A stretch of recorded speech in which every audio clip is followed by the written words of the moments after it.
And we're live. Hey everybody, how's it going? It's your man James here, Mr. Sequential Treasures himself, back again for some more good times, more fun, and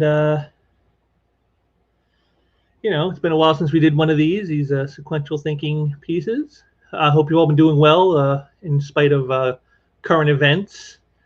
A lot of craziness going on out there right now. A lot of stuff that's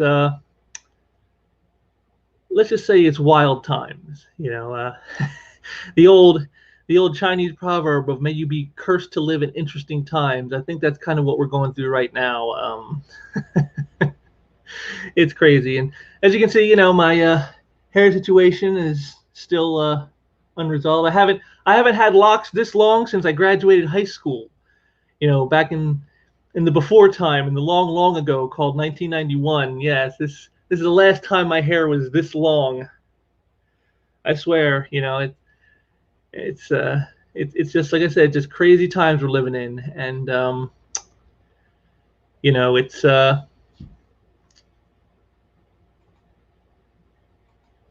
it's just the world in which we're living, I suppose. So, but I hope you're all doing well. I hope you've been staying safe, and you know, got my new Jaws shirt here. Actually, my wife got this for me, but she knows I would have liked it because I actually own the first two Jaws movies on DVD, which anyone will tell you that's the only two you need to own. You don't need to own any others after that because it's just not that good. But anyway, again, I hope you're all doing well, and we're gonna. It's kind of apropos I wear this today because we're going to be chewing up some supposed journalism in comic books today. That's what we're going to do. We're going to give it the Jaws treatment and chew them up because if there's one thing the comics media has that's the same as just about any other media today. It's bias, bias, bias, and it's kind of what we wanted to get into today. And I have a specific target I'm using on this one. Now, I could have went a million different ways with this. I could have used Heidi McDonald, who we know is from the Beat and is also part of the Whisper Network, out to destroy the careers of men in comics that they don't like. I could have used everyone's favorite sack of troll shit, Rich Johnson and Bleeding Cool, which is basically the public, the National Enquirer of comic book media.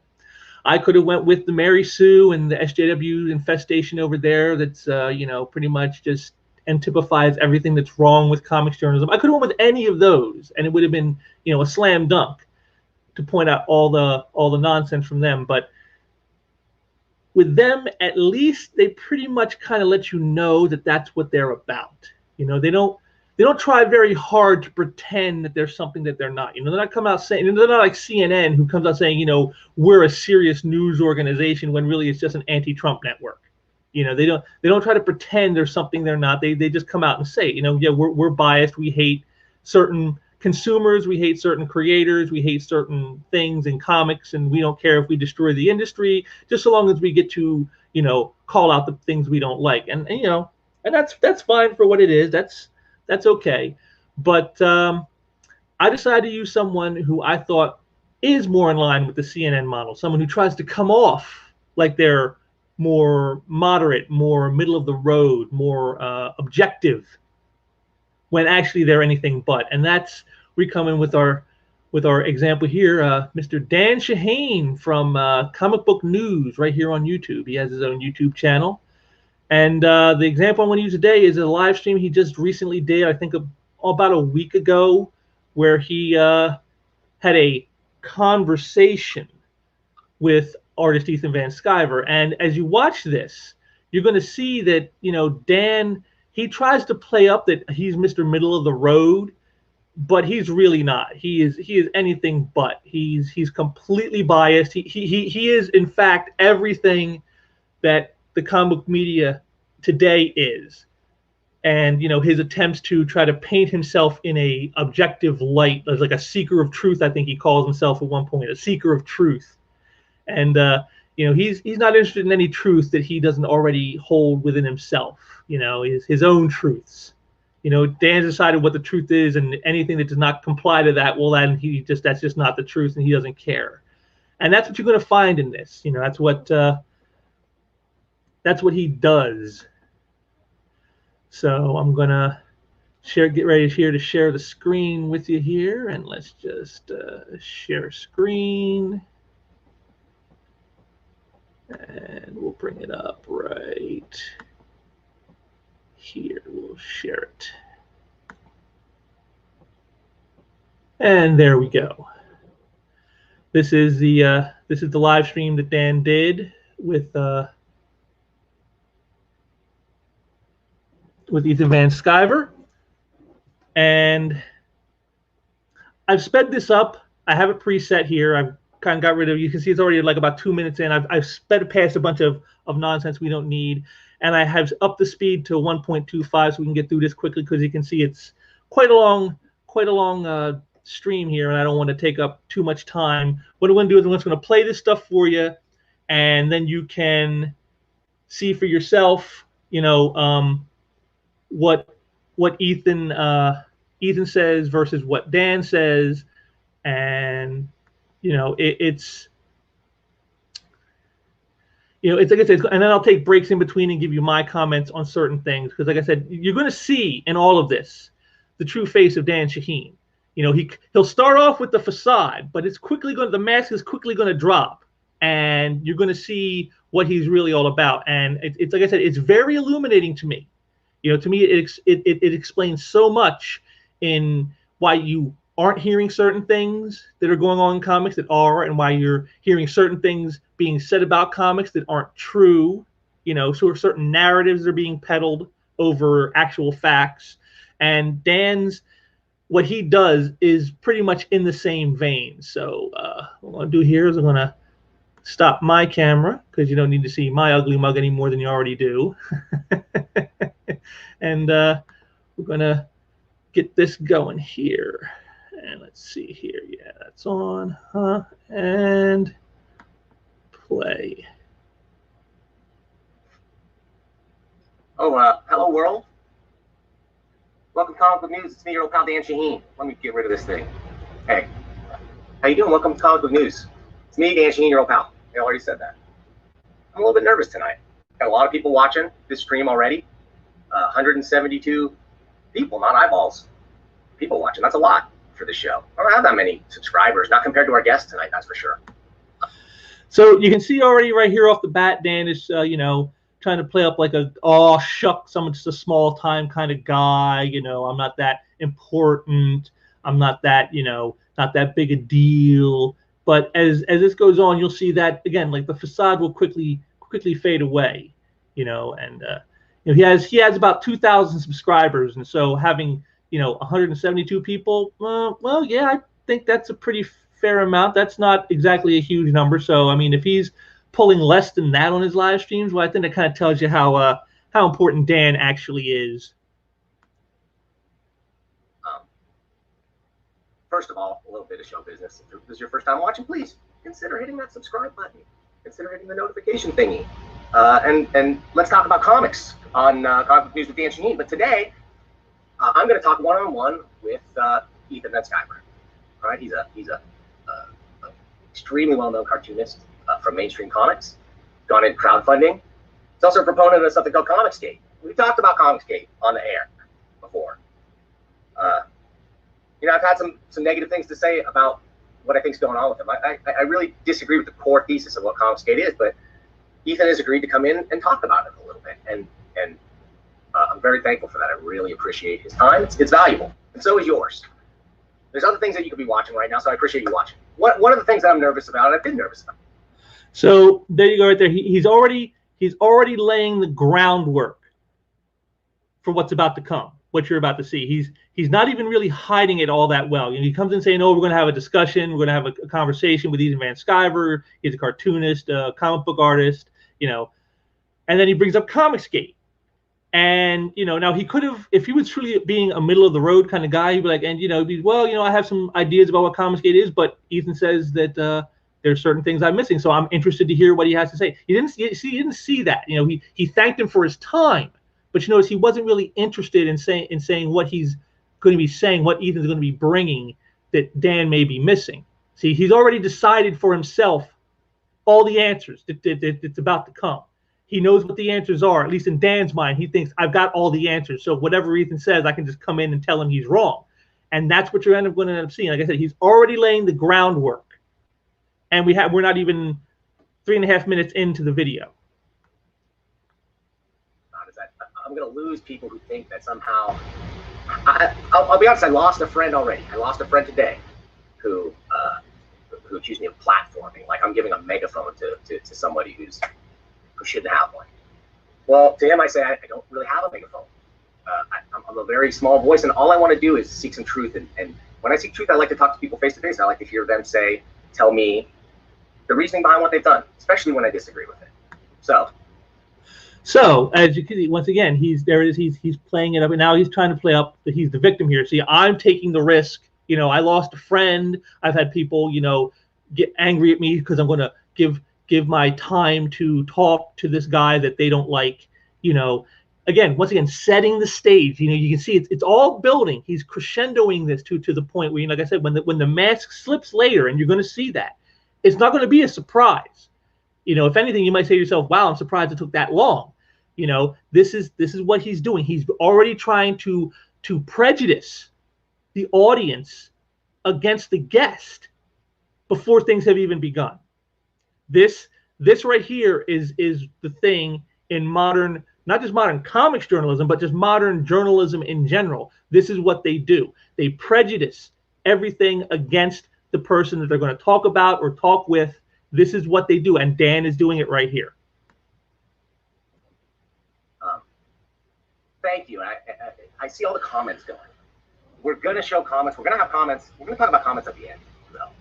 So you can have your comments. You guys can talk. You can chat amongst yourselves. It's great. You can really show the world what Comicsgate fans are all about, because there's a lot of you. You guys, Ethan's presence attracts a lot of people. And, over the past year or so, I've blocked a lot of people that, guys kind of were super ultra negative. I like criticism. I don't mind criticism, but I really hate ugly stuff. I don't know. Now, did you see that right there? Did you see that? Oh, I like criticism, but I hate negative stuff. And you notice how, little neck scratch, little quick movements of the head. These are tell signs. Someone I know very well, a friend of mine, told me that was when you watch people talking and you see them interacting like this, watch for tell signs. He says sometimes it's tough because it could be nervousness also. Is these little ticks can be nervousness. He goes, but it can also be a case of lying. So here you're saying I'm fine with criticism, but you're going to find out again as we roll through this, you're going to find out no, Dan really isn't okay with criticism. At least criticism against what he believes himself. If the criticism is against what he doesn't like, he's perfectly fine with that. But when the criticism is something that he does like or something he's for, well, then he's not so cool with it. And so again, it's just more setting the stage. He spent so much time setting the stage. Here we are almost 5 minutes in. He still hasn't brought on the guest, and he's still busy setting that stage, creating that bias, that prejudice against the guest before he's even stepped into the studio. I've removed all the blocks. You guys are all free to say whatever you want.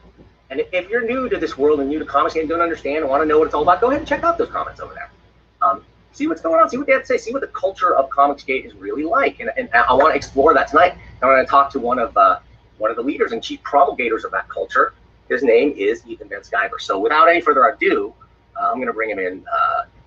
EVS, welcome to Comic Book News. What a pleasure to be here. Thank you, Dan. Amazing to see you. Great background. Love it. That's frog culture right there. I did say that I would show my face. You're showing yours. Here we are. There you go. I gotta say, I love Ethan. I love his showmanship. I mean, that is just insane, right? I mean, I expect where's your bagpipes, Ethan? Where are you wearing a kilt beneath that screen line? I mean, that is just hilarious. But this right here, you can see right here between the two of these guys, you can see one with the showmanship and one with not. You see, and just even Dan's expression here, he's smiling, but he's thinking, he's not smiling because he finds Ethan humorous. He's smiling because of what he has planned in his head. And again, this is all going to unfold very soon. Just keep watching. Face to face. Amazing. Welcome everyone to Comic Book News with Dan. And if you wouldn't mind hitting that thumbs up, hit that thumbs up right now. And let's enjoy a nice conversation with somebody who doesn't necessarily disagree with us. So I'm excited about this. Well, I don't know if I'd go that far, Ethan. I got a lot of bones to pick with the Comicsgate movement in general, and with some of your actions in particular. See right there. Here it is. It's right out the gate. Right out the gate. All the supposed niceness, and we're gonna have a conversation, and let me bring on my guest, and right out the gate, bang. Just can't hold it. He can't even hold it back. It's so welled up inside of him. It's practically exploding. It's almost coming out every pore of his body. He's so filled with the anxiousness of wanting to get it. I gotta gotcha, Ethan. I'm gonna gotcha you. And he can't even wait. He can't even wait. Again, a very telling thing. But I'm not about talking to you. When I have questions, I went out there. I was kind of talking to you before the show. Part of my dilemma here was I went out and I looked for info on this Comicsgate thing. I've kind of been out of comics for 10 years. I'm not a gamer, so Gamergate didn't really mean anything to me. So when I started hearing about Comicsgate, I started getting a little confused. I started looking out there, and I'm very critical of media. And when I read news articles, every article I saw was heavily slanted one way or another. I found very little objectivity there. I dug and dug and dug. I talked to a lot of people a lot of people who know you, and just went out there and just combed some opinions. Most people said don't talk to him. Like, he's a liar. He will twist what you say. He's very litigious. He might sue you. Right there. See, look at it. So he talked to a lot of people, but nobody had anything positive to say. Say, oh yeah, you should talk with Ethan. You should get his side of the story. Or Ethan isn't all these things people are claiming about him. These things they've said and done towards him have been completely unjustified. Notice none of that. All he heard was negative. He's a liar. He'll twist your words. He'll sue you. Only the negatives. And yet, you remember what Dan said? Just what, a minute and a half ago, he said, I'm fine with criticism, but I don't like negative stuff. But yet here he is, just spewing all negative stuff. Now, I'm sure he'd say, well, I didn't say it. No, you didn't say it, Dan, but that's all you're relating. You didn't relate anything positive, did you? The closest he gets to being positive is saying, the media I've read is slanted one way or the other. That's as close as he gets to saying anything positive about Ethan or Comicsgate or any of the stuff that he's about to talk. That's as close as he gets to being, quote unquote, moderate, to being, quote unquote, objective. This is as close as he gets. And you can see right here from the start, it's just all negative. Boom, boom, boom, boom, without any hesitation.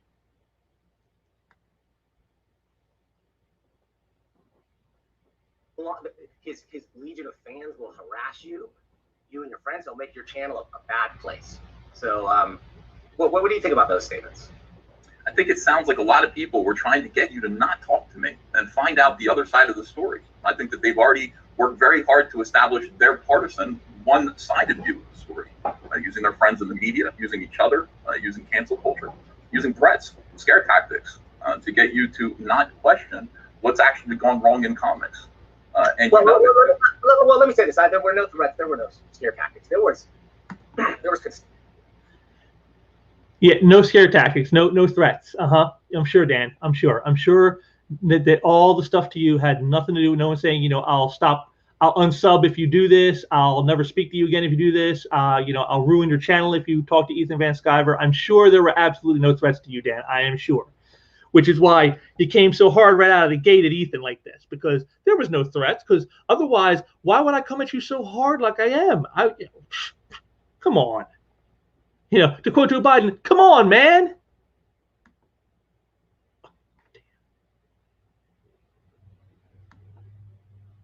A lot of people were trying to get you to not talk to me and find out the other side of the story. I think that they've already worked very hard to establish their partisan, one-sided view of the story, using their friends in the media, using each other, using cancel culture, using threats, scare tactics to get you to not question what's actually gone wrong in comics. Let me say this. There were no threats. There were no scare tactics. There was concern. There were people who questioned my motives somewhat, but those were people that didn't really know me. Anybody who really knows me and knows the kind of person I am knows that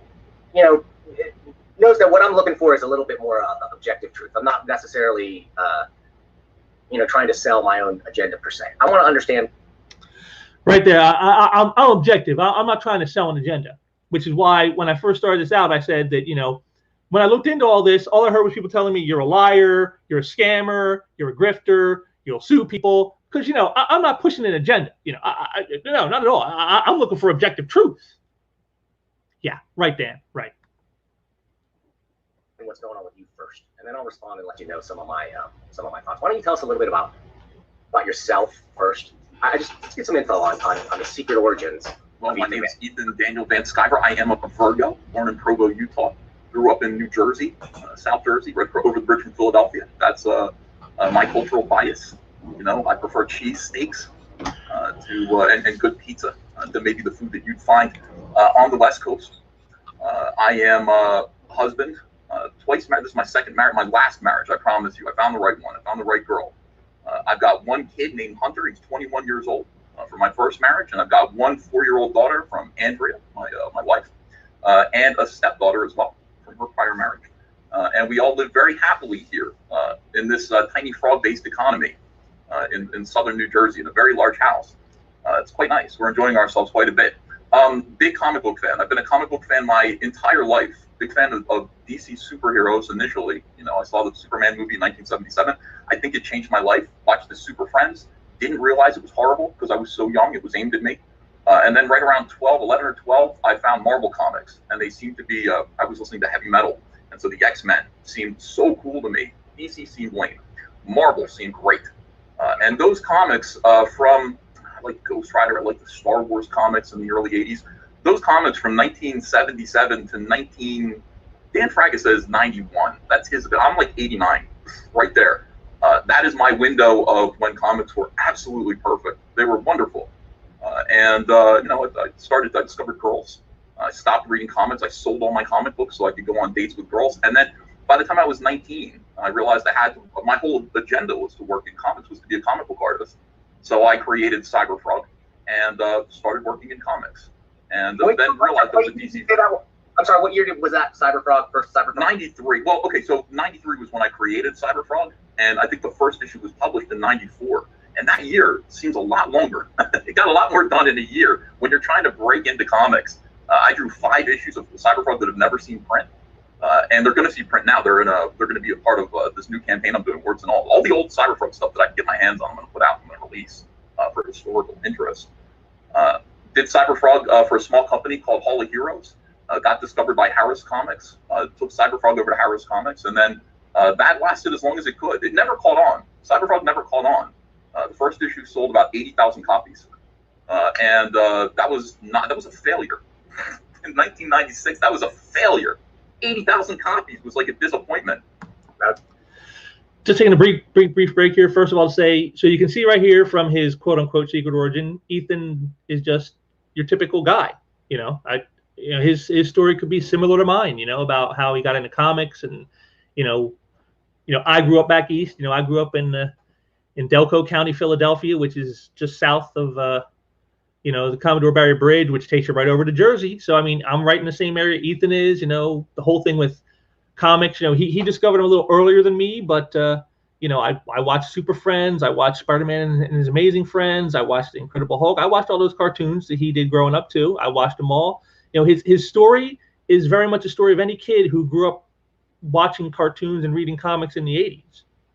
And so you see there's nothing in there that's all the negative stuff that people say about him. You know, there's nothing in there to suggest that this is a guy who is all those things. And then the big thing here was what he said about Cyberfrog when it went from Hall of Heroes to Harris, and how he sold 80,000 copies, and that was a failure, which back in 96, yes, that was like near cancellation levels for a book. You know, I think it was like 70,000, I think, was cancellation levels. So I mean, like, he's just above cancellation levels for sales, which is funny because, you know, they're going to get into the numbers here in a little bit, or at least Ethan is. I'm not so sure about Dan, but they're going to get into the numbers. And, you know, today, if you had a book selling 80,000, that's a major success today. And yet here he is talking about 25 years ago, that was almost cancellation level, which shows you how much things have changed, how the industry has changed, how the market has changed. You know, but again, these are all things that Dan isn't going to really talk too much about because, again, despite what he says, he has a definite agenda in all of this. It'd be nice to. I mean, that's a number one, but that's a top 10 book right now, 80,000 copies. So I think, not to sidetrack you so quickly, but how many copies of your last Cyberfrog? You gave me Cyberfrog Blood Honey. How many of those? I think we printed 20,000, I think. 20,000 of those. It sold between 16 and 17,000 on all of the Blood Honey campaigns combined. This current one, at last count, has sold 17,800 copies. But understand, you know, these are not $3 comic books. These are $25 comic books. So it's quite a significant difference. It is on the trade paperback graphic novel charts on you know, Comixology. It would be the #1 book, easily #1 graphic novel. Yeah. So would you consider it a graphic novel? I mean, I looked up the campaign here, and I've got the comic. We're not going to review it tonight. I'm going to review that on a future show. I think it's weird to review somebody's book with them sitting in front of you. That's just weird. Yeah, he doesn't want to talk about the book because if he shows the book, you know, maybe it might go against some of what he's about to say. See, that's what it really is, you know. Again, Dan is very disingenuous throughout this, and it's funny because later he's going to accuse Ethan of being the disingenuous one, but really, as you can see here, it's Dan. You know, he's asking about the numbers of the sales today with the crowdfunding, but yet he hasn't looked at the book. He doesn't know anything about the book. He doesn't know how big it is. He doesn't know how many pages it is. He doesn't know how much work was involved. None of that stuff. None of that matters to him, you know, because any of that could go against the narrative that he's already built in his head. Again, you can just see it in his face. You can see he already knows what he wants to say. He already knows what the answers are to what he's gonna say. And so whatever Ethan says, he can just jump in and go, "You're wrong." That's what he's going to kind of do. And you know, again, it's a very telling thing about Dan and just the media in general that's how they want to operate. But you know, weird to me. So I'm going to review that soon on $1 Million Comics Camp for sure. But I just talk about a minute for. And just in case anybody's wondering, just want to take a quick stop here. A little self promotion. If you guys want to do this, check it out on my channel here. You know, you're watching it right now. Go. You know, when you get done watching this, head over and check out the inventory there of videos. I reviewed Cyberfrog Blood Honey. You know, I didn't have a problem reviewing the book like Dan seems to have, but you know, I reviewed it, and you can get an honest review there because you know I paid for the book from my own money. Dan was given a copy. He'll even say that to you know, he even said that, you know, you gave me this copy. Ethan sent him a copy for free. I paid for my copy, so you know I didn't get a freebie the way Dan did, and you know, and I gave an honest review of what I thought. So if you want to check that out later, you know, go ahead. It's right here, just you know, right here on the channel. You know, just you know, when you get done with this, click on the name and go through the videos, and you'll find it. It's right there. So for the, you know, the comic itself, which I read twice. I haven't read the Ashcan yet, only because I've been super busy and wanted to. Now, just a quick side. Now, you know, I'm not going to review your book. I've read it twice, but I'm not going to review it. Well, if you've read it, why haven't you reviewed it already, Dan? What's the holdup? I mean, you know, when I read mine, you know, I reviewed it very quickly because I wanted to get people know what the book was about and what it was like. You know, and especially if you're going to have the creator of the book on your show, it'd probably be a good idea to have the review done, don't you think? But again, see, once again, this all shows what Dan's true motivations are, and it's not about, you know, trying to give Ethan a fair hearing or you know, be objective, seeking truth, as he put it. Really thoroughly digest that comic and understand it. And it's $25 for a comic of about 50 pages, like worth of comics and some backup material. Is that 60 pages of comic, 20 pages of backup material, and the 80-page book? Yeah. See now see, look at now Dan, see here's he doesn't really care about the quality of the book. He's just looking at the cost. You know, and again, they're going to get into this, but I'm going to take a moment here to give you some numbers. Nowadays, the average price of a comic is around $5, you know, give or take. There's some that are a little less, but there's some a little more. Average it out, it's about $4.99 a book.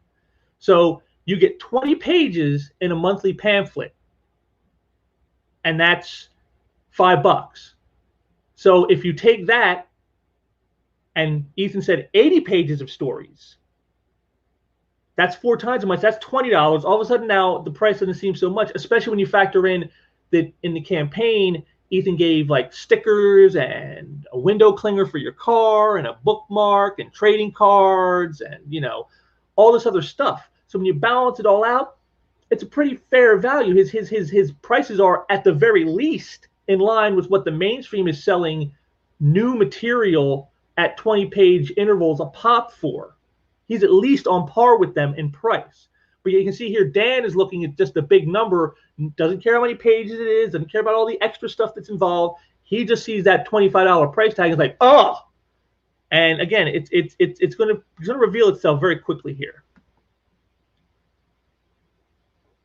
Crowdfunding is different. Understand, crowdfunding is a different situation from just selling a comic book. What you're asking for is you're asking for investors. You're asking for producers. You're not just putting a comic book up there that already exists and saying, please, it's $25. That's how much this book costs to me. Crowdfunding is you're asking for people to invest. And it's not a purchase. The book itself is a perk. It's something that comes your way, like when you donate money to PBS. It's like, hey, for $500, you can have a tote bag. I always thought that sucked as a kid. But as an investor, I don't understand what you mean by an investment. It's like an investment, like stock or whatever. I get dividends, or I get, I can sell it. Are you saying that you can?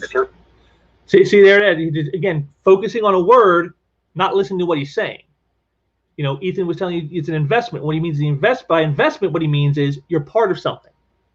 You know, it's not a book that was created by a publisher or a corporation like, Marvel, DC. They're owned by Disney and AT&T. You know, that's already been made and it's been sent to a store and the store is now selling it to you. This is something that has not yet been created. This is a planned creation if they can get enough backing. That's what crowdfunding is. So your investment is you're helping to make this book happen. Without you, this book doesn't exist. See, how many books now, you've heard the stories from guys like Ethan and Richard C. Meyer, your boy Zach, and, that Umbrella guy, stacks deep in your comic shops, like 3-4 inch stack deeps of books sitting on shelves collecting dust. Those books exist, they're out there. Now, no one's buying them, of course, because they're garbage, but that doesn't matter. The point is that book already exists. Whereas this book doesn't exist, and it's not going to exist unless there's enough backing for it. So you're an investor in making this book manifest. That's what the investment is. You're part of something. You're part of making this book a reality. But see, again, Dan isn't hearing all that. He hears investment and goes, oh, like stocks and bonds? No. Because see, he's only focused on the price. He's not focused on the quality. He's not focused on, the entertainment value. He's not focused on the investment aspect of being part of something. Because Dan doesn't care about, he's going to state this very quickly. He doesn't care about any of this stuff. And again, it's a very telling thing. Sell Cyberfrog. That 25 book is going for $100 now on eBay, easily, and more so, even more. But yeah, the idea is you are helping to produce a product. You're allowing a creative person to bring his dream to reality. Now, the way I do crowdfunding, which is extremely successful, is I start out and say $25 for a book. That's what it is. It's a 48-page book. And the more people invest in the comic, the more people say, yeah, $25 sounds good. I'm going to give Ethan $25 to make this Cyberfrog book. The more things get added to your package. Cyberfrog Wrecked Planet, same situation as Blood Honey. Of course, we have much more enthusiasm now. But the sequel to Blood Honey, initially, you get a beautiful Jay Lee covered 48-page sequel to Blood Honey. But because the book has raised at this point in excess of $1 million, nearly $1.1 million on this book, we've added to your $25. Your $25 now gets you 3 comic books. You get a book called Cyberfrog Heartsick Horror, which is going to be included with your order. You're going to get the Salamandroid Color Zine Ashcan. You're going to receive 6 trading cards, 3 of which are chromium, 2 giant stickers, a beautiful keychain. You got to see these keychains that I've made. They're just a quick side note here. You can see how Ethan is going on and on about all the additions he's put on. Besides your $25, doesn't just get you the Wrecked Planet book, but it gets you 2 other books. It gets you a keychain. It gets you trading cards. It gets you stickers. It gets you all this other stuff. And you can see here, Dan has absolutely no concern about any of that. You saw him. He got up. He moved. Look at the expression on his face. He's totally disconnected and disengaged. He doesn't care. He doesn't care. See, because what he's not hearing is you know, oh well, I can sell my book. I should be selling my book for the same price, you know, Marvel and DC sell their monthly pamphlets for. You know, and that's what he's not hearing. Is like, why aren't you selling them at those prices? And he's not hearing that. What he's hearing is Ethan explain the value behind that $25 he's asking for. And Dan doesn't care about what the value behind it is. All he cares is you're asking $25 and Marvel and DC asked me for $3 or $4 or $5 for their book. And, you know, again, he doesn't, again, it just shows that he came into this with his preconceptions, with his total bias and prejudice against Ethan Van Sciver. You know, what he laid out early, right in the start of this video of his, you know, right in the first few minutes, he laid it all out for you, that this was going to be an ambush to attack him. And see, he's not hearing anything that's dissuading him from feeling that way. That again, just look at that expression. That expression on his face says it all. Coming up, we've got a lot of cyberpunk merchandise. I've seen the toy or the coin campaign. Mm-hmm. I've seen you've got like many fundraisers going on Indiegogo and sure. But these are free. These are free bonuses. You understand now that you've given me $25 for a book, you're now receiving 3 books, 6 trading cards. You're getting 2 big stickers. You're getting a keychain, a Cyberfrog keychain, and you're getting a Cyberfrog PVC toy. I get That's it. a good deal.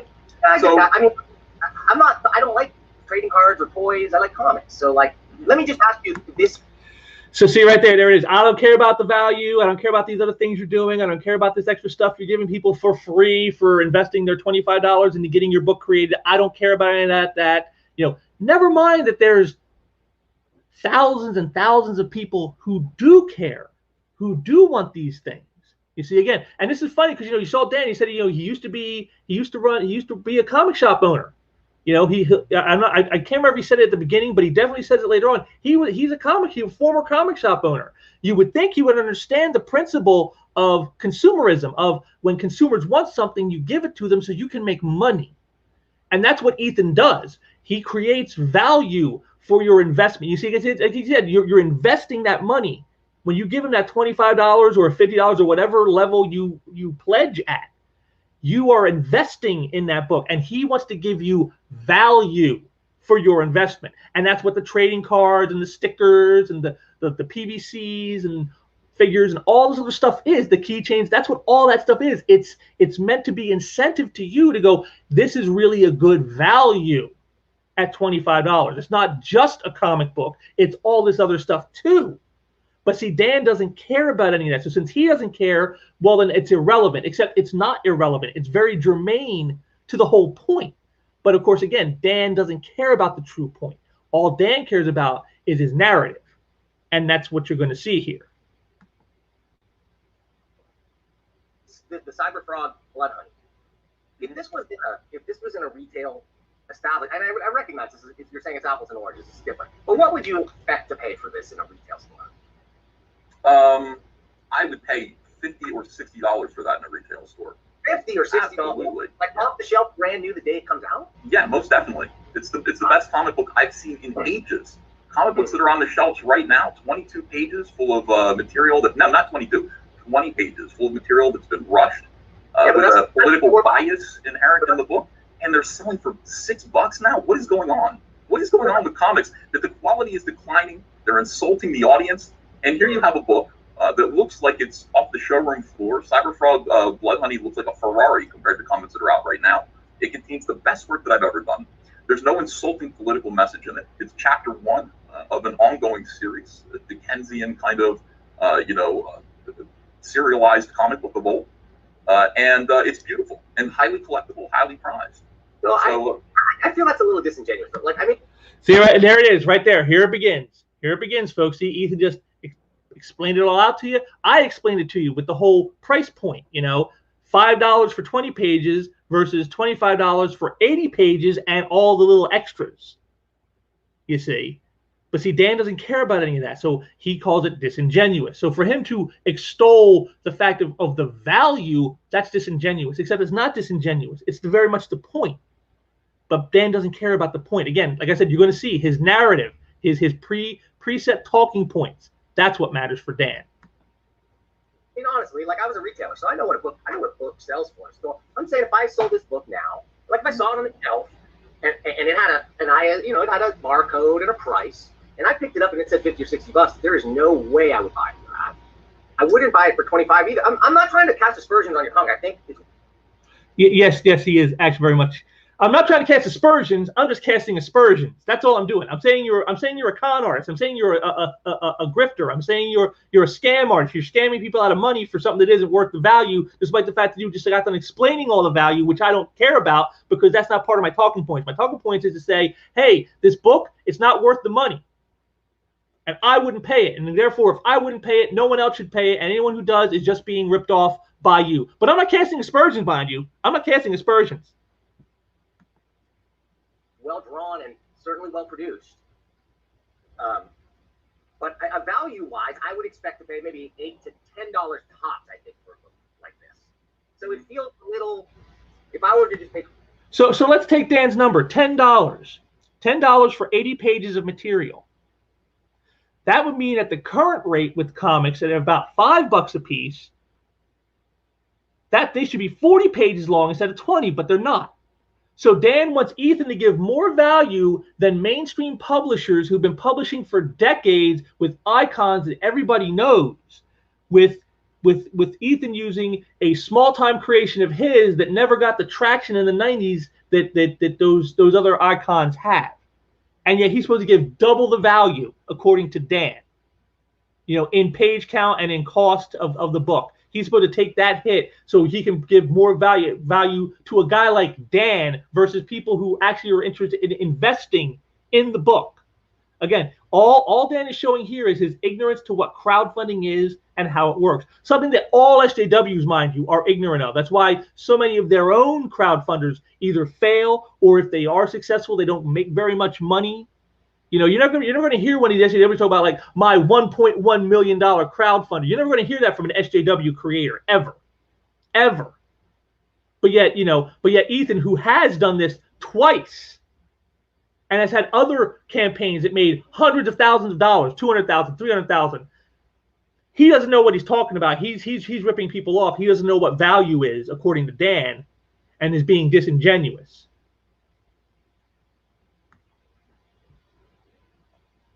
$25 and I waited a year to get it. I don't know that I would feel like that was a great value or like a great comic buying experience. I'm not sure. Well, what do you think about that? I think it's the comic buying experience of the future. And I think that, if you would not pay $25 for it, you'd be surprised. Many other people will. So maybe the message to the comic book industry is to get their stuff in line, produce better quality comics, larger reads, better reads, less frequently, and put a price tag on them that's going to keep comic shops like yours in business. That's my advice. I don't have a comic shop anymore. Well, you don't.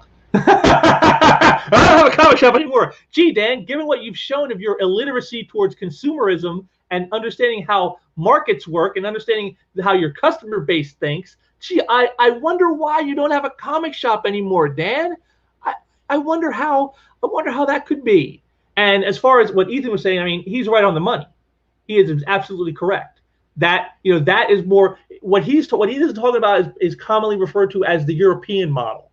That's what European, if you know anything about comics outside of America, the European model, they do beefier books. There are more pages, more material, and they come out less frequently. They only come out once every 3 months rather than every month, the way the monthly periodicals for American comics do. And that's what Ethan's talking about is that if the market is changing, you need to adapt, and the way to adapt is to adapt the European model of more content for a higher price. Of course, it has to be a higher price if you're putting in more new content, but more content at a higher price point to make it something that a retail business can make money from, and to do it in a way that's less frequent. And it just makes sense because we just had DC. We had the bloodbath just a couple months ago. All those big names in the higher echelons got fired, and then Jim Lee, one of the few to survive, came out and said 25% of DC's output for the last couple years was losing money, not even breaking even, mind you. They weren't like just breaking even, like, oh, we're not making any money on it. It was losing them money producing those books, which again shows you the point. See, they're owned by a major corporation, Time Warner, and now owned by AT&T, who, well, again, they're in financial trouble right now. But before that, these big corporations normally have deep pockets, so they can absorb those losses on that stuff and keep it going. Here's Ethan, a guy basically making comics out of his basement office, and he's supposed to eat those same kind of losses, according to Dan. Saying you should sell this for $10, not $25. And that's, again, it just shows Dan's ignorance to exactly what he's talking about. But see, again, it doesn't matter to Dan that he's ignorant of the realities of this.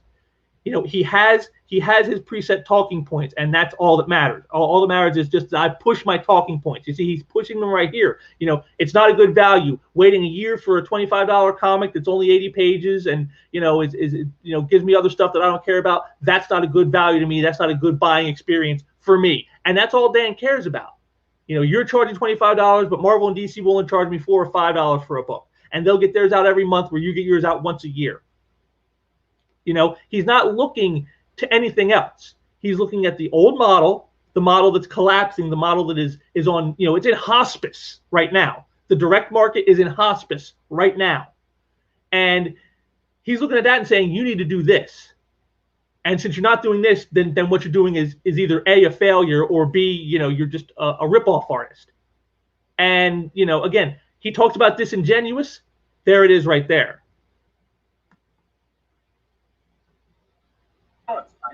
But I mean, many people used to have comic shops who don't have comic shops anymore, and maybe that's because people aren't producing comic books that engender excitement, enthusiasm. The fact that people would wait with enthusiasm and bated breath a year for the next installment of Cyberfrog and still pay $25 for it, upwards of $25 for it, should be something the comic shops get excited about. But it's kind of weird because the comics as an industry, let's not just talk about, when I talk about comics, it's a little different about the shows. I don't just talk about the direct market or crowdfunding. I'm talking about comics. I'm talking about the comics industry as measured by, say, John Jackson Miller, Marie, those kind of guys. Real people who really measure things objectively. And according to those objective measures, the comics industry is doing better than ever. There's no doubt. See, and here it is. There it is. He finally gets to his talking point. His whole talking point is to say, no, comics aren't doing bad. They're doing great. We've talked about this before in some of my live streams. If you've been here before, you've seen this. This is what they do. Notice how he said, well, I don't mean just the direct market. He's talking about, let's drag in manga. Let's drag in young adult stuff. Let's drag in crowdfunding. The last year in 2019, in those numbers from, what was it, Comic-Con, where they for the first year added in crowdfunding comics. Crowdfunding comics have been going on for like almost a decade now at this point. And last year was the first year they actually included them in the total sales for comics in a given year. Why? Because it has grown so substantially in that time. It has become a major force, and so but that's what I had to, but see, that's what they did. They drug all these different sources in that are apples to oranges. Manga is not the same as the American comic. Young adult stuff is not the same as the American direct market comic book industry. Ethan and your boy Zach and Comicsgate and even a lot of other people who aren't connected with any of that.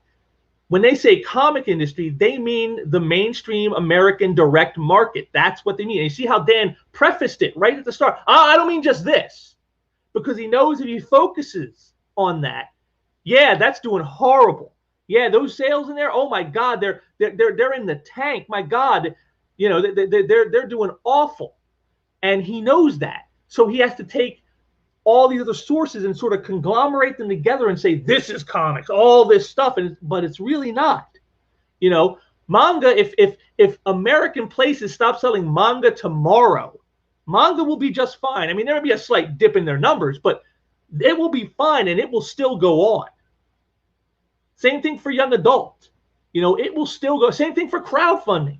It will still go on if it was not, if there was no way for the direct American mainstream market to tap into those things, to have those things in comic shops and stores like that. These things would still be around.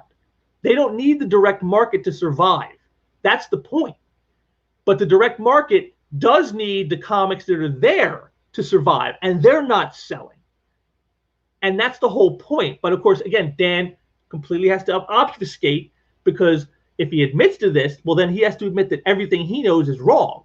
And Dan just isn't going to do that, because, again, he has his talking points, he has his narrative, and that's what matters here. He didn't bring Ethan on here to have a discussion or to hear facts that he didn't know or anything like that. He came in to hit Ethan with his narratives, which is what he's about to do.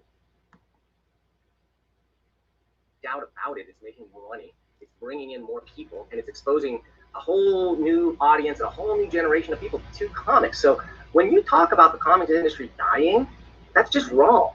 Like, you're just wrong about that. So that's where I get a little bit confused. Well, I guess we'll see. I guess we'll see. A lot of people who are saying the comic book industry is doing fine. It's doing better than ever. I've seen sales plummet.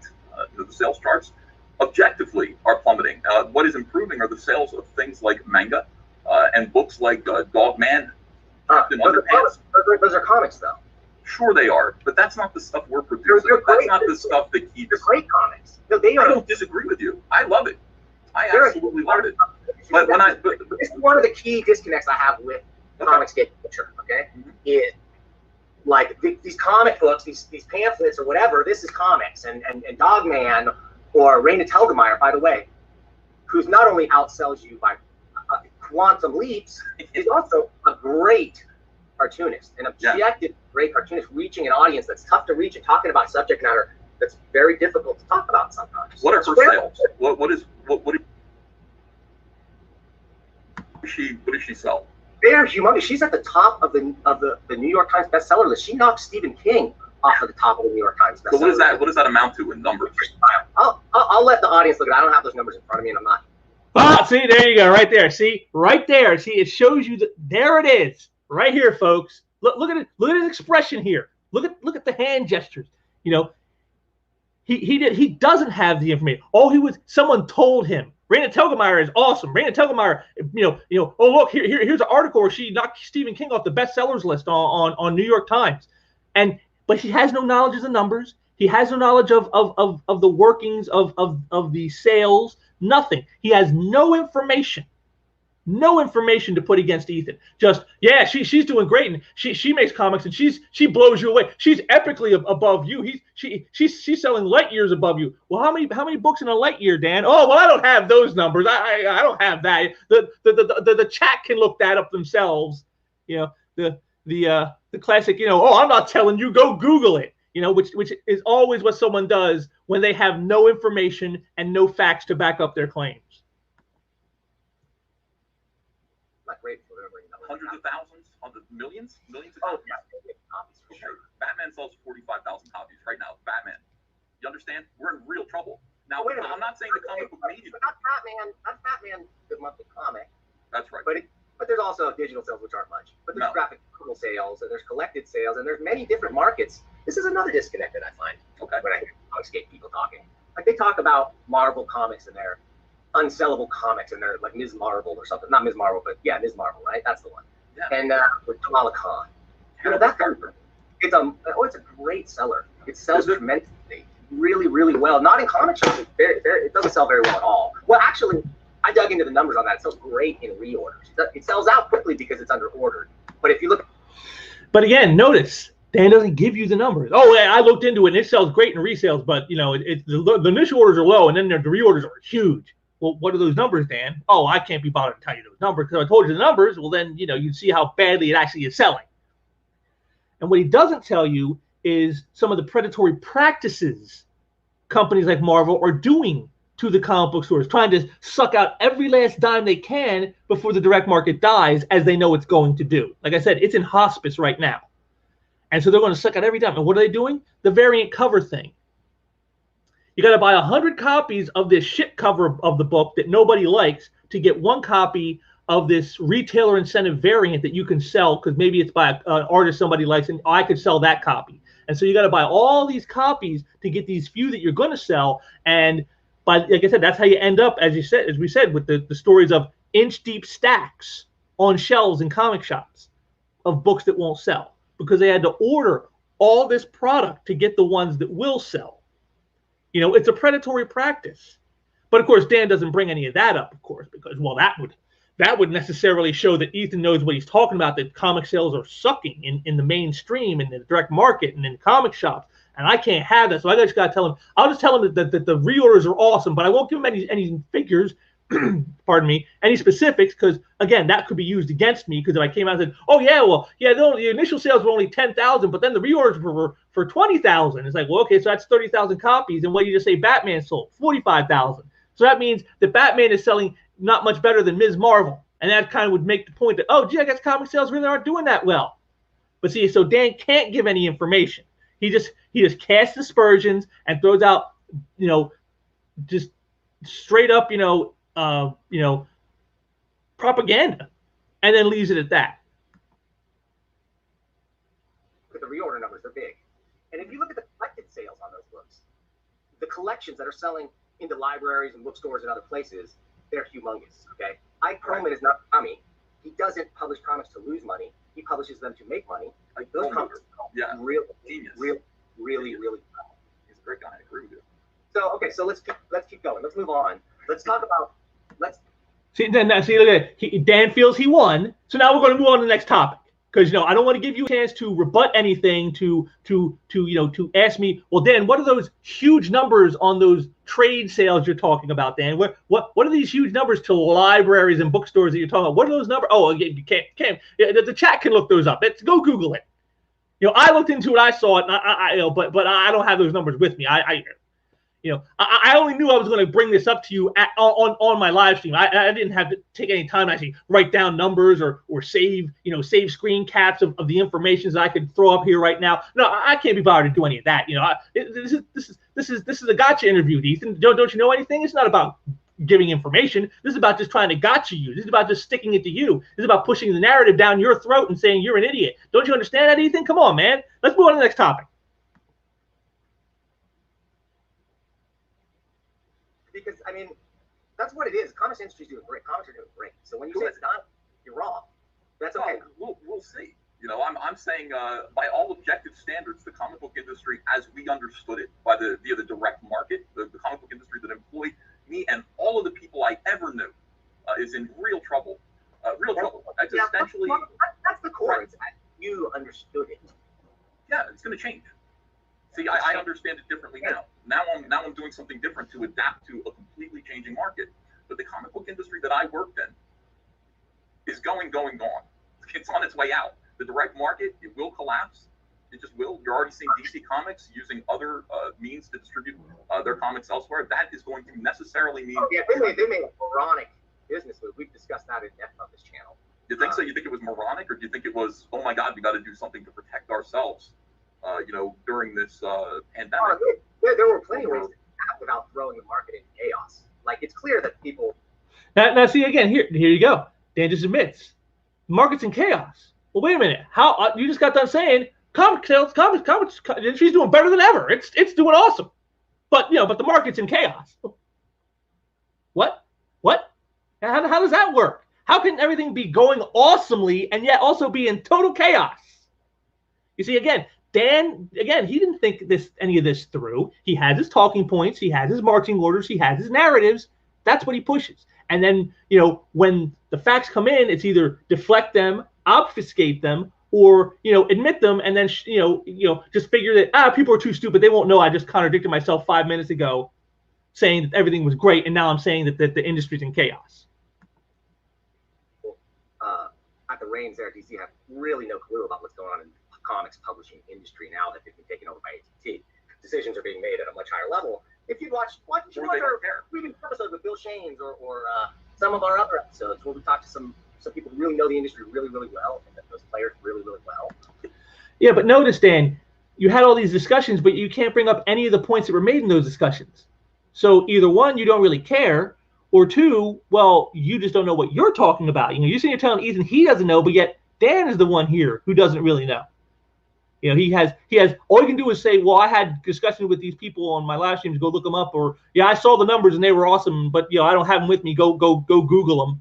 That's all he's got. He doesn't have any actual information. He came into this looking to nail Ethan Van Sciver, to call him out, to call him down, to hit him, and say that everything he's saying is wrong or a lie or disingenuous, when actually the only one being disingenuous the entire time here is Dan.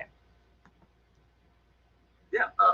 And so they would tell you, DC, the people who made that call, I think leaving Diamond was not a bad call. I think having more distributors was a very good call. But then removing themselves from Diamond was like a terrible move for choice for retailers. It's just dumb. Anybody who understood the Heroes World, when Marvel bought Heroes World back in the 90s, would have understood that. People who watch this channel understand that because we talked to Steve Jeffy all about it. I talked to Steve Jeffy too in person, and I will say that it sounds. So did you see him slip that in right there? People who watch this channel would understand that, indicating what the people who maybe watch Ethan's channel don't understand that. You see again, you'll see throughout all this the little cracks, little slips of the mask, little bit on the side there, it's showing through just a little bit. Got to get those little jabs in, got to get those little shots in at people, because that's what this is really all about. Not about a conversation. It's more to me. I want you to separate yourself from your stance of everything should be about the defense and protection of the direct market, and I want you to look at it from AT&T and DC Publishing's point of view. Does it sound like they give a damn about the comic book industry as you understand it? Does it sound like they're worried about the comic book industry surviving? Do you think they've maybe drawn another conclusion more in line with what I'm suggesting, and that's why they're behaving the way that they're behaving? It's just a thought. It's clear what they're doing to me anyway. This is my theory. Can you tell? I don't know. If you look at DC Comics and the ads and the stuff that they're putting out now, the young adult bookstore bound stuff, they're aping Raina Telgemeier and Scholastic. Your industry, they see the writing on the wall and they understand targeting that younger audience that's much larger, much broader, is going to bring awareness to their characters. Their brand is going to usher in that whole next generation of boys and girls. And when they grow up, there's going to be a whole range of comics for all of them to read. So I know you seem to have a problem with thinking like maybe women. We agree about that, by the way. That is 100% what DC's doing. They've given up the direct market and comics as we understood them before. The industry that employed all of us, is dead. It's dying. DC gave it up already. And they're moving on and going, well, comic books aren't dead. How could comic books be dead? People will always produce comic books. How do we sell them and who are we selling them to? And that's I think they're pivoting. Yeah, they're pivoting. But to say that they're dead, I think is a stretch. I think it's the direct market. If Diamond goes down, that's not good for the direct market. But I know enough direct market retailers, they're smart and scrappy enough, and they're all pivoting to a multi-distributor. They will figure out how to survive this. They're going to survive. The big ones are going to survive. So just like they've been surviving, not selling comic books, but selling pop figurines for the past 5 years. They're going to figure out a way to keep their stores open. Comic books are not selling. These comic books are not selling. The argument as to why they're not selling is something that comic skaters have. We've been having for 2 or 3 years. I'm going to take a little bit issue because some of the top selling comics are doing what the mid-list seems to have been kind of disappearing. Like there's been both of them have been publishing too many titles. I think is the consensus. Both of the big two, and that the glut of titles there is just producing diminishing returns on the mid and lower tier titles. I've talked to a lot of publishers, and people around in DC and et cetera, and that seemed to be the consensus: is that there was more bang for the buck in putting your money into mega hits, right? And so we've got. So right here again, once again, Dan contradicting himself. Everything's doing great. Sales are awesome, making more money than ever. But the mid-list stuff is like diminishing returns, and it's not selling very well. And they're making too many books. And if Diamond goes down, it's really going to like be a big might be the final nail in the coffin for the direct market. But yeah, everything's doing fine, everybody. Everything's fine. It's all great. Comics are awesome. Comics doing better than ever. Look at Three Jokers. Three Jokers proves that the audience that we have sold to, that this industry, again, when I say the industry, as we formally understood it, selling to our audience, meaning mostly men, we're still there. That comic book sold 300,000 copies in its first printing at $8 a piece. Who are they selling that to? Are they selling that to 13-year-old girls, or are they selling that to you and me? The audience is still there. So why aren't all of these books selling 300,000 copies? I don't know why a 13-year-old girl couldn't like Three Jokers. Why not? So you see, once again, Dan ignoring Ethan's question and his point. Ethan's question is if Three Jokers can sell 300,000 copies to the let's just call them the classic audience for American direct market superhero comics, if that can sell to them in those numbers, why can't the monthly Batman title sell to them in those numbers? Why can't monthly Spider-Man titles sell them in those numbers? Why can't, why are all those mid-tier books Dan was saying are just loss leaders, and they're just printing too many books and making too many titles, and why can't they sell any of those kind of numbers? See, but Dan has no answers for this. So instead, he focuses on the fact that he said the target audience for Three Jokers is the classic mainstream American comic direct market audience, which is mostly men. That was the target demographic for that book. Now, sure, a 13-year-old girl could pick it up, might even like it. My wife has read comics. She's read them longer than I have, and so sure, a girl could enjoy Three Jokers, but is that the market, that the demographic that was being targeted with that book? And the answer is no. And Dan knows this, but see, again, he can't admit to any of this. He can't admit Ethan is correct on anything because, again, his marching orders are Ethan is evil, Ethan is a Nazi, Ethan is always wrong. So don't listen to what he says, just listen for things you think you can hit him on. And that's what this is right here you're going to see. He's going to try to hit him on, 13-year-old girls can buy this book. Why wouldn't I want to buy this book? Never mind, I had nothing, virtually nothing to do with what Ethan was talking about. Sure. Why not? Why not? You're missing the point, Dan. Sure, 13-year-old girl is going to like it. Definitely. It's for everyone. But it's the difference between... Sure, yeah. It's the difference between Three Jokers selling to the 13-year-old girl. Let's include her because she's got great taste. And to people like me and you. Okay, this girl, she loves Batman. She likes good Batman comics. I thought that comic stuff. The theoretical 13-year-old girl was buying three Jokers. The difference is that Gotham High, for example, is not selling to you and me. That's not for you and me. So that's So that's for the 13-year-old girl, and that is where most of AT&T is investing its publishing energy. And the reason for that is because they've already seen the future, and the future is the CW TV shows that are going to be translated to HBO Max.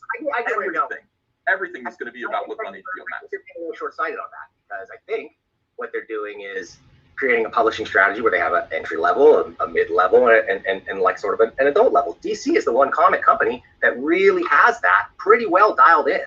Marvel, not as much. They're almost there. But DC really has stuff across the board and a deep backlist in bookstores. They've owned bookstores for a long time. So if comic shops, if the direct market implodes and a lot of comic shops go out of business or Diamond explodes, which could happen, they've positioned themselves to pivot into the bookstores, and that means young adult stuff and other stuff, as well as their backlist, their Green Lantern trades, their Batman trades, their Watchmen books, their Vertigo stuff. What do you think the sales are for a Green Lantern trade paperback at, say, Barnes and Noble versus a little manga volume that's aimed at the 13-year-old girl? What do you think the sales are? I've never compared them. I don't really like Green Lantern. I would like. See, there you go. Once again, Dan, I never really compared it. I don't really like Green Lantern. Never mind, that wasn't what he asked. He was asking to the 13-year-old girl, what's going to get the bigger sales, the manga book or the Green Lantern trade collection? And of course, we all know the answer is going to be the manga book, of course. But again, Dan can't admit to this because this is what we will see again and again. And here we're just a half an hour in, and you can see he's already done it multiple times. When the facts are against him and he knows it, or he's asked questions to which none of his talking points are an answer, he just tries to brush them aside. I never thought about that. Go Google them. I don't care about Green Lantern anyway. I never liked that book. And that's great. I would like to see those sales comparisons. I would like to know who's going where to buy these comics, because I feel like the bookstore pivot is almost entirely aimed at this audience. It's aimed at the young adult, the YA authorship, which already exists, and DC is trying to tailor its product towards that audience, and that's why they're going into bookstores. Oh yes, these books have already been in bookstores. Really move. These are smart publishing moves. That's a great move. The publisher wants to sell comics. They want to sell them for a long time. So great. Okay, we're agreed with that. Awesome. So let's pivot from comics for a second, and let's talk about YouTube. Let's talk about comic artist pro secrets. That's one word. Comic Artist Pro with one word, and then secrets. Comic Artist Pro. Okay, sorry. I'm bad. The YouTube, everybody does that. Okay, sorry. So I'll get rid of it. So tell me when did that start? When did you start YouTubing? And what was your trajectory like for monetization and other things? I want some details, Ethan. Sure. Yeah, Dan wants details. Details that he will then try to cherry pick to find something to hit Ethan on. Again, that's what we're going to see. Okay, so I was watching other people do YouTube. I started to look at comic book YouTube, big YouTubers like Comics Explained, Comicstorian, and then my friend Richard C. Meyer, who had a channel called Diversity in Comics, and I was fascinated by his channel. I thought his channel was making great points, and everyone was listening to him. Whether they hated him or loved him, everyone was listening. Yes. So I listened to him, and it was before I even knew about Comicsgate or knew he was involved with it, and I found it oddly compelling and very interesting to listen to. Yeah, he's very, very good at what he does. At this, but I found a lot of things as I listened more. I found a lot of themes that were being sort of like fed in there, repeating themselves, and I started to build up sort of I don't know. I really disagree with a lot of stuff that he's done, and that's what I want to sort of move into pretty soon. See, there it is right there. See, once again, the mask slips. So you want to talk about Ethan's YouTube success and what he's done to make a successful channel and what he's done to monetize his channel, and he doesn't care about any of that. What he wants is to move in to find a way to use Richard C. Meyer to attack both Richard and Ethan. This is what he wants to do. This is where the narrative is going. This is where his talking points are going. You see, again, this is so blatantly obvious. And again, this Dan's supposed to be, again, what's his channel called? Comic Book News. So he's supposed to be, quote unquote, a member of the media, and yet he's not looking to get, quote unquote, objective truth seeking like he says he is. He already has his answers. He's just looking for the way to push them in to make Ethan look wrong or monstrous or whatever. That's what he's doing. But let's talk about your YouTube channel. Okay, so my YouTube channel. I was 2017. I was being kind of bullied by my peers who were telling people that I was a white supremacist, telling people that I was a Nazi, and they had an incredible ability to use social media to slime smear and destroy people. And I started to notice this, and I said, I got to get my own message out. I got to be able to speak for myself, and I can't just speak for myself via Facebook or even. And now notice what Dan does here. He brings up the Sinestro covered sketchbook Ethan did in 2007.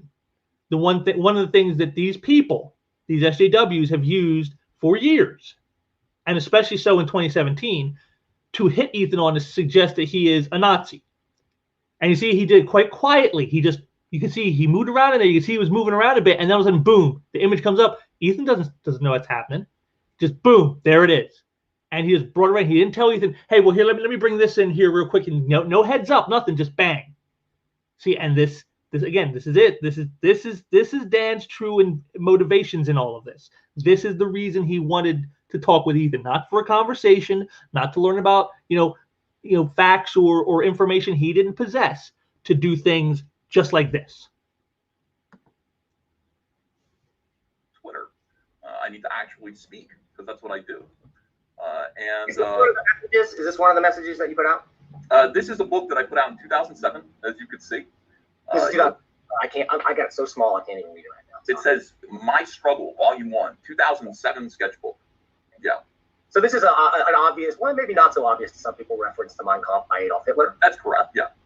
And I've read up on this a bit. We called it parody and sense parody, and I think that's a pretty reasonable explanation that you've given for it. Well, what else would it possibly be? You know what I mean? I put Sinestro on the front cover of it, looking like a fascist dictator. Called it My Struggle in 2007, before this was a thing, before people were talking about their fellow Americans actually literally being Nazis, before that mental illness had crept into our society and culture. My Struggle was a three-way joke.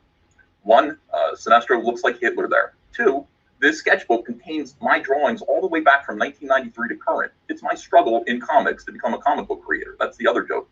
The third part of the joke is being an out Republican in comics meant that your peers would go, fucking Nazi, you're a Nazi, in a joking, loving way, we used to think. And so those of us who were Republicans might allow ourselves a little bit of gallows humor and say things like that. We might be like, oh yeah, they call me a Nazi. So, but they're kidding though. The same way Mark Wade might call himself a Marxist socialist hippie freak.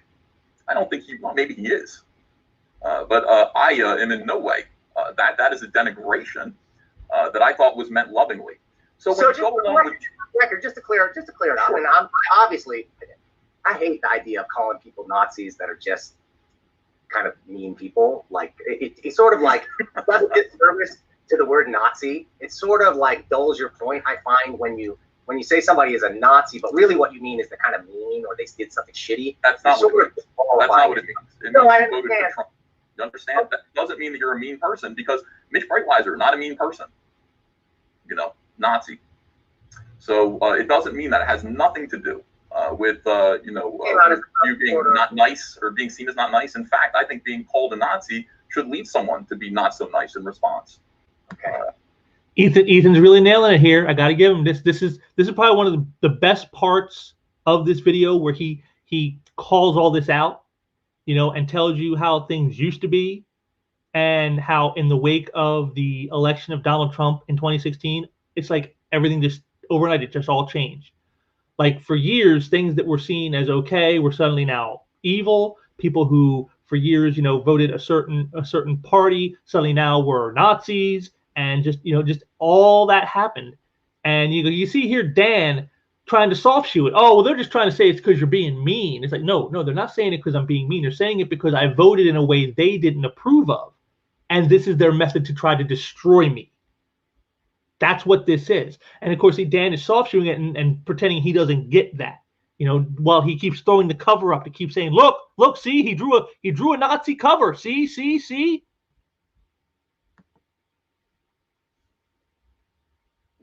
I think that who's been that?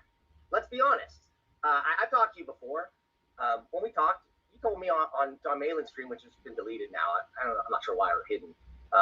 You cop to being a provocateur. That's part of your gig. Do you think that's a fair description? Yeah, I guess so. Yeah. So I want to talk a little bit about one of my biggest problems with what I've seen coming out of your camp. Okay. And it is about target harassment. Okay. Yeah. Do you feel like you have encouraged people to harass anyone? No. At no time. Never. No. Never. Never. Not even once. Not even once. I would say not even once. And you don't think? Okay. Yeah. I would say that the targeted harassment is being done entirely by the other side while accusing their targets of the very same thing. A little something called Garbo. For example, what would you call what Tom King tried to do to Jay Lee a couple of months ago? Yeah, I wasn't a big fan of that. That was You see, there it is right there. See, again, once again, now Dan, again, he brings it out. This is what he wants to talk about. I don't want to talk about, the way you were treated unfairly by people. I want to talk about how you and people in Comicsgate are harassers. That's what I want to talk about, because that's the truth. You guys being called that stuff, that's just because that's what you are, because you're mean people. You're Nazis because you're mean. That's legitimate. That's okay for people to say that stuff to you. But you guys targetedly harass. And you notice Ethan just flat out says no. And he is never. And I've watched many of his live streams. I've watched many of his videos. I've seen lots of stuff from him. I can't recall one time where he ever told people, go after this person. This person that I'm talking about here, go after them. This person right here, go out and try to destroy their life, destroy their livelihood, destroy their careers, push them to want to commit suicide. I've never seen him do that. But you see, again, one thing with Dan, that doesn't matter. Because what happens is the people Dan is working on behalf of in all of this, they've told him, no, they are harassers. These people are harassers, and you have to call them out on this. And so that's what Dan is doing. Never mind anything else. And Ethan said how, him and others have been the targets of that kind of harassment while being told they are the ones doing it. Yeah, there's another name for that besides Darvo. It's a name called projection. And that's what that is. I think is it Goebbels, I think, or maybe it was Goering, one of those Nazi heads who came out and said, always accuse the other side of that which you are guilty. And that's exactly what they do. That's exactly what Dan is doing here. He's he's smearing Ethan and Richard Meyer and other people that he doesn't agree with, calling them things like harassers, while he himself is doing, he's telling Ethan, I think you're disingenuous, while everything Dan has been doing here has been completely disingenuous. You see, it's right there. That was targeted harassment. That was an attempt to get other people to make Jay Lee's life a living hell and perhaps destroy his career. When people were on Twitter and all forms of social media calling me a white supremacist because I voted for Trump, and I received a flurry of death threats. In fact, many that I've shown actually show my death threats. I don't just talk about them. I actually show them. Very good point by Ethan here. A lot of the people who have said these things about I get death threats, they never show them. But Ethan has shown them. He has shown death threats that were made to him. So, and, again, it goes back to the point of what this is all really about. In fact, there were many, an instance where I showed up in public and the place that hosted me for a signing had their door broken in. That is targeted harassment. We're talking about the people who are accusing comic skaters of targeted harassment are the people who are making it physically unsafe. I see. It's unsafe. It's unsafe for me to appear anywhere. Everything you're being accused of, really, you're the victim of. That's kind of what you're saying. Yeah, absolutely. I see. So when so I want to play. So you see how Dan blows this off? Oh, you're really the victim here. See, never mind the fact that everything Ethan has said is true. It doesn't matter. What matters is see, Ethan telling the truth shows that he is not the victimizer. And that's the point Dan wants you to see. He wants you to see him and Richard Meyer and all of Comicsgate as harassers. They are the victimizers. And so Ethan here is telling you about he got death threats. He was called a Nazi for a year on social media. He had a place he did an event at that got attacked. He had these things happen. And, he's the one that's been made to feel unsafe and going to a show or going to any kind of an event because he's afraid of what might happen with some people who may show up. See, he's the one that's been receiving it, and so therefore he's we can't. So he got a blasely and just blithely. You're the victim, huh? You're really the victim, right? Play a clip here. If you don't mind. I'm not trying to play gotcha or anything. This is something put out by one.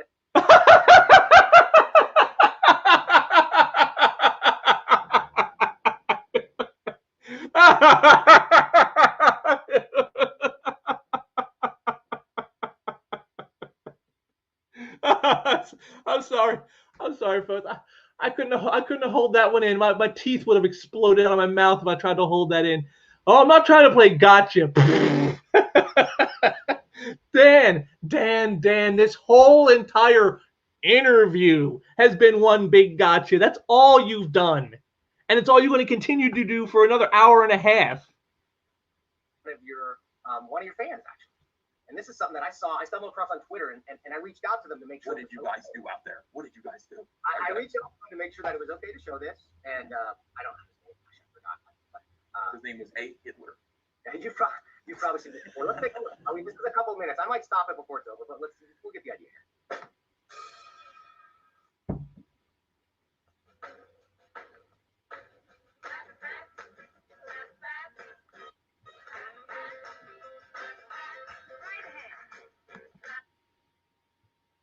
Sorry about that, folks. It started because Marvel Comics opened the door to left-wing activists. They say, nice hobby that you have. It's a little bit sexist, don't you think?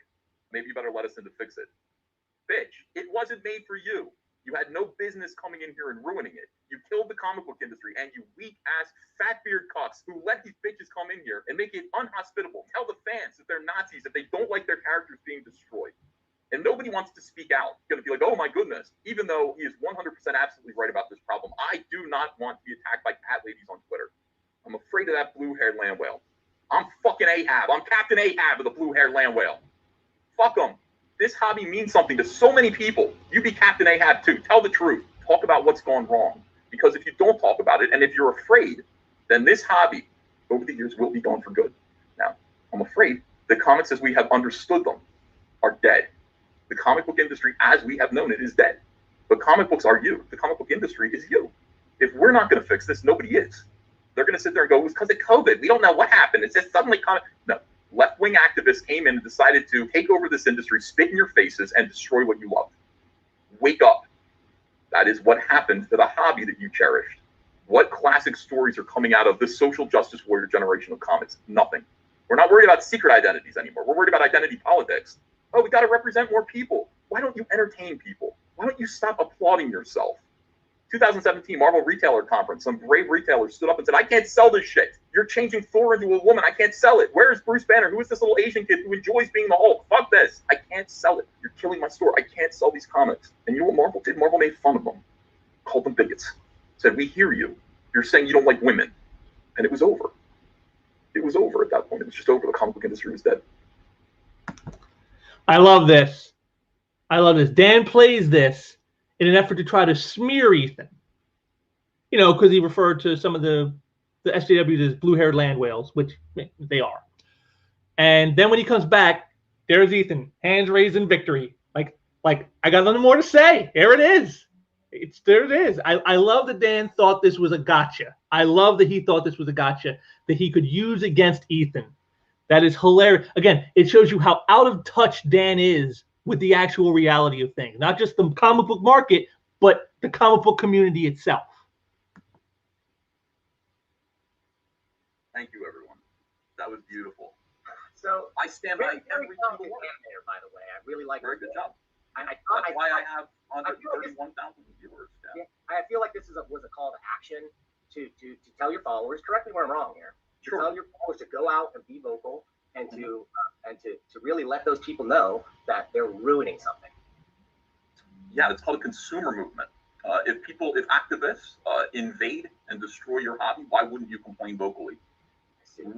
Well, you see, how is that? How? Because a consumer movement really would be just don't buy those comics, and then the bad sales would make those comics go away, and then but the really good ones, and then but they have. Now you see, and here it is. There it is. He's now decided he can tell you what a consumer movement is and how it must work. A consumer movement only is, well, we just won't buy those books and then they'll go away. You know, but that one takes away the voice of the consumers because they should have the right to complain. I mean, you know, there's, you know, how many businesses have complaint departments? You know, they have online, you know, online sites and things where you can go to complain about a product or complain about customer service you didn't get when you were treated poorly by that cashier or you were treated poorly by that stock person, you know. So right there, he's again off the beam. Once again, off the beam, Dan. Off the beam. I'm sorry, a consumer movement does have a right to complain. I'm sorry, Dan. Just because you don't like their complaints doesn't mean that they don't have a right to complain. And secondly, is you notice how he says, oh, well, they did go away, except they didn't go away because see, the whole point of SJW Comics isn't about making money. It's about control. It's about pushing a narrative.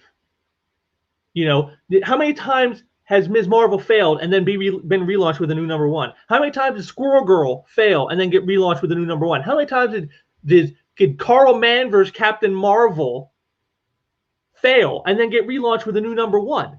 The books never went away. They just canceled them and then restarted them with a new #1.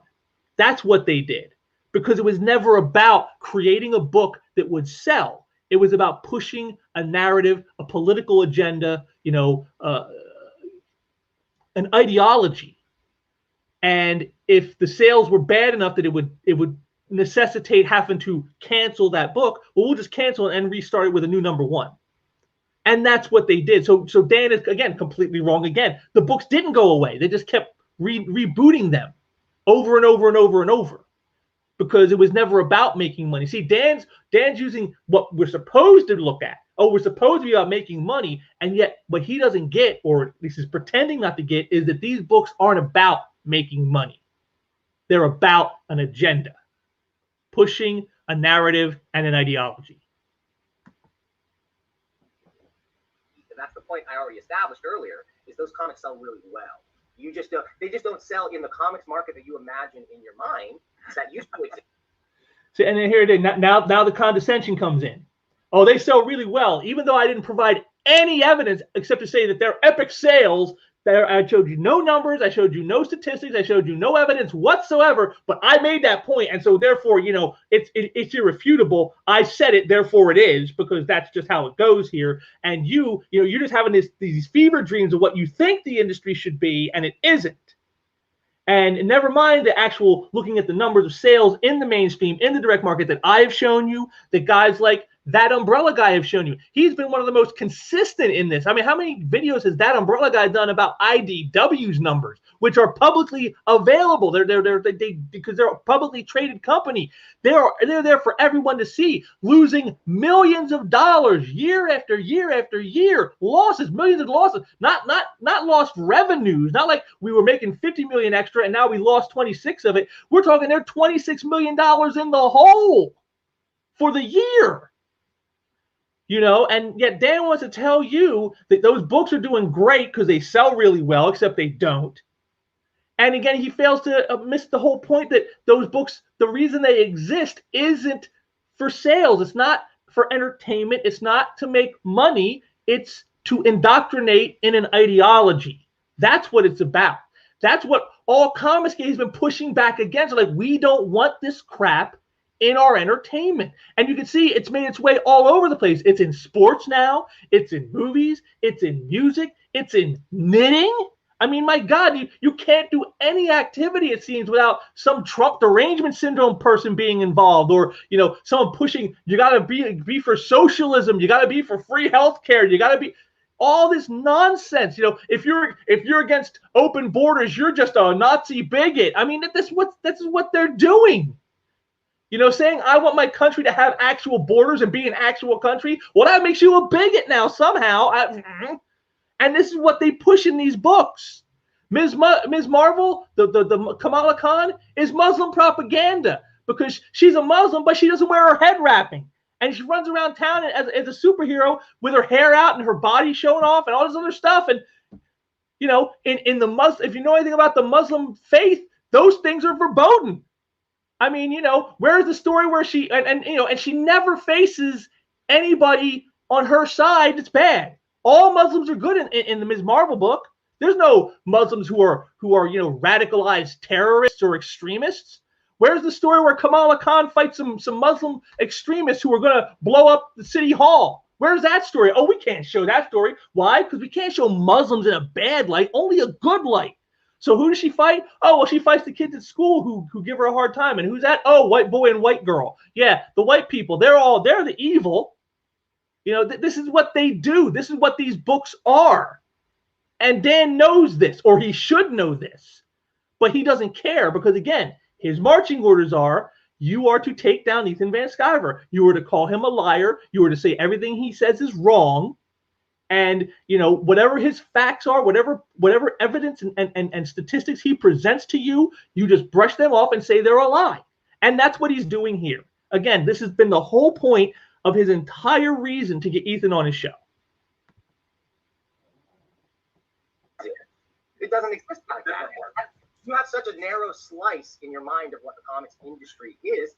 And I worked in it for 25 years, Dan. Yeah, I understand comic sales are digital. Slice of superhero periodical. I get royalty checks, Dan. You don't get royalty checks from DC.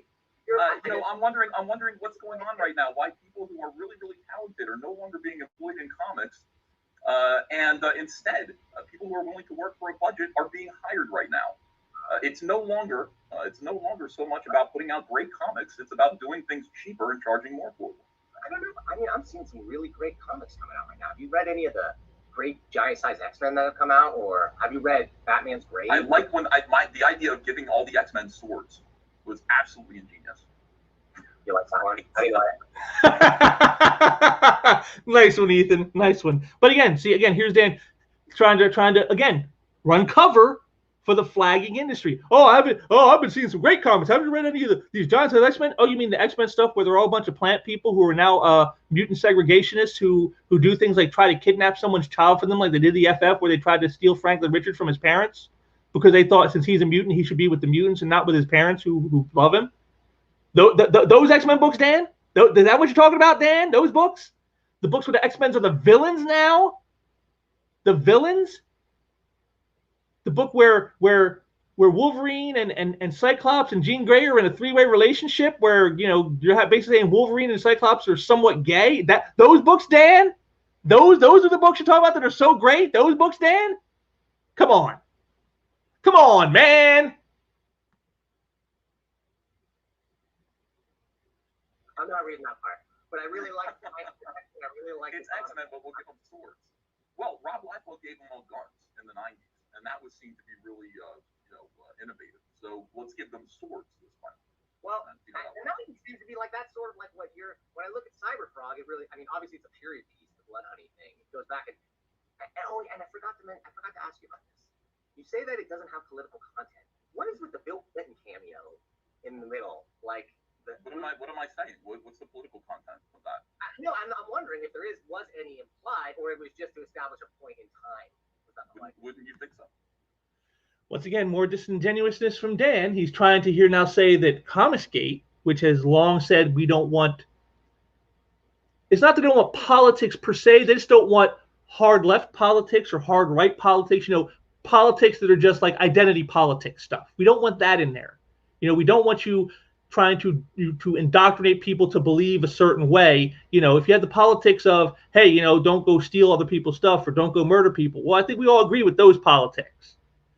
But here he is trying to insert that, no, Comicsgate really is all political because, see, you had Bill Clinton in your book. Never mind your book takes place in 1998 when Bill Clinton was president, and the whole point of him being shown there is just to establish the timeline of this is 1998. No, I'm going to ignore that. He said he read the book twice, and he didn't catch that. Somehow, some way, Dan didn't catch that Clinton's appearance had nothing to do with a political sermon or a political ideology. It was to say, oh, it was 1998. Who was the president in 1998? Oh, Bill Clinton was president in 1998. Here he is, see? I mean, again, the level of disingenuousness from Dan is stymieing. It's stymieing. Wouldn't that be what that was? I didn't suggest anything about Bill Clinton. I simply showed that at that moment, that speech never got finished. From that moment on, that is the most memorable thing. You think of something more important that happened in 1998? I bring up Sonny Bono's skiing accident. I bring up Soy bomb. These are things that happened in these are things that happened in 1998 that I recall. Yeah, no, I'm not asking. That was the most important. I'm asking if it was, because there was no political point to be made. It just seemed an interesting choice, and I wanted to ask. No, I'll. It seemed an interesting choice because, you know, Comicsgate says it's not about politics, and here was a character where you drew a panel with a political character in it, Bill Clinton, and so of course that means you guys are a bunch of liars because you're putting politics in. See, again, Dan is so disingenuous, so disingenuous. Spoil it for you. Bill Clinton is still president of the United States in 2018. That's the story. So we need to establish where he was when the invasion happened. Yeah, it's not political. It's just historical. I mean, what if I show Abraham Lincoln? Am I advocating for Republican politics? I mean, yes, I am. But no, it's just a historical. Okay. So are you still a Trump supporter? Apropos of nothing, are you voting for him in 2020? If I could vote for him several times, I would.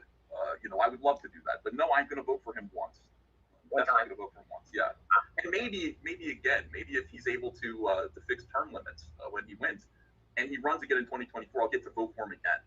God, I think he's done a bang-up job, leadership, really bringing the country together. Really, I love it. No, it's not. You can't bring people together that don't want to come together. I've never seen such hysteria.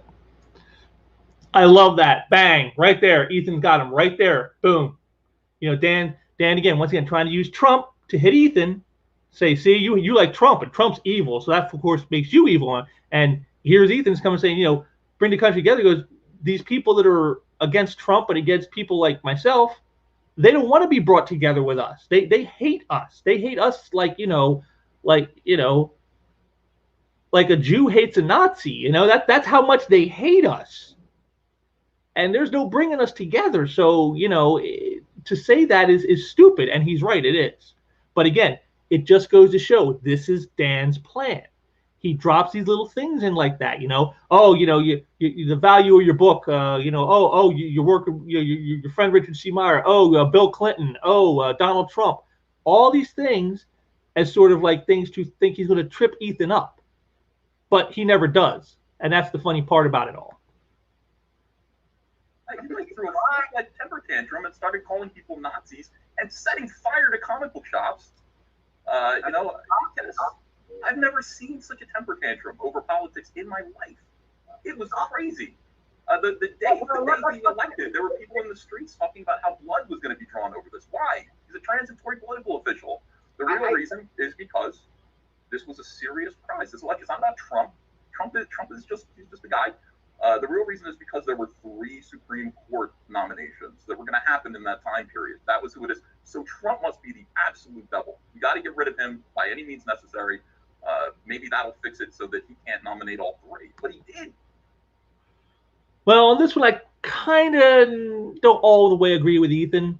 I mean, the SCOTUS picks are definitely a part of the puzzle, but it's a broader canvas than that. The whole reason for all of this is that these hardcore leftists had gotten their way for 8 years under Obama. You know, him doing things the way they wanted them done, and then here comes a guy who's come in who is not any of that, who believes in the classic view of America. He doesn't see America as inherently racist. He doesn't see it as irredeemably evil. He loves the country. He loves, you know, the opportunity is afforded to him and so many others.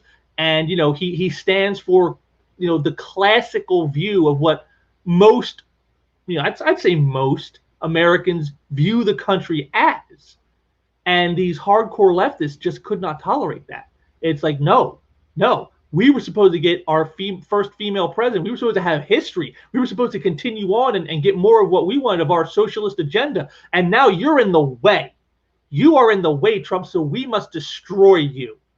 And that's what it's really all about. I mean, the SCOTUS picks is just a small piece of that puzzle, but that's the overall puzzle. That's the big image in the puzzle right there is, you know, people who had their way for a while and then lost it and didn't know how to accept that they lost it, because they want to keep power forever. That's what it's all about. Power over others forever. So from here on out, there should be peace. There should be peace in the land. And there's not. And it's weird. Well, I think he does a lot of, like, kind of encouraging the wrong things. I don't think that there's a lot of there's a lot of that going around. Unity. Well, I agree. I would say in general, and in comic specific. So I really want to talk a little bit more about target or harassment for a second. Here's my biggest. See, and there it is. He was going to start on Trump, and then Ethan schools him and says, "Yeah, I don't want to talk about that. I want to talk about comics." See, once again, deflecting. You know, he's losing. Gotta deflect. Yeah, we're gonna forget about that. We're gonna move on to this now. Okay, this is one where I just think it's pretty awful. It's probably the worst thing that I've seen that I know that you've done. Okay, and that is the GoFundMe campaign to support the lawsuit against Mark Wade.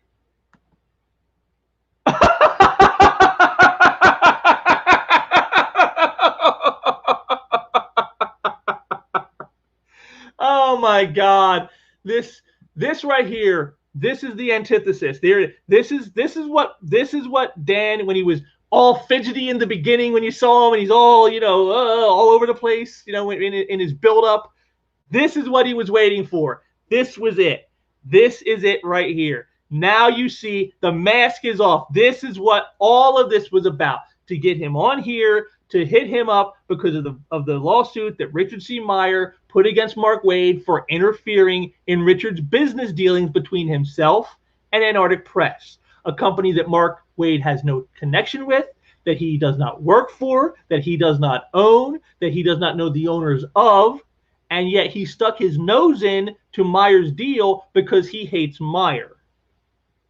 And because he did that, Myers decided to sue him for tortious interference, and Ethan did a GoFundMe to help him pay for the legal costs to fight this, which is a very worthwhile thing. This is a man who's standing up for his friend, who's got his friend's back. And so Dan says this is the worst thing Ethan has ever done.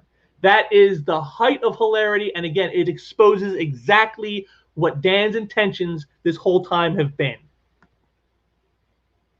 That's the worst thing I've done. I'm going to heaven. Yeah, I think that. My God, I thought this was going to be a bad thing. I was like, what have I done? Yeah, let's talk about because, well, why don't you tell me? Why don't you? Yeah, go ahead. Explain to me why you think that's a good thing to do. why you think that's a really great thing. Well, I'll turn it over to you, and I will ask you, instead of me defending something that's patently obvious, I will ask you why you think it's okay for some random person who has nothing to do with either party, either Antarctic Press or Richard C. Meyer, to call up the publisher, knowing that there's a deal in place, and threaten the publisher and make them cry, and then destroy that deal. Did they have a signed contract? No, they had a verbal agreement, and they both they acknowledged have a contract. Okay. Well, there's a verbal. Well, Dan, you got to understand. There's a reason why this has progressed to a lawsuit. It doesn't need to be signed.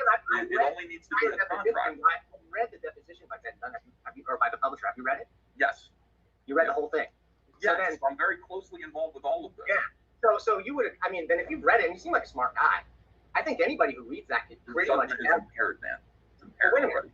No, wait a minute. I read it very carefully, and I've talked to some lawyers and legal friends. I know some lawyers, and that case doesn't have a leg to stand on, dude. You. And there it is. This is what Dan was waiting to hit him with right here. I read the depositions and I talked to some lawyer friends, and that case is without merit. That is a litigious lawsuit that is evil and wrong. You guys are just attacking Mark Wade for nothing. And yet, as Ethan's going to show here, Dan is completely wrong once again.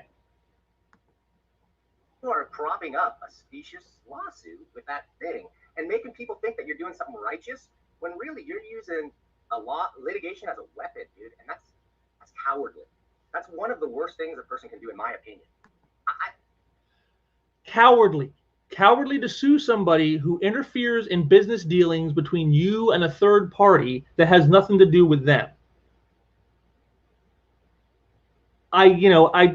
This is for me, when I first saw this is where I started to get angry.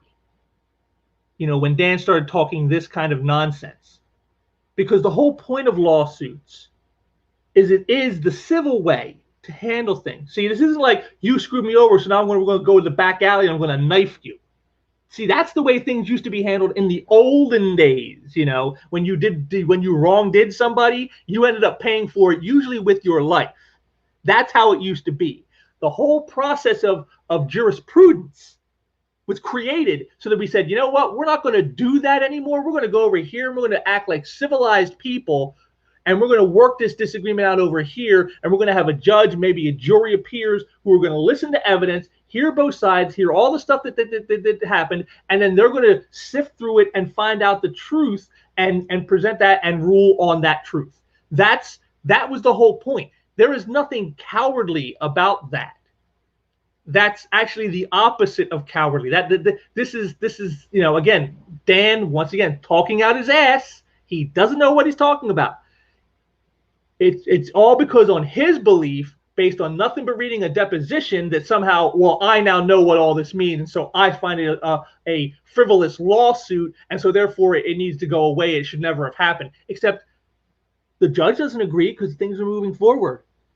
And Mark Wade has tried to get it thrown out, and he hasn't been able to do it. If it was so obviously, without merit, as Dan is saying, well, that would have happened long ago. We wouldn't be 2 years into this, and it's still going on. It would have been over by now. The judge would have thrown it out of court, but he didn't.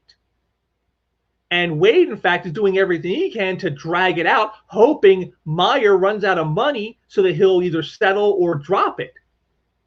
Which to me, that's really the you want to talk about cowardly? There's the cowardly thing. If Mark knows I did nothing wrong, well, then what are you dragging it out for? Get it out there as quick as you can. Get it done with. Go to trial, Mark Wade. Come on, Wade, go to trial. Take it to trial. Get on that stand and tell the story. Go ahead. Go ahead. But you see, he's in no rush to do that. And that tells you something. There's the true cowardice. But of course, again, Dan has been programmed. He has been told, you are to attack Ethan Van Sciver. And so if he were to actually acknowledge that, well, actually, Mark Wade is the cowardly one here, well, that wouldn't do that. So, of course, he will ignore all legal precedent. He will ignore all the facts, all the evidence, any details that do not factor into Mark Wade is the innocent party.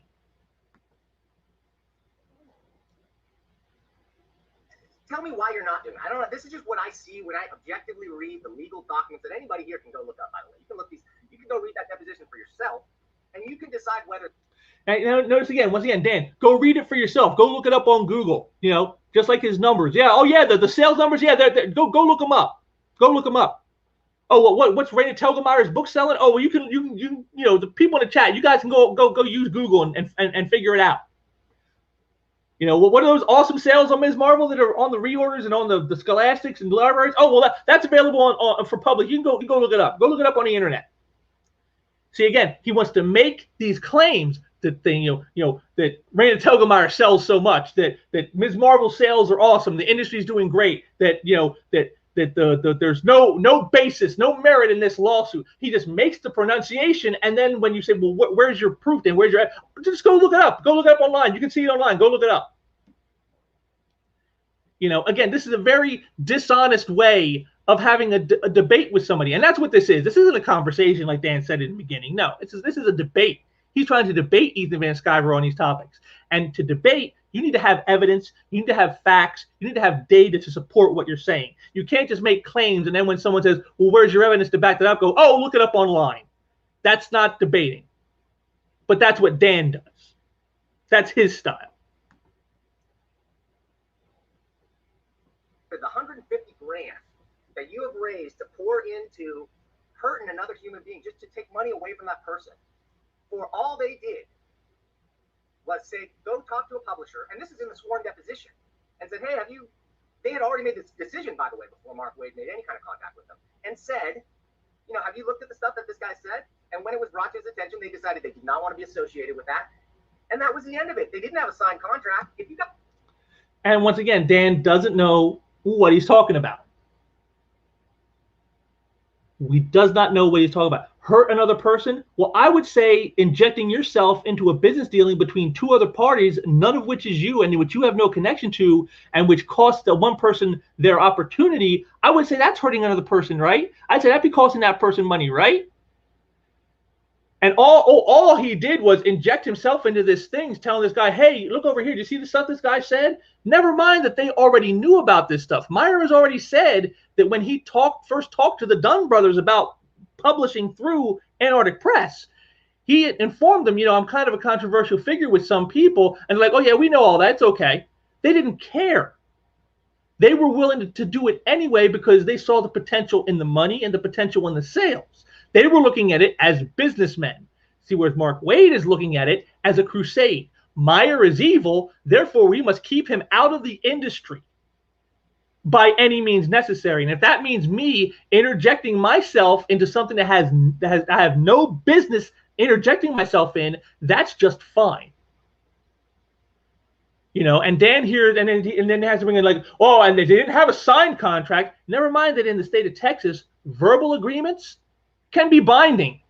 So, and again, it is a verbal agreement, and because both Meyer, who at the time had a Twitter account, and Antarctic Press has a Twitter account, and at the time they both said that, hey, his Jawbreakers book is going to be coming out through Antarctic Press.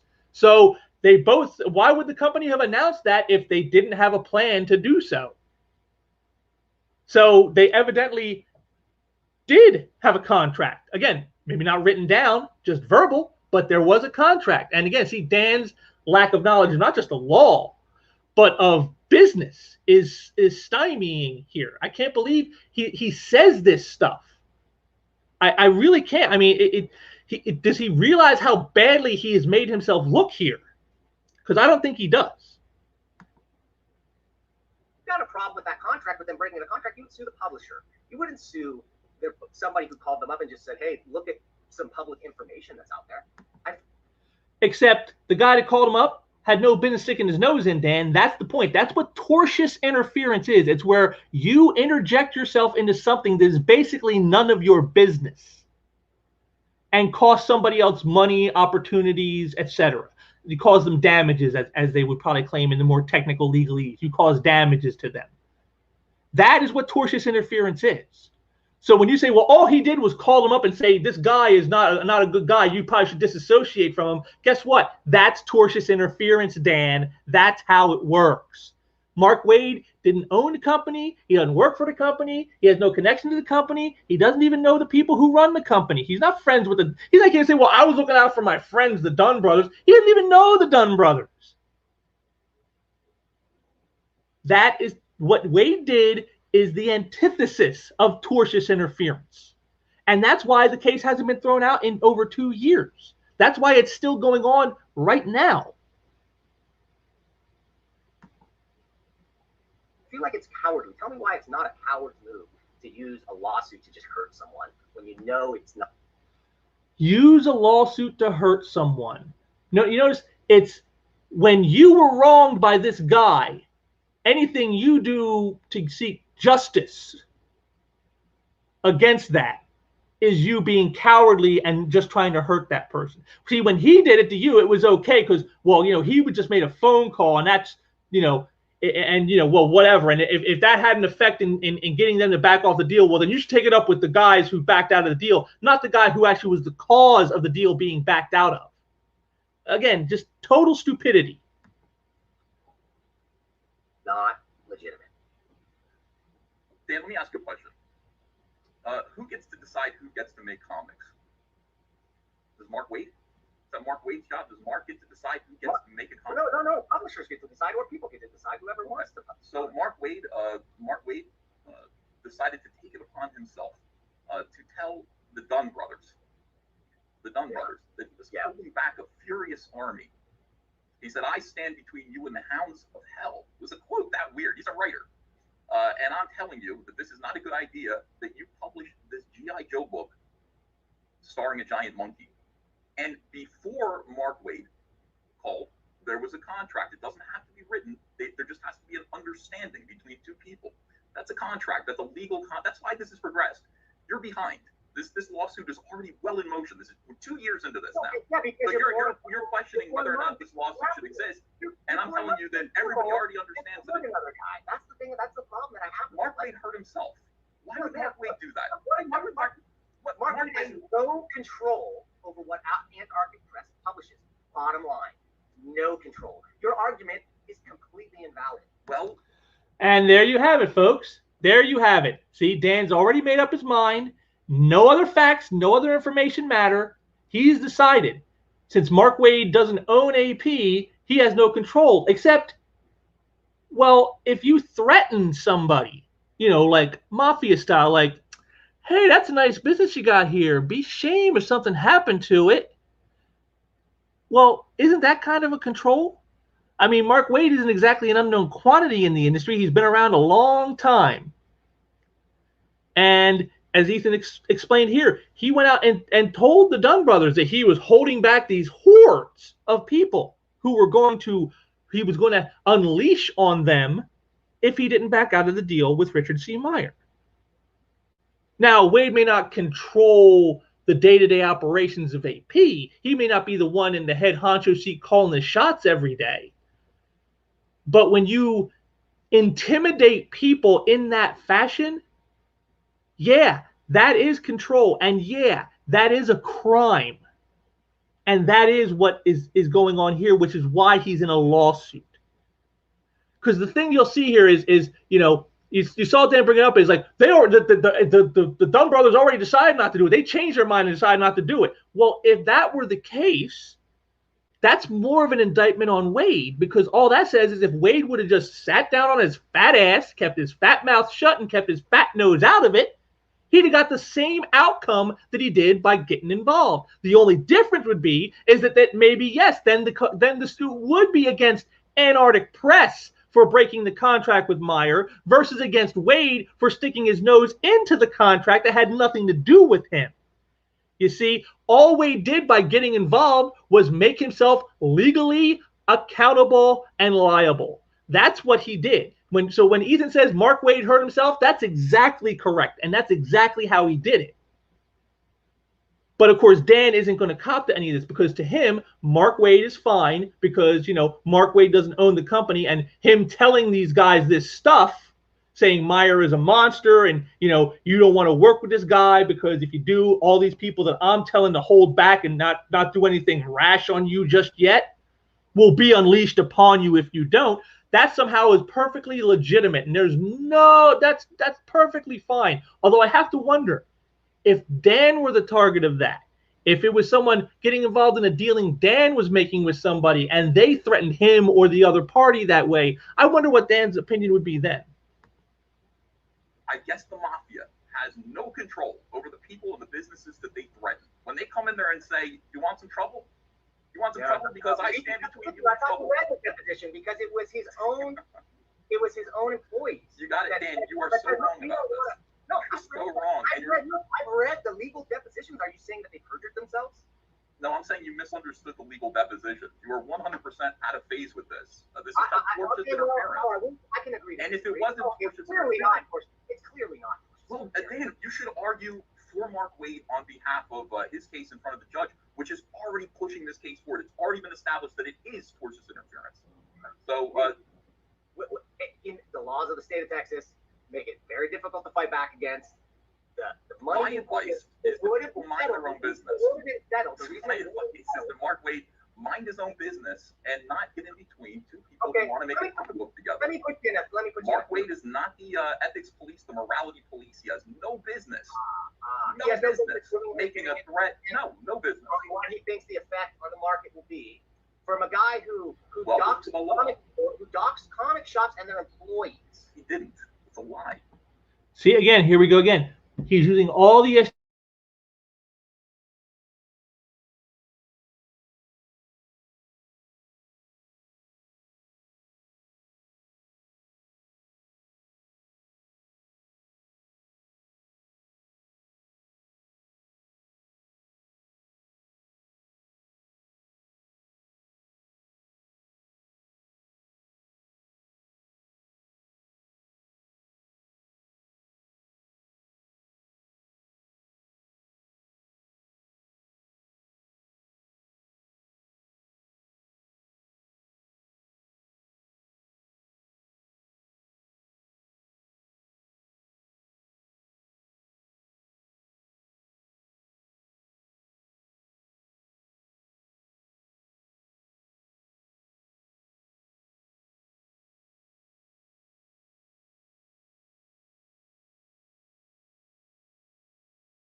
Sorry about that, folks. Had a little bit of technical issues for some reason. Don't know why that happened.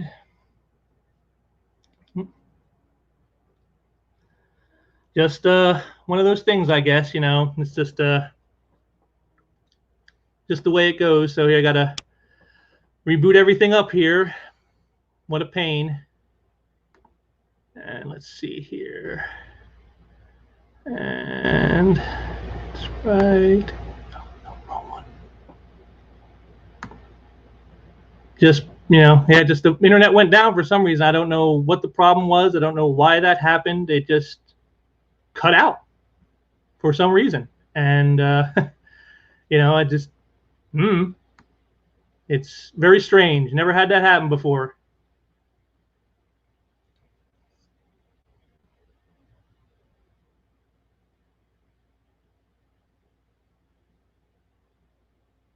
So let me see if I can find all those links that I had. Where's the link to?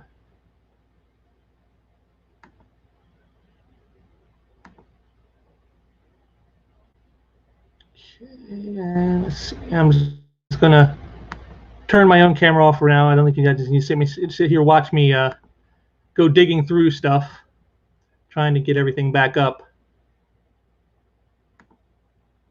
And let's see, there we are.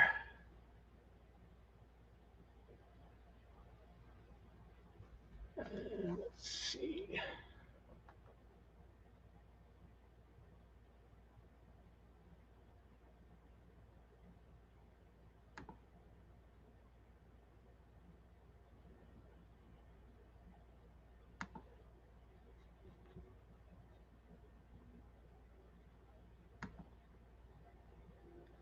And let's see. Yeah, sorry about this, folks. I'm sorry I'm slow. It's speed has never been one of my fortes.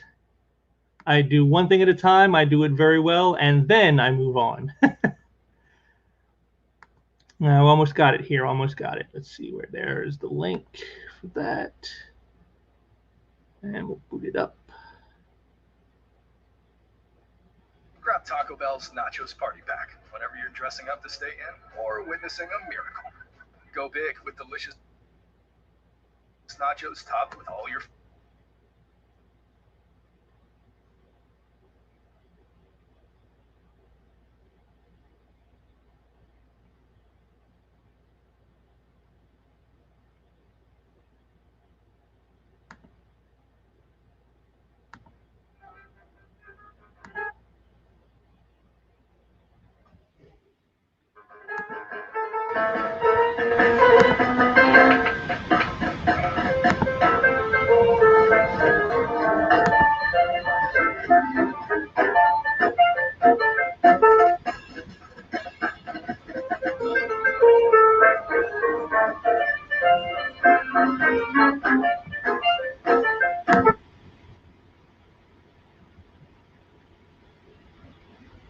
reason is because this was a serious prize. This election is not about Trump. Trump is just a guy. Problem with that contract, with them bringing in a contract, you would sue the publisher. You wouldn't sue their.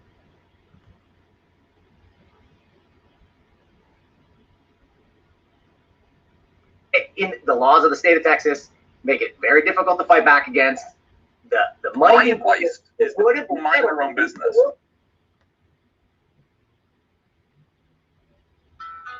Vengeance. This guy got involved, and he threatened.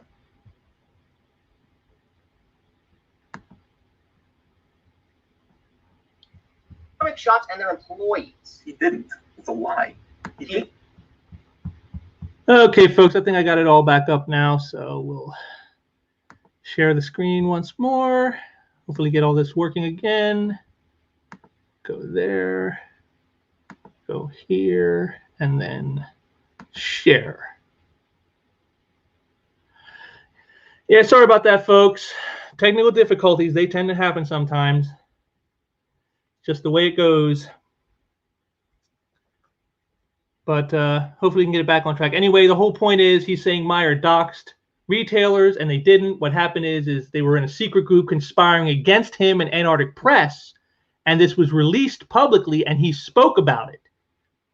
And then now that became he was somehow targeting these people and doxing them when he wasn't the one that was in the secret group. He wasn't the one that exposed the secret group. This was somebody else. Meyer was just responding to it since he was the target of this secret group of retailers. That's the lie that Dan doesn't seem to want to let go of. Who eavesdropped and took screenshots from private Facebook groups and tried to target those shops and get people to say, look, these guys won't carry my books, so make it happen, guys. That's what happened. He said these people are actively working in private whisper networks to deny you, the customer. Let's talk whisper networks. See, there you go again. Once again, Dan losing the debate. He's losing the point. He's lost the plot. And so what's he do? Oh, let's just move to another topic. You saw his glee when Ethan mentioned the whisper networks. When he mentioned whisper networks, that the glee and there we go. We'll go to that instead. We'll go there instead. So that way I can attack Ethan for this. That's what we'll do. Yeah, that's it. It's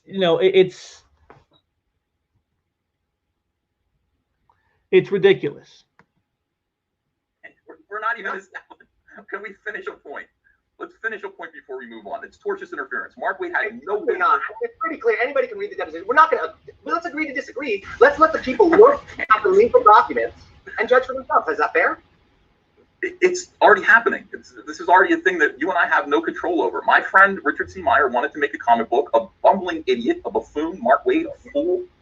Somebody who is a child in his mind. Somebody known for throwing temper tantrums, somebody known for getting involved in things that are none of his business, for making physically violent threats at his peers at conventions. This guy got involved and he threatened my friend's publisher. And my friend's publisher got scared and said, I don't think I can publish you. That is called tortious interference. And Mark Wade had no business. And my advice is just don't get involved. If somebody wants to do something, if they have a publishing agreement, my advice is to not call one of those parties when you're not directly involved in any way and threaten them. So that's a good idea, right? That's the worst.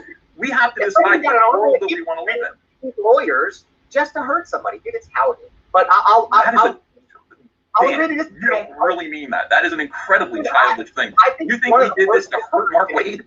We did it because. And that's exactly what he thinks.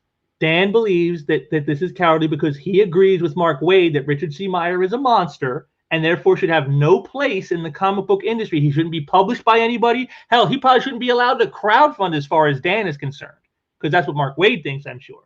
And so because of that, because the target Wade chose, Dan is okay with it. I don't like Meyer, so therefore it's okay to do anything to him. Anything that if it was done to me would be considered wrong. But since it's done to that guy I don't agree with, okay, now that's perfectly fine. Again, there's a name for people like that, and I'm sure Dan's been called it many times. Dan, let me just talk for 1 second without interrupting me. We didn't do this to hurt Mark Wade. We did this because Mark Wade hurt my friend, and we want the comic book industry to be safe so that people can make comic books without the interference of politically minded, and I will tell you, without the interference of politically minded buffoons who are making threats and making it inhospitable for creative people. And that's exactly what Mark Wade is. This is the thing, dude. Mark Wade had no control over that. Richard Meyer could have published his books through Diamond. He didn't have to go through AP. He had an agreement with a publisher. He's being a baby, and you're helping him be a baby, and you're helping Mark Wade be a baby. I'm trying to protect my friend who had somebody run into him. Okay, and let's make it. Are you a gambling man? Are you a gambling man? And now you're about to see one of the most stupidest things I have ever seen in my life. And, I'm not exactly a young man anymore, so I've seen quite a bit. And what Dan does here, again, remember, what's the name of his channel? Comic Book News. That's the name of his channel. He's trying to present himself as some kind of media guy who covers objective truth-seeking, remember? That's what he does here. Now watch what he does here and tell me there is anything that is objective or truth-seeking in what he says here. Yes. Are you religious? I don't know. Yeah, I'm a Christian. I believe in, turned over my soul, my destiny to my Lord Jesus Christ. Okay, but you gamble. Sure. From time to time. Yeah. Let's bet some money that who wins that lawsuit. You want to bet money who wins that lawsuit? Yeah, because justice prevails, right? The winner will be justice will prove. That's how justice works, right? Yeah, I'm not going to bet money on something like that. Here's my thing: you're calling Richard Meyer evil. I'm not for wanting to. Well, you just said it was the worst thing that I've ever done to support him in protecting himself from Mark Wade. What? See, I didn't call him evil. I mean, I'm inferring it everywhere. I'm saying, you know, this is the worst thing you ever done to support this guy. I'm saying that Meyer is a monster and a coward because he's suing somebody for interfering in his business dealings. But I didn't say he was evil. Come on, don't put words in my mouth. Come on, man. A tremendously influential and powerful person in comics who was trying to shut my friend out from making a silly independent comic. Oh my gosh. And he continues to.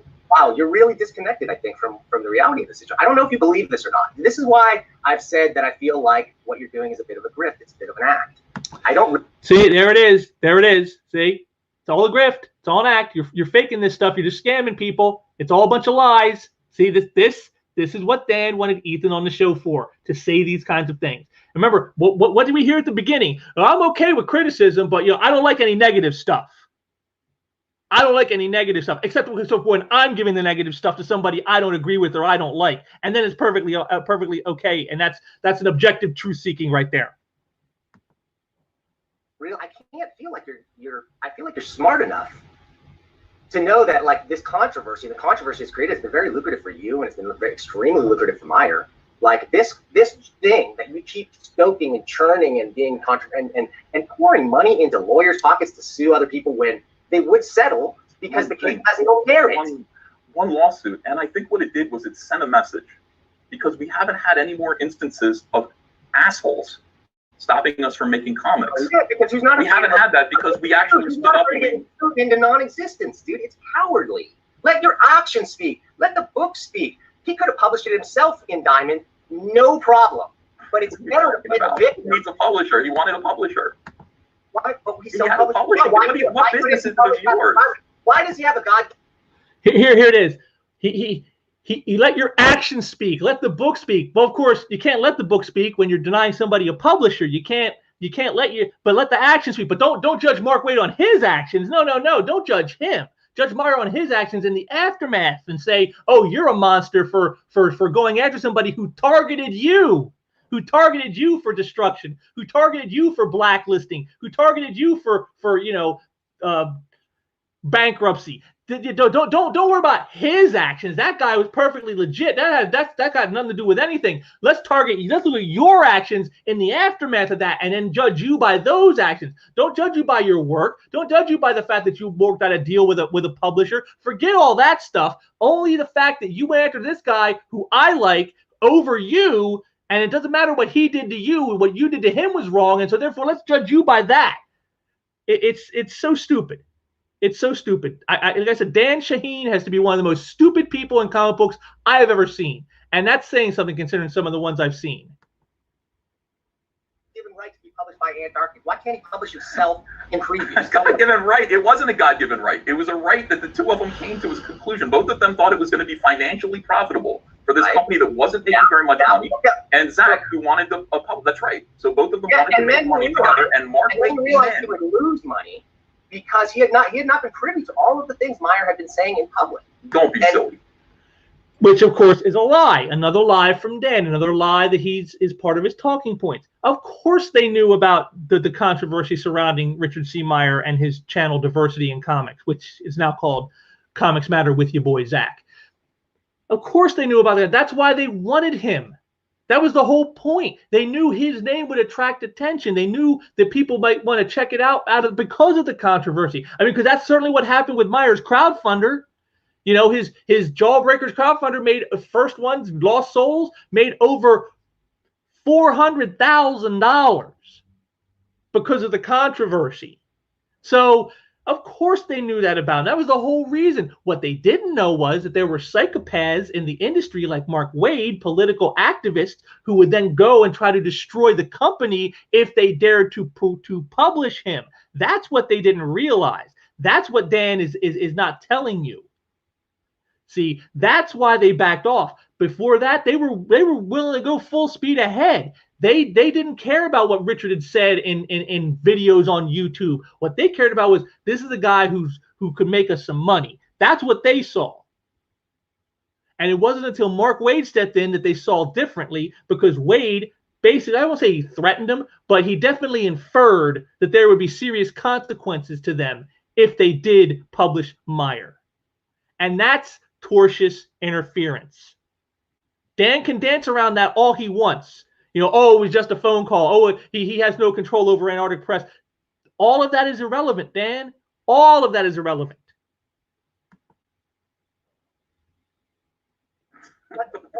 Of course he was. What do you think he heard of Jawbreakers? I'm just reading the legal definitions. That's all. I'm just reading what he swore on the. So what Dan did is he read legal depositions that lacked any of the context of what actually went down. He didn't look into the videos that Richard Meyer did, where he talked about one of the Dunn brothers calling him up the day this happened and crying to him on the phone, begging his forgiveness that we can't go through with this now. You know, we didn't expect this. We didn't see this coming. You know, we've never seen anything like we have retailers attacking us. We have people in the comic industry like Mark Wade attacking us, threatening us. You know, we can't do this. We're afraid. We're a small little company who can't you know, survive such attacks. You know, that's what they didn't bank on.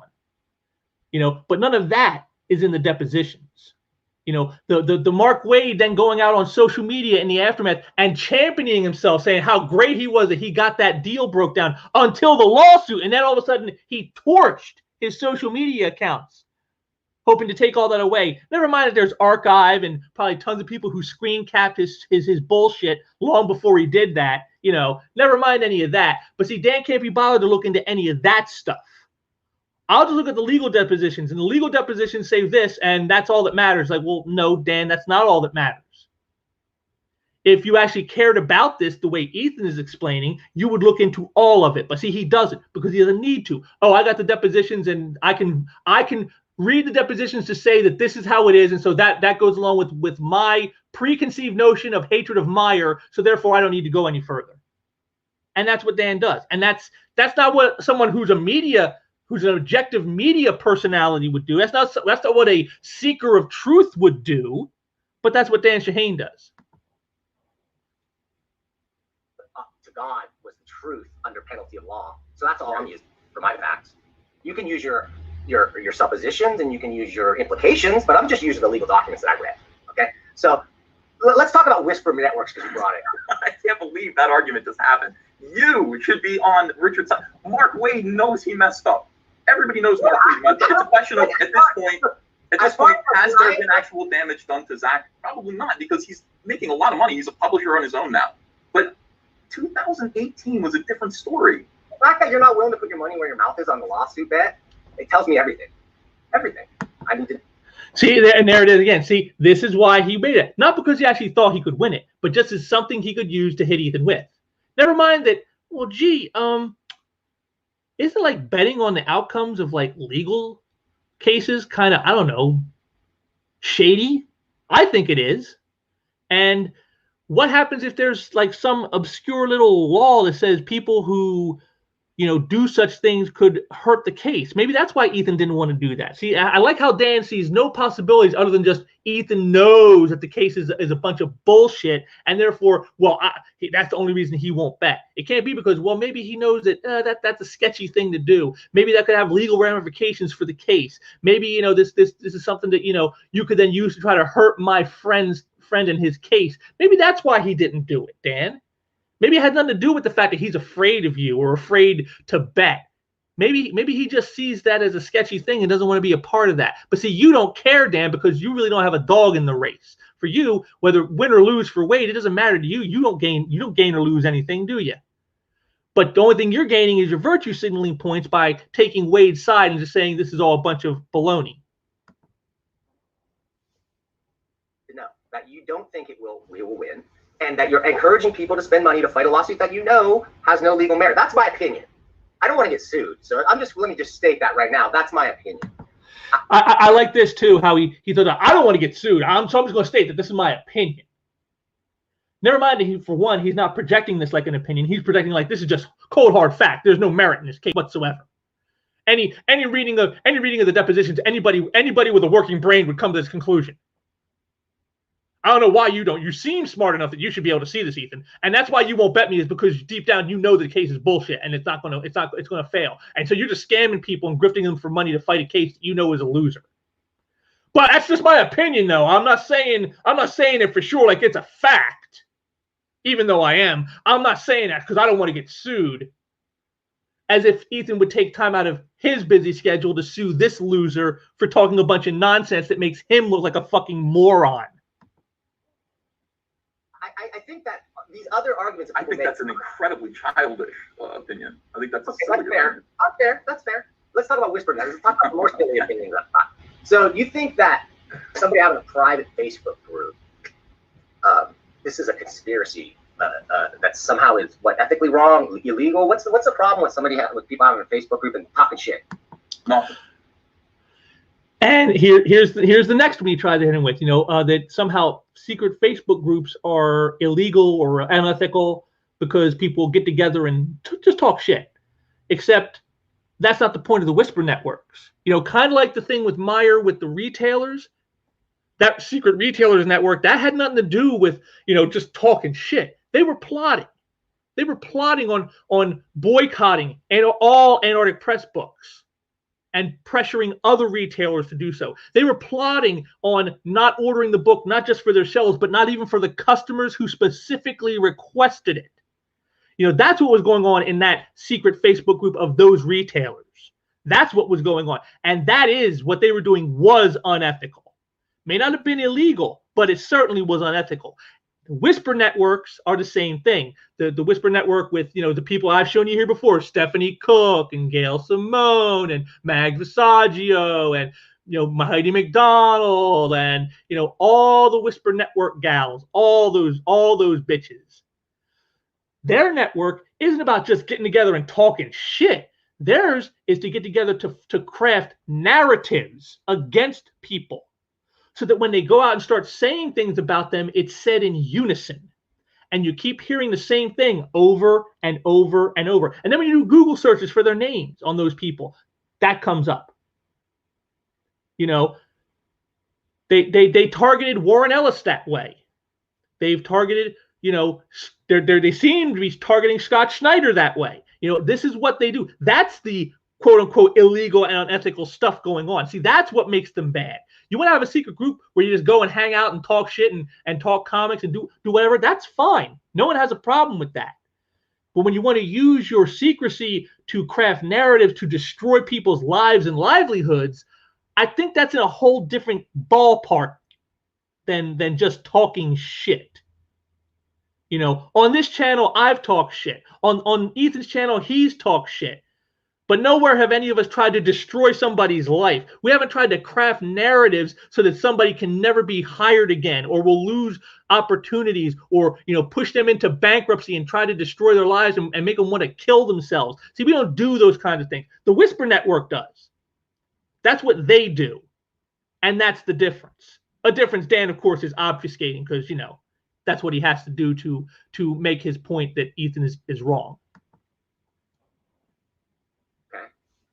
So what's your problem with the whisper networks, and why are there articles coming out with people invading these private sanctums that they agreed they would not reveal anything from, and doing screenshots and showing stuff, and it's pretty shitty. That's kind of funny, Dan, because what you just said, isn't that like the definition of undercover journalism? Secret recordings done to catch criminals doing criminal stuff and to catch, scam artists trying to scam people. I mean, John Stossel is a consumer reporter. He did that plenty of times. He'd walk around with a hidden camera and microphone on himself and try to get these guys who were business dealers who were trying to rip people off and catch him in the act. And then he would later confront him. And then all of a sudden, when he saw the camera, they didn't want to talk to him. I'll get away from me, So are you saying journalists who have done, that kind of undercover work are unethical, Dan? Are you saying that about them too? Because that's what you're saying here. Someone went into this Whisper Network room saying, they were maybe somebody else or whatever. Or actually, in the case of the Whisper Network stories, the person using the name is it was a Penny Parker or something like that. That's not her real name. So it's somebody, that's a pseudonym they're using to cover for their real name, no doubt, which is what they use to get in. So his problem is how dare you go into these private secret chat rooms and then expose the immoral and unethical things they are doing in them publicly that is destroying people's lives. That's just so wrong of you to do. Don't you have a problem with breaking their sanctity of their privacy by exposing the evils that they're doing to people? That's wrong. You should let them skulk and scheme in private and destroy people's lives without saying anything about it. That's what Dan's arguing. Well, because it's important that people understand that when you see very strange events in cancel culture occur, such as what happened to Jay Lee and what they're attempting to do to Scott Snyder, it has an origin. It's not something that just comes out of the blue. It's important that people understand that there are private rooms in which things like this are discussed, organized, and conspired. Now, those Whisper Network rooms that were revealed prove that the reason why these people all have the same message and all go after certain targets is because they have political grievances against them. And they work together. They brag about it. They share these private messages. They enjoy hurting each other. They enjoy hurting each other in comics. I think it's an interesting thing that people should know. So when you see cancel culture happen, you think it's cool to like pretend you're somebody else, get into a private group where there's confidence and everything, and then like take screenshots and share them around? You think that's ethical and that's like honorable? When they're plotting to destroy someone's life, yeah, absolutely. I think any moral person would say if you are in any group, whether it be secret or not, and you know they're plotting to do some damage to somebody unjustly, trying to ruin their lives, ruin their careers, and you bring that to light, yeah, that's a good thing. That's a worthwhile thing. Again, and this kind of says something about Dan Shahin here, that he doesn't see it as a worthwhile thing. He sees that as cowardly. He sees that as, hurtful. How dare you? Greta Thunberg, how dare you? This really says something about Dan, that he sees it that way. But again, I have to wonder, just like with the tortious interference, if Dan were the target of a Whisper Network smear campaign, I wonder how he'd feel about somebody exposing that then. Gotta wonder. Yeah, I think it needs to be done in this case. I think it needs to be done. Okay, I disagree with that. That's another point, but that's okay. I feel like Whisper Networks are. You're just fighting with people who are hurting people. You understand? It's like Mark. I forgot they're hurting. Didn't need to hurt. And they're the victims. I forgot about that. I'm sorry. See, and there it is, brushing it off the fact that what they're doing doesn't matter. I forgot, you're the victims here. You guys are the victims. I forgot. Their privacy being invaded by somebody who's exposing their tactics and their plans of destroying others. They're not victims. You're the real victim. See how he just kind of condescendingly just brushes that all aside. It's like, oh yeah, oh you, oh it's you, I forgot you're the victims. Again, it truly says something about the character, or lack thereof, of Dan Shahin.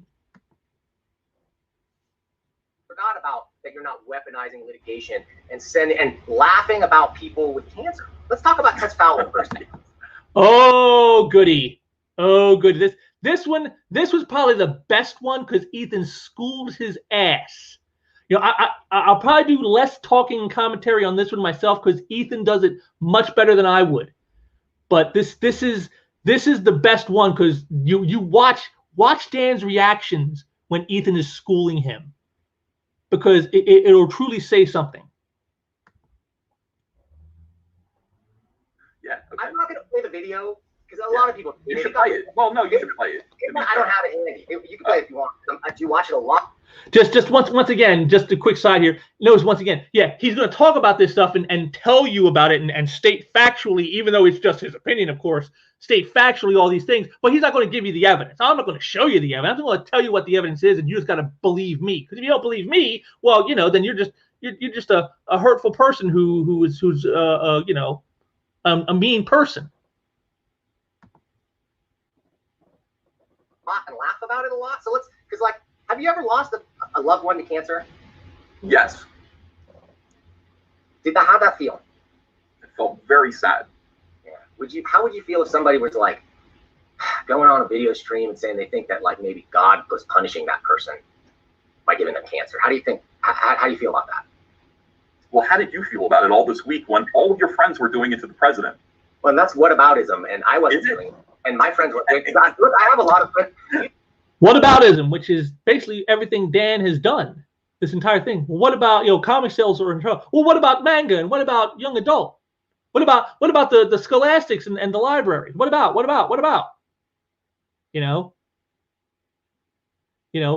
Wade interjected himself in something that wasn't his business. Yeah, but what about lawsuits that hurt people? What about that? What about harmful lawsuits? What about lawsuits that are based on no merit? What about? It's all about whataboutisms, with Dan. And then, when you bring one up, all of a sudden, oh no, we can't have that. I don't like this. Look, it's karma and science. They're going to come together to punish somebody. It must be God. It must be a God who's killing the president of the United States. I have a lot of friends that are Trump supporters. Tess Fowler did it. There's a lot of people came right out and said, all right, you can't wait for the president to die. I don't think. Did you catch that bit? Did you catch that one little bit there? He said, I have a lot of friends who are Trump supporters. Which is funny because I'm sure Dan is of the kind, whereas if he was calling you racist and you said, well, but I have black friends, he'd say, well, that doesn't mean anything. You're still a racist. So, but here's Dan, he's calling Ethan out trying to say that he laughed at Tess Fowler having cancer, which of course isn't true. And Ethan's going to explain to you exactly why that is in a moment.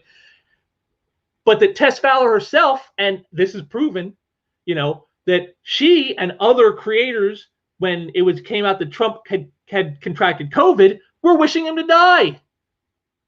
So it's wrong to wish death on Tess Fowler for being a horrible person who's destroyed people's lives and attacked people unjustly and tried to ruin their careers, and say that for her to get cancer is somehow karma because she lives up to her name. She is a foul human being who has done nothing but hurt others. That's wrong. But when she goes out and then says that the president should die of COVID-19, well, that's just whataboutism, and no, you can't. And I have lots of friends who are Trump supporters. You can't say that I'm being biased because I have lots of friends who are Trump supporters. Never mind that I don't listen to them and I think they're idiots, and I say everything that is against what they believe. But come on, man. I think somebody is a terrible person. Well, I think that's a terrible wrong. person. Yeah, I think it's wrong. She's a terrible person who worked really hard to destroy my life. I don't want her to die of cancer, but I do want her to go away. And if she were to get eaten by a shark, I would laugh. Cancer, though, no. Just a quick side note. By a Tyrannosaurus Rex, that would be cool. Just a quick side note. Eaten by a shark with my shirt. Now you see why I wore the Jaws shirt today. That's why I wore this. This was in honor of you, Ethan. If you're listening, Ethan, or if someone clips this to you, that's why I wore my Jaws shirt in honor of that comment saying she was eaten by a shark. That's why I wore it. Just for you, my friend. Just for you. Wonderful. Be I funny. find that a little bit funny. That's a little bit funnier because those are things that don't no. happen. And they don't see when this happened, when that came out, we were going to talk that week, and I had my mother-in-law, who was a wonderful religious person, passed away from cancer. Okay, and I was shaken with anger when I saw you guys laughing about that. Like, I was really mad. Well, that's not what we were laughing about. So you got it wrong. They lied to you. Somebody made a joke and said, I saw the video, man. Like, just laugh. Well, that's why I was saying to you. The worst thing that you've done. I just think it shows a little bit. The worst thing I've done is protect my friend from Mark Wade, evidently. It's the worst thing I've done. You just lawsuits, but you've admitted that you don't think that it's a legit lawsuit. I mean, you've already. No, I do. I very much do. I just think that the lawsuit has stretched on for so long now that it'd be very difficult to show damages because Zach is a winner. He just won anyway. He went through everybody trying to destroy his life. That is a Mark Wade. That's a ridiculous statement. He's going to lose. Dude, you're so. Dan calling people having tried to destroy Richard C. Meyer's life and livelihood a ridiculous statement. I mean, that just, to me, there it is. That's the epitome of what all this is about. He came into this prejudged, having everything prejudged, and decided already what the answers were. And so when Ethan comes on, and schools him with actual knowledge and experience that he has being involved in this stuff, he just brushes it off as, oh, that's just ridiculous. That's a ridiculous statement. It shows. That this is the face. Look at that smug look on Dan's face. This is the face of the comic book media. This is what they think. They don't seek, despite what Dan says, they don't look. They're not objectivists seeking truth. They are propagandists who are seeking information that supports their narratives. That's what they are, and that's what Dan has shown throughout all of this. Like I said, we're about halfway through this, and that's all you've seen from Dan. From the very beginning when he's setting up premises, all the way to when he's shotting on Ethan, bringing up the sketch cover and showing it to try to run him down. All this stuff, saying his points are disingenuous, saying that his points are ridiculous statements. Everything Dan has done has been to service a narrative and an ideology that he believes, and that's what the media. The comic book media does the same thing. That's why you don't hear about the successes of people like Richard C. Meyer and Ethan. Where's the stories on Bleeding Cool or CBR or Newsarama about Ethan Van Sciver's 1 second $1 million crowdfunder on Cyberfrog 2 Wreck Planet? Where's that? I mean, that's news, isn't it? I mean, here's a guy who he didn't just go out and get lucky once. Oh, he got lucky on Blood Honey and he made $1 million. He went out and did it again. That's news. That's something you should talk about. They didn't talk about. They talk about your boy Zach getting to work with greats like Chuck Dixon and Graham Nolan on a book with Sylvester Stallone, getting the Expendables graphic novel that he has coming out. Expendables Go to Hell. Did you see any news on that? No, of course not. Why? Well, because we can't say anything positive about these people. The narrative is these people are monsters, and therefore, unless it's something we can use as like a hit piece to trash them and tarnish their reputations, well, there's just no point in even talking about these people. Who cares if Ethan Van Sciver makes $1 million on every crowdfunder he does? Who cares if Richard C. Meyer gets to work with people like Sylvester Stallone and do that? Who cares? I don't care about that because I hate those people, so screw them. Hardly objective, hardly journalistic. This is what you're seeing. This right here, Dan Shahin, right here, this image, burn this image into your heads, folks. This is what the comic book media thinks of the consumers. This is what they think of anyone that does not follow their narratives. This is what they think of anyone that they stand against. This is their attitude towards you. Yeah, you're just ridiculous. You make ridiculous statements. You're disingenuous. That's what they think of you. That is what they think right here. I wish I had the temerity right now to screen cap this image of Dan. And every time some scumbag SJW says something, just throw that image up. This is what you're doing. This is what you're doing. This is what you're doing. Every time. This is the face of the comic book media. $. You know he's gonna lose. You know he's gonna lose, and you will not. Wow, that's amazing. Because this proves to me, basically. I don't know anything of the sort. I'm just not like you. I don't know. I don't know. I think he's got a good case. I think the people who reviewed it. Oh, you're not going to bet? Okay, that's cool. All right. I'll bet with you. Dan, I mean, it just seems like, it seems beneath you. It's definitely beneath me. But I would bet. Not beneath me. I love the bet. I'm a gambler. Okay. I'm a gambler. I am too. But this wasn't funny. Well, your gamble on this conversation, Dan, certainly didn't pan out for you. If you look down here, if you can see, on the bottom here, and I'm not sure it's kind of small on the screen here for you, but he's getting ratioed in the like to dislike thumbs here. 361 up, 436 down. So certainly didn't work out for him too well there. And you're going to see just how well it didn't work out for Dan in a little bit here. I'm going to show you something else about it. It's kind of interesting. I'm not religious. I'm not religious. How does your church feel about gambling? My church is in my heart. I know you think that I'm Mormon. I was raised I don't know. Well, no, but you made fun of Joseph Smith and stuff like that. I mean, you assume I'm Mormon. I'm Christian. I'm not Mormon. I like Mormons. I like Christians and I like Mormons. I have good friends that are great. See, once again, here it is. Again, the duplicity of these people. He made a joke about Mormons. But don't hold that against him. That doesn't make him a bigot or a nasty, mean person or anything. No, it was just because I have friends who are Mormons. It was just a joke. But yet, put that the other way around. How many times has someone like Ethan made a joke? And yet, that somehow makes him a Nazi or a white supremacist or, whatever. You see, it's always the other guy that's the problem with these people. It's never themselves. Whatever they can do the very thing they would blambaste you for. but when they do it, it's okay somehow, and you have no right to judge them for it. I find that fascinating.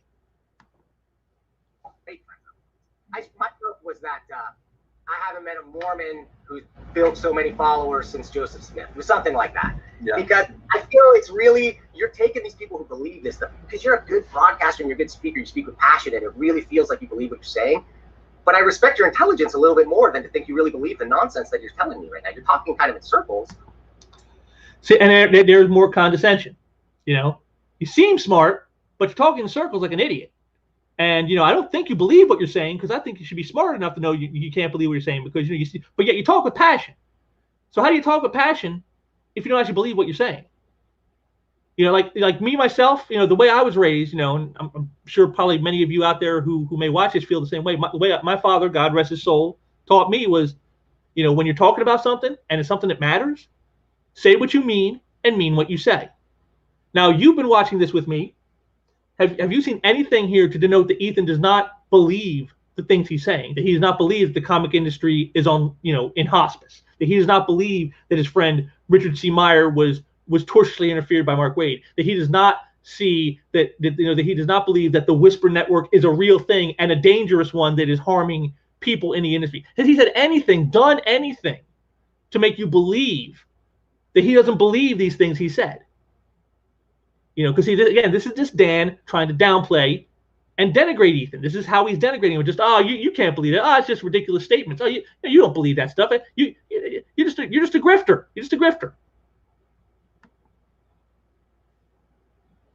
And trying to file a lawsuit that's clearly, it's just. I can't believe this is what you wanted to talk about. I'm shocked about this. It's so obvious to everyone that Mark Waid did something wrong. You know, okay, let's talk about one. Okay, let's get off that. Let's talk about sexism.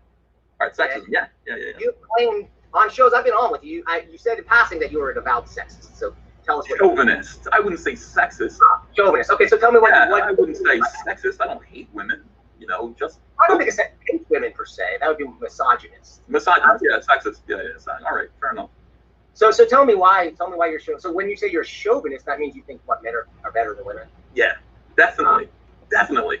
Of course. Okay, how? Wait, tell me. Well, I shouldn't say I'm in your presence. So let me say some men are better than all women.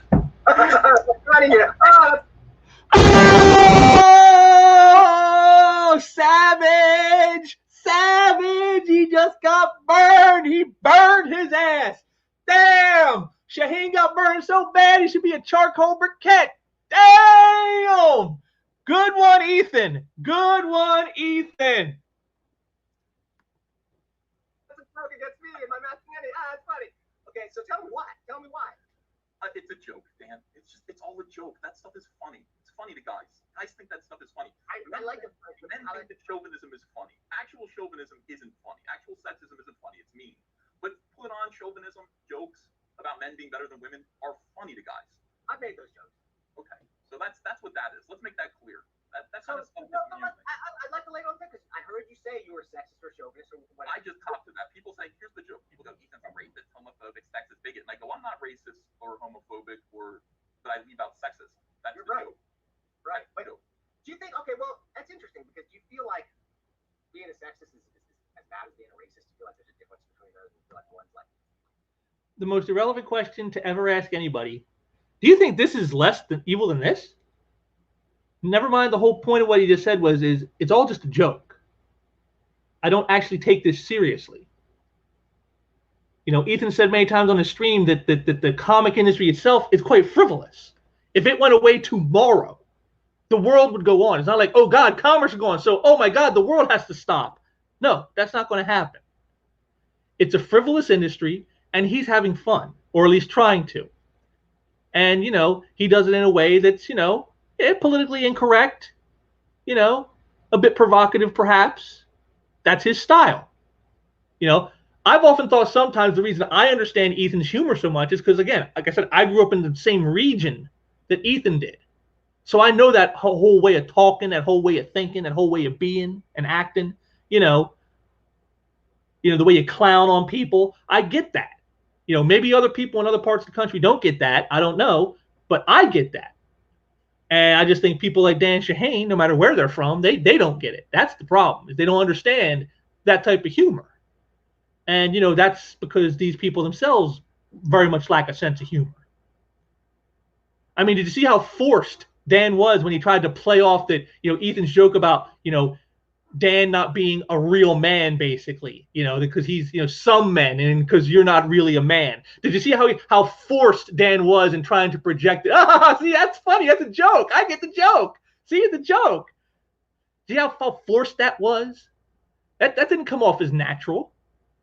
And that's because, you know, probably Dan doesn't have a very good sense of humor, if he even has one at all. I mean, because I saw nothing here to say that he has a sense of humor, outside of when he runs somebody down saying that their points are, you know, ridiculous or, you know, disingenuous, and then he chuckles to himself about, ha ha ha ha ha. More okay than the other? I think they're equally bad. I don't really quantify things like that. I find racism to be despicable. I really do. I don't think racism is funny. I think sometimes sexism is funny. So I guess racism is funny racist jokes, to tell you the truth. I've heard a few. I know your audience. I find them to be disgusting, despicable, and lowbrow. I really don't like racism. You know, I don't like racism. I don't like racism. Let me restate that. I find there are some racist jokes, and some sexist jokes too, that are funny not because of their racism or sexism per se, but just because of the structure of a joke. Can be clever and funny without necessarily being hurtful. So you want to call me some racist? So now Dan's defending racist and sexist jokes. Well, because he enjoys them, I guess, right? I mean, if Dan didn't enjoy them, like the way Ethan said he doesn't care for racist jokes, so he doesn't really care about it. I guess if Dan felt that way about them, he probably would be like, yeah, they're evil. They're just pure evil to tell a racist joke or tell a sexist joke. Evil. But since Dan likes them, he finds some of them clever in the way they're structured and the way they're delivered, that somehow, well, I guess that's okay. And I've told some of those jokes. Oh, okay, Dan. See, once again, when he does it, it's different than if you do it. When he does it, it's just a joke that's clever. When you do it, it's because you're a raging sexist racist. This jokes and see if I laugh. My favorite one. You know any? My favorite. Well, I specialize in ones about my own people, about Arabs. So how about I'll throw it out. I'll throw one out there because, you know, I grew up, you know, and my friends, different races and all kinds of things, and we would make all kinds of jokes. Man, you don't know how many times I've been called a terrorist. Some Palestinians. You don't know how many times. I remember when I came into your stream, you threw in a little Allahu Akbar as soon as I came in there. I think I mentioned I was Palestinian or something, and so I've gotten a lot of that in my time. I got heard a lot. I've been called a Dune Coon. You ever heard that one? Nice to know. You know, again, that's clever on the wordplay because it rhymes. That is kind of funny. I mean, it's, you know, you shouldn't call someone that in seriousness. If it's just a joke, you know, that's fine. You know, I have no problem with racist jokes or sexist jokes or any jokes as long as they're jokes. But, you know, and that's clever with wordplay, you know. But yeah, it's kind of funny how Dan has no problem with this stuff when, you know, he's the one doing it. I just again, it's amazing the duplicity, the hypocrisy of his type.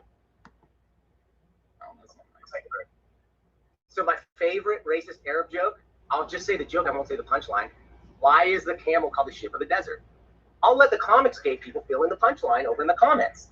Because So he builds all this up as I'm going to tell you my favorite racist joke about, you know, Arab people. But then I'm not going to give you the punchline. I'm just going to tell you the joke, and yeah, the people in the chat, they can try to come up with the punchline. You know, just like everything else Dan has done this stream. You know, yeah, I'll tell you that the comics are doing great, but I'm not going to provide you any of the data. I'm going to tell you that Meyer's case has absolutely no merit at all, but I'm not going to provide any evidence. You know, you can go look that up online. You can go find that out for yourself.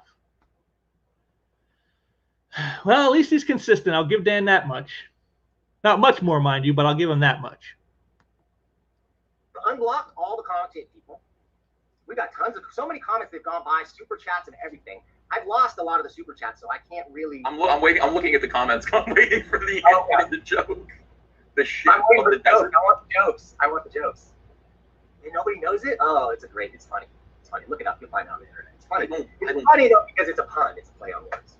So okay, guys, we're gonna go Comicsgate style now. Now I'm looking at the comments, and I'm gonna go in. You've been a good sport, man. I'm throwing stuff at you. I appreciate you being willing to just respond, tell the truth, and tell how you really feel about things, man. I don't think that you're evil per se. I think you're misguided in a lot of ways. Well, I think you're evil and misguided. Just kidding. I don't, I'm shocked at this whole interview. I'm really like, I was like, I thought you'd hit the Tess Fowler thing harder, but that was, you understand, that was propaganda. We weren't laughing at Tess's cancer. We weren't. You want to know the actual context of that clip that was edited out of context? Deliberately? Okay. I got a message from people who were saying that Tess Fowler, I got a couple of her tweets out of context that said, I will no longer, I'm not getting work, et cetera. And I said, good. How does it feel to be forced out of work? How does it feel? Okay. And then the fans said in my chat, they said she has cancer. And I said, look, I didn't know that. I don't wish cancer on anyone, not at all. But before that, I was saying it looks like God is punishing all of my enemies, and Tess is my enemy. She called me up and lied to me. She called me on the phone and tried to turn me against someone. Tried to weaponize me against one of her own friends. She's a weird young lady. Okay, not nice at all. I don't really know a thing about her. I could.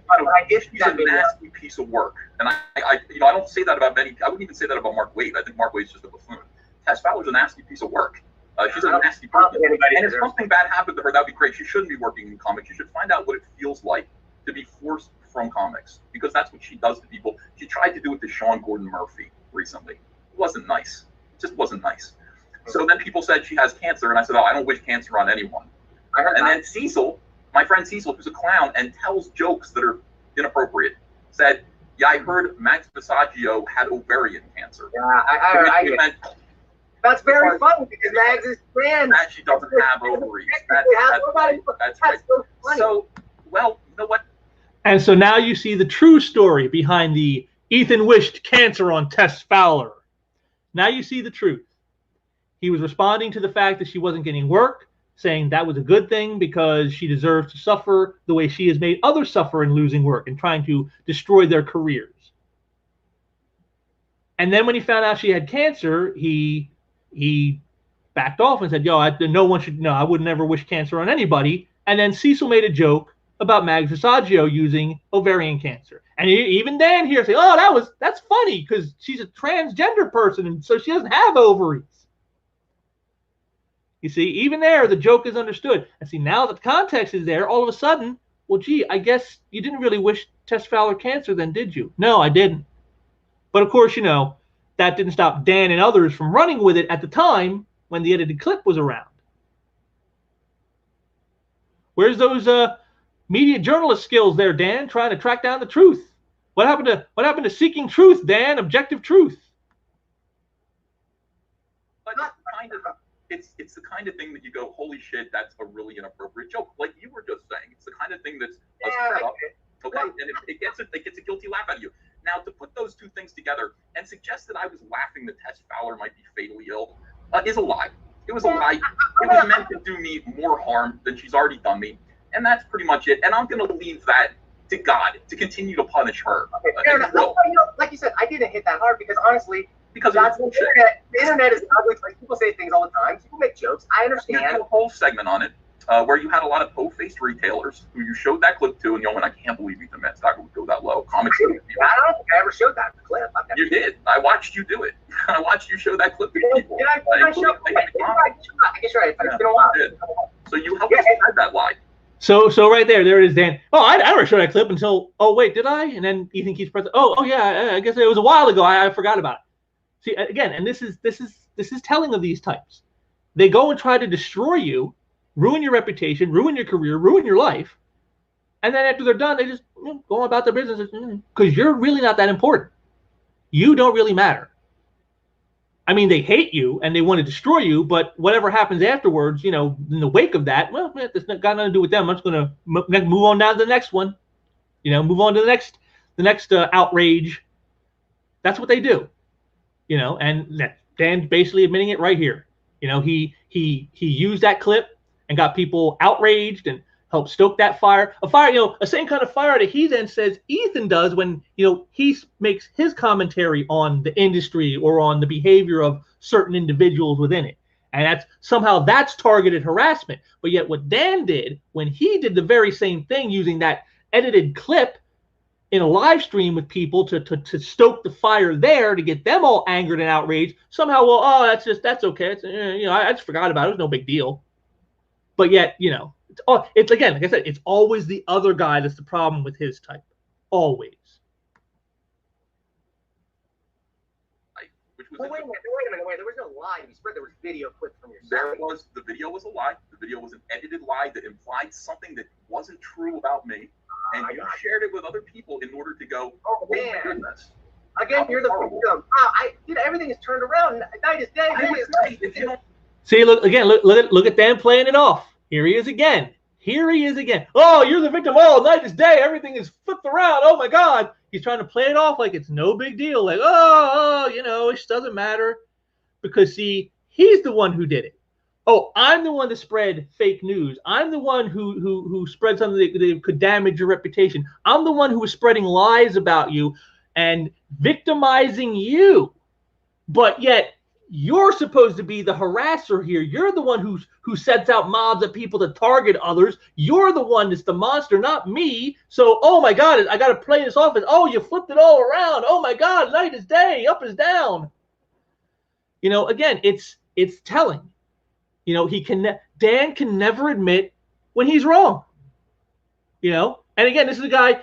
Oh, I have no problem with criticism, but I have a problem with negativity. But he has no problem with negativity when it's someone he doesn't care for, and he'll gladly spread those lies. You see how it all comes together with the comic book media now? Don't like that. Stop victimizing people. I would recommend that if you have power, don't like the idea that your targets are victims, stop victimizing people. And you victimized me. Who am I victimizing? Or me.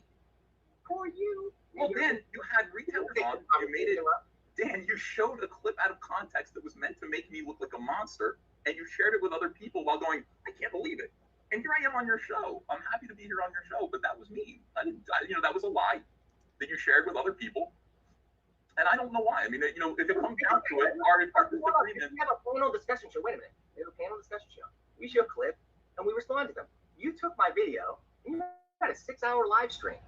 And you tore, and in a big portion of that, you played it in fast motion, and you let everybody. No, we looked at the Heidi McDonald part where Heidi was. Everybody weighed in on what a story boy I was. Well, hold on, Dan. Hold on.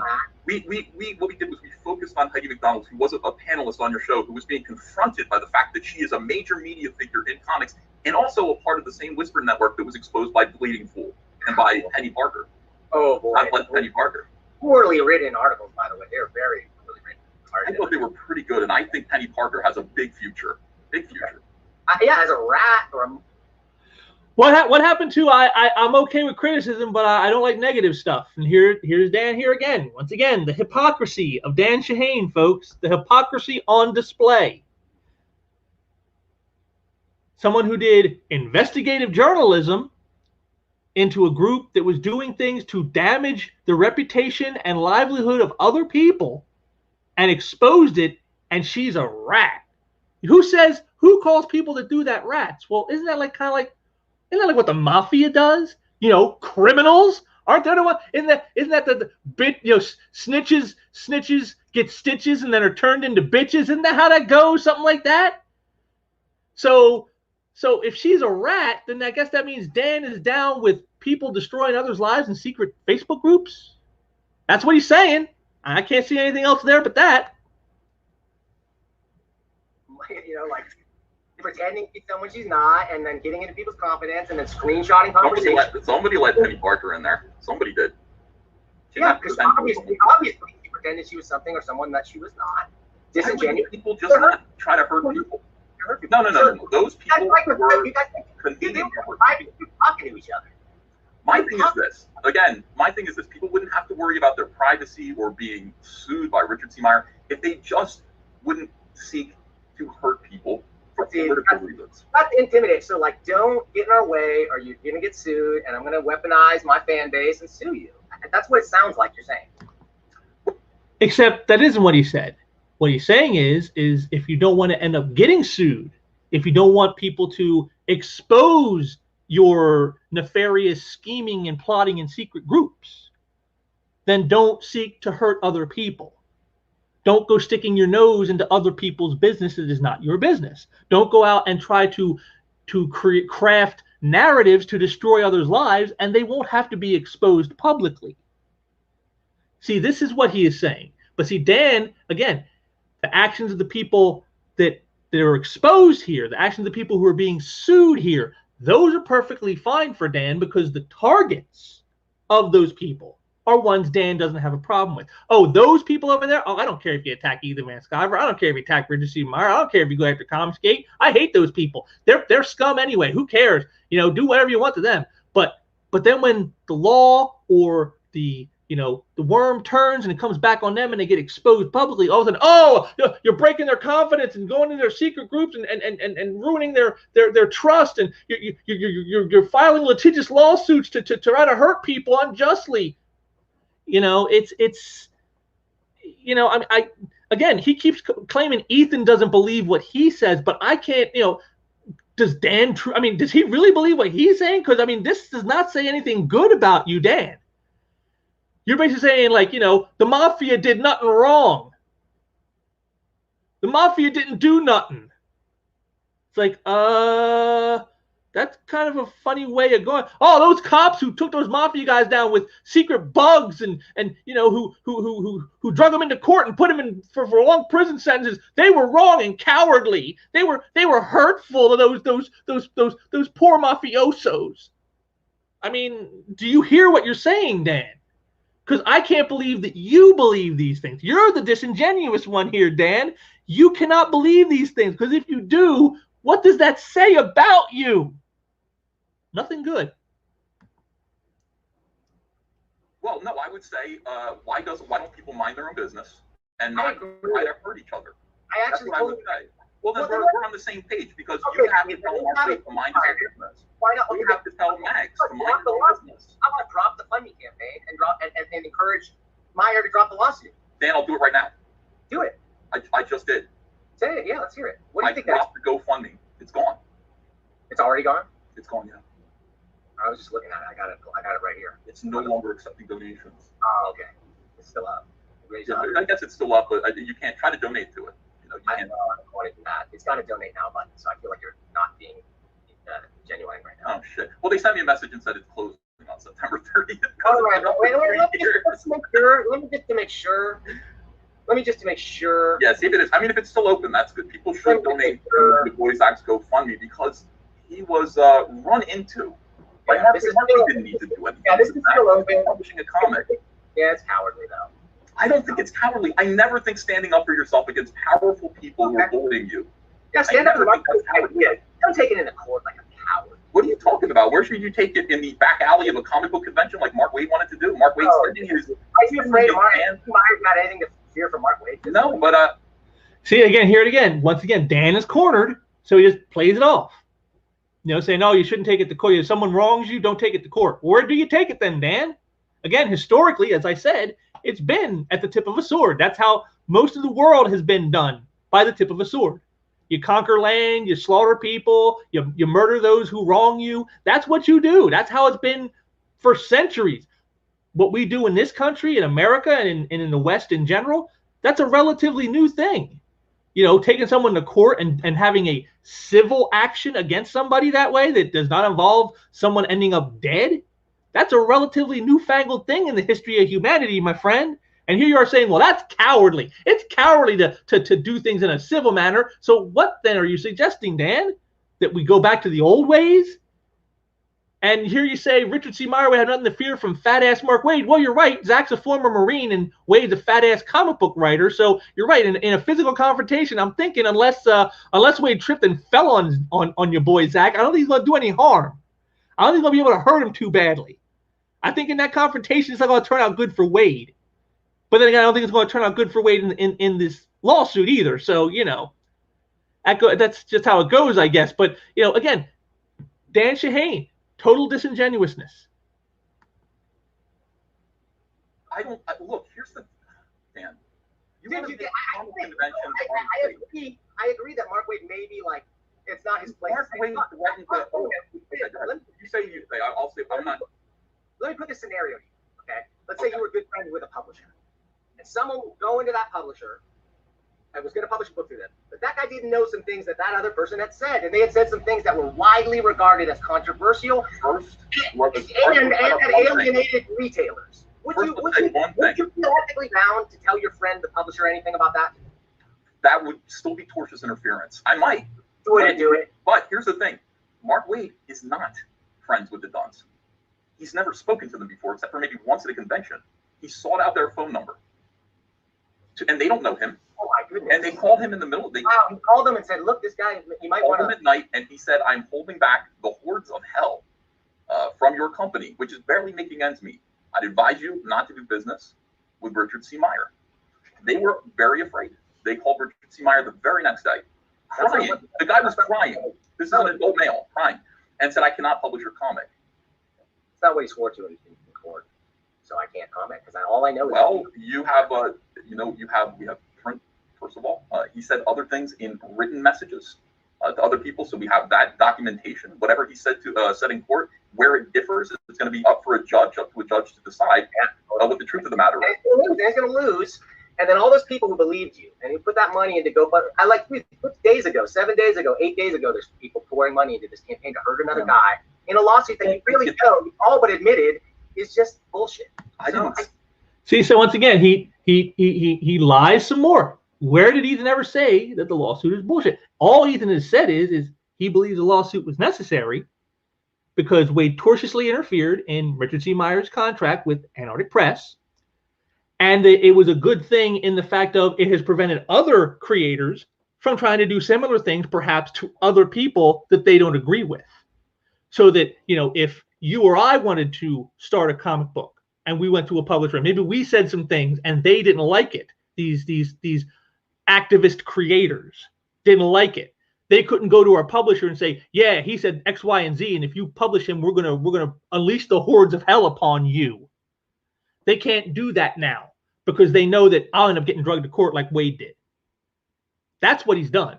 But see, again, Dan can't admit to any of this. And you saw how Ethan's bringing up all these things that Ben Dunn has said, in other places that are not in the affidavits, that are not in those court documents, that those depositions that Dan is clutching like a set of finely strung pearls. No, he doesn't have any of that information. See, he came into this thinking that was all he needed. That's the telling thing in all of this is how little information he thought he needed to try to shut down Ethan Van Sciver, to shut down Comiskey, to shut down anything that he wanted to shut down. Like I got the perfect buttons, just shut it down, shut it down, shut it down, shut it down. And it turned out to be none of those things. All he's done is make pronunciations of his opinions, which he doesn't want you to sue him for, and state them as fact. And then when asked, well, what's your evidence? Where's your statistics and your data? Say, oh yeah, just go look it up online. It's online. Go look it up. That's his argument to everything when he gets any pushback. Oh, just go look it up. Because he didn't look it up. He doesn't know anything. Did he watch any of Zach's videos? No. Did he check archive and see some of the stuff Waid was saying before he torched his social media accounts? No. Did he go to Twitter and check the Antarctic Press account where they said they were going to do the book and then later backed off it, and then some of the somewhat contradictory things Ben Dunn has said? No. Oh, he didn't see a reason to do that because, well, I just read the deposition. That's all I need. And that's he's the kind of guy who says, and he said it here with Ethan, him not betting is that tells me everything I need to know. See, God save us from those who know all they need to know. God save us from those people, please. Because you can see how it turns out when we let them ramble on. You can see how it ends up. Say anything like that. In fact, I profoundly feel, let me just say this again. This is an important lawsuit. This is about a creator's rights to publish a comic book and not be discriminated against for political reasons. You don't know. And to not be threatened. Yes, I do. Dan, I'm closer to this than you are. I do know.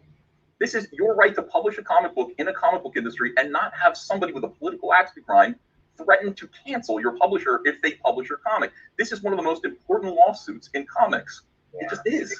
Now, this is where I think we need to end the interview, I guess. Because, you're really being disingenuous here, man. When you say this, I don't feel like I am. You're whipping people up with a right frenzy. to hurt another person with a lawsuit, dude, if it was like, go put out a great book or even put out videos and go talk about this stuff, that's one thing. But dude, to take money and just put it to a lawyer to screw That's somebody, how strongly people feel about it. People really feel garbage. Well, it's garbage.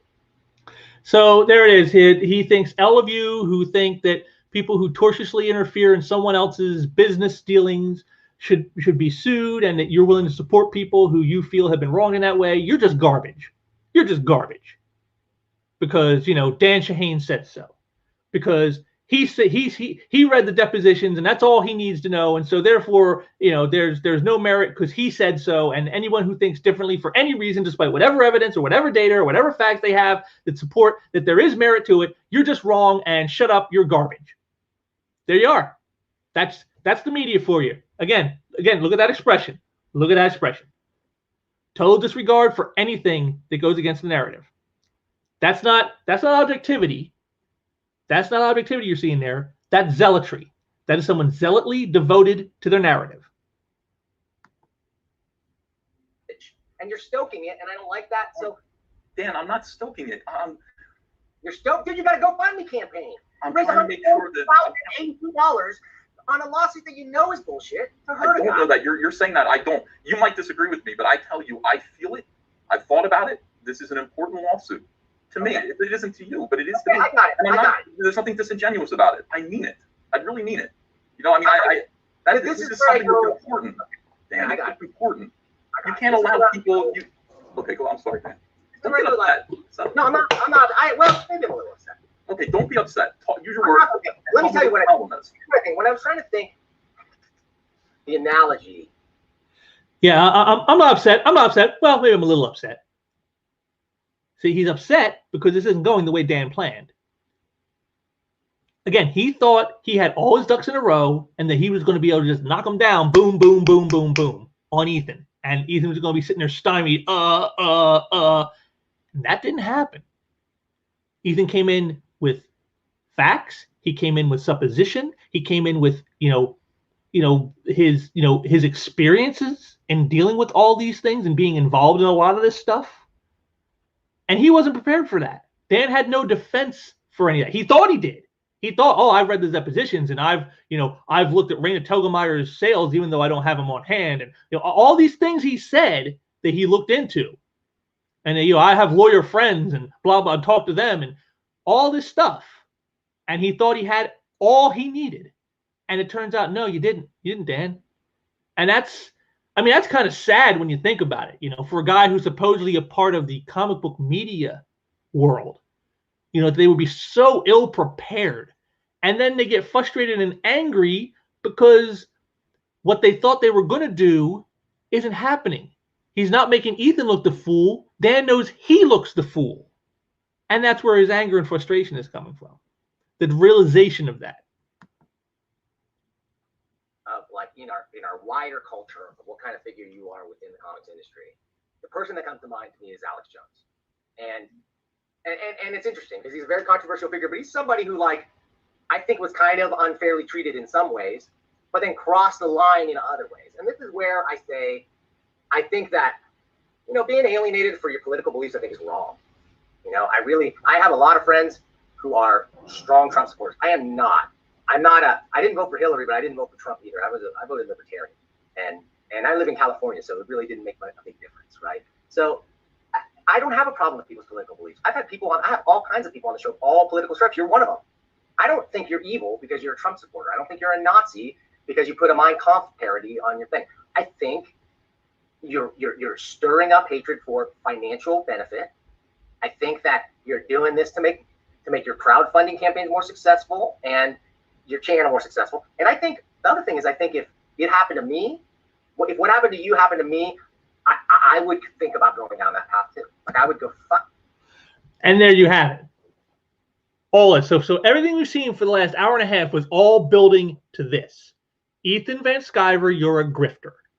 That's what this is. That's what he wanted him on here for, to call him a grifter. You stoke anger and outrage to profit from it. You don't believe these things you say. You don't believe the lawsuit is legit. You don't believe the comic industry is on life support. You don't believe that, Tess Fowler, is a horrible person. You say these outrageous things to stoke anger and outrage and get people to give you money for it. That's what all this has been about. That was Dan's entire intention in bringing Ethan Van Sciver on this live stream. Not to have a conversation, but to confront him for being a grifter. And that's exactly, and again, it all comes from a place of projection. Because what did Dan say right there at the end? And, you know, if it was me, if I were in your shoes, if all this stuff that happened to you would happen to me, I'd probably be thinking the same way. So because Dan thinks that way, he sees what happened to Ethan, says, that's how I would handle it. Therefore, that's how Ethan has handled it.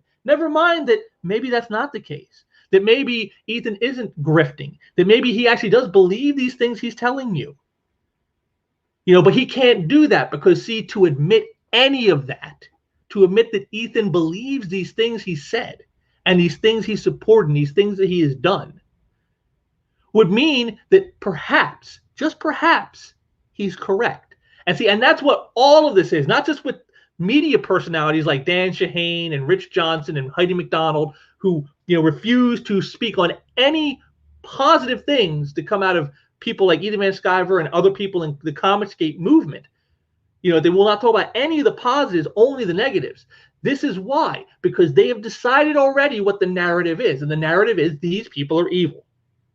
These people are grifters. These people are harmful, nasty human beings. And everything they say is either a lie or it's, you know, misleading bullshit, or it's, you know, it's a contorted, you know, mess of what reality is. You know, that's how they see it.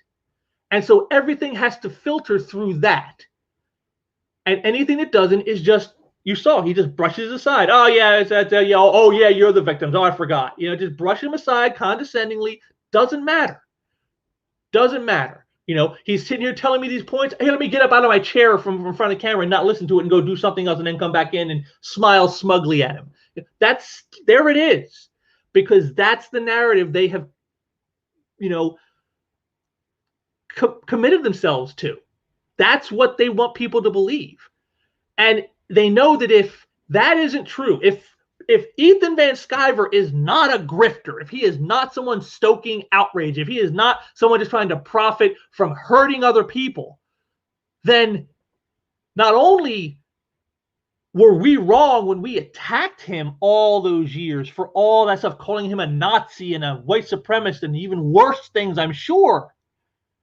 You know, we're not going to be wrong for years in doing that to him and possibly others. But these people might be right. And the only thing, and the one thing these types can't handle, they, first of all, they can never see themselves as wrong, but even more, they can never see their opponents as correct. And in this case, it would be both. They were wrong and the opposition was right. And we cannot accept that outcome. We cannot accept that possibility that there must be another reason. There must be another answer. And the answer is Ethan Van Sciver and Comicscape are a bunch of fucking grifters. That's all it is. That's the answer. Now I don't have to change my behavior. Now I don't have to self-reflect. Now I have to look back and go for the last 4 years that I've had Trump derangement syndrome, attacking anybody and anything that even mildly said something positive about Trump or those who support him. I don't have to look back at that and go, I was wrong. That's what all this is. And right here, Dan Shahin spelled it all out for you. If I went through what you went through, that's what I do. I would be that way. So therefore, you must be that way. That's the most telling thing in all of this. If I can't work in the industry at large, if I can't feed my kids one way, I'm going to feed my kids another way. This is the only charitable way I've been able to look at where I think your motivation could come from.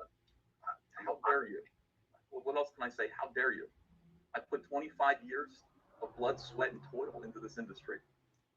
I've endured the political hectoring of the mainstream comic book industry and its far left-wing attitudes, which have become increasingly more bizarre, more toxic, more unbearable. I had people who I thought were my friends convene to utterly destroy my life. And you think I'm doing this like this is just something I'm doing for profit and fun? I don't mean any of this. Oh no, I mean every word that I say. You know, I really do. When I'm talking about comics and the problems in the comic book industry, I mean it all. This lawsuit, I mean it. I mean it with all my heart. These people are trouble. They're making it inhospitable for normal creative people to come in and do comics because they disagree with their politics, because they're hurting people for voting in a way that they don't agree with. And that fear is palpable. Other Republicans that I know in comics are afraid to open their mouths, and I don't see anyone else stifling their political speech if they're a left-winger. I don't see it happening. This is a very, very silly business. And I think it's treated like a very, very silly business. People cannot make a living in comics right now. I'm seeing people talking about how they're making $25 a page. Editors make $20,000 a year in comics. What is going on? What is this for? What are we doing this for? Well, what do you think is the solution to that? You think it's So I just want to say that to me right there, everything he just said, that is what Comicsgate is all about. Everything Ethan just told you in that 2 minutes is everything Comicsgate is about. That is why it exists. Those types created it by doing the things that he outlined. That is why it exists. And that is why it persists. You know, much to the chagrin of those who have created it. And this is what someone like Dan Shahin will never be able to understand. See, like he said, the most generous thing I can give you is that you're a grifter. See, he can't see anything else. He can't see exactly what it is Ethan spelled out because he agrees with it. So if he agrees with it, he can't see it as wrong. Well, it's okay that they attack Republicans. It's okay that Trump derangement syndrome rules the industry and they destroy anyone they think tried to vote for Trump. I mean, we all remember Alana Smith's famous threat a month out from the election saying, you know, even if Trump loses, we'll remember who voted for him. And she wasn't the only one making such threats. You know, so this is what it's all about. And the bias in the media of people like Dan Shahin, this shows you the fact that he can't see any of that. If he was truly about objective truth seeking, as he says, he would be able to see that, or at least see the possibility of it. But he can't. He can't because he's invested the other way. He's invested with the Mark Wade and the Tess Fowlers and the Mag Visagios. He's invested with them and their narrative. And he sees as that's the only correct way to think. And anything else is just, at the very least, wrong and misguided, if not outright evil. And that's what he's done here. I mean, why else would you attack someone for doing a GoFundMe to support a friend in a lawsuit? Whether you like the reasoning for the lawsuit or not, he did it not to hurt Mark Wade, but to help his friend. And yet Dan called that the worst thing Ethan Van Sciver has ever done. That tells you everything about these types of people. I think that a return to professionalism, to consumer first, customer first attitudes, the attitudes that customers come first in thought, word, and content, in comics, in our behavior, in the content that we produce, the very thing that Comicsgate is based on is the solution to this. I believe that people who are frightening customers away need to be chastised. They need to have their lives changed. They need to make it so that they can't do that anymore. I believe that people who are interfering with other people's businesses, other people making a living, need to stop. And if it has to get litigious, it has to. You don't have a choice. You've got one little guy from Texas who's filming himself coughing into a cell phone in his car, talking about She-Hulk being not very good. And then you've got one of the biggest, most powerful and connected writers in comics that works hard to destroy his life for it. And you tell me that he shouldn't sue, that it's bullying or something like that? What are you doing? Exactly. I mean, how dare you? How dare you take that stance against the little guy on behalf of the establishment? I think anybody. I think if he really committed a crime. And how dare you think that my motivations are anything other than sincere? I'm having a good time. I'm speaking on behalf. Well, they are. I mean, I make jokes. I make jokes. But I mean, the idea that I'm stirring hatred is ridiculous. I've got hatred stirred at me every single day. I got it. But so I know that's ridiculous over the top way. That's to the degree that you're losing friends by having me on the show, and you think the problem's here? I lost one. Part of the problem. I lost one friend. So Dan, Once again, Dan Shahin, totally missing the point. Totally missing the point. Oh, I lost one friend.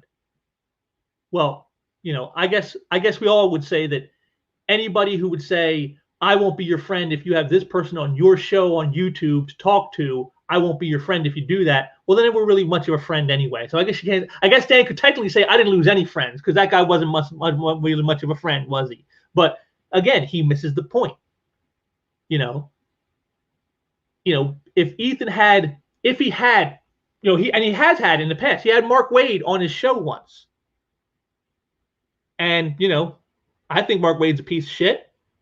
But am I going to stop watching Ethan's show? Am I going to disassociate myself from him? I've talked with Ethan in some emails, and I've been on his show and talked with him. I mean, I've met him at conventions in the past and talked with him. Am I going to cut off that relationship because he talked to Mark Waid on the show? No, that's ridiculous. It's stupid.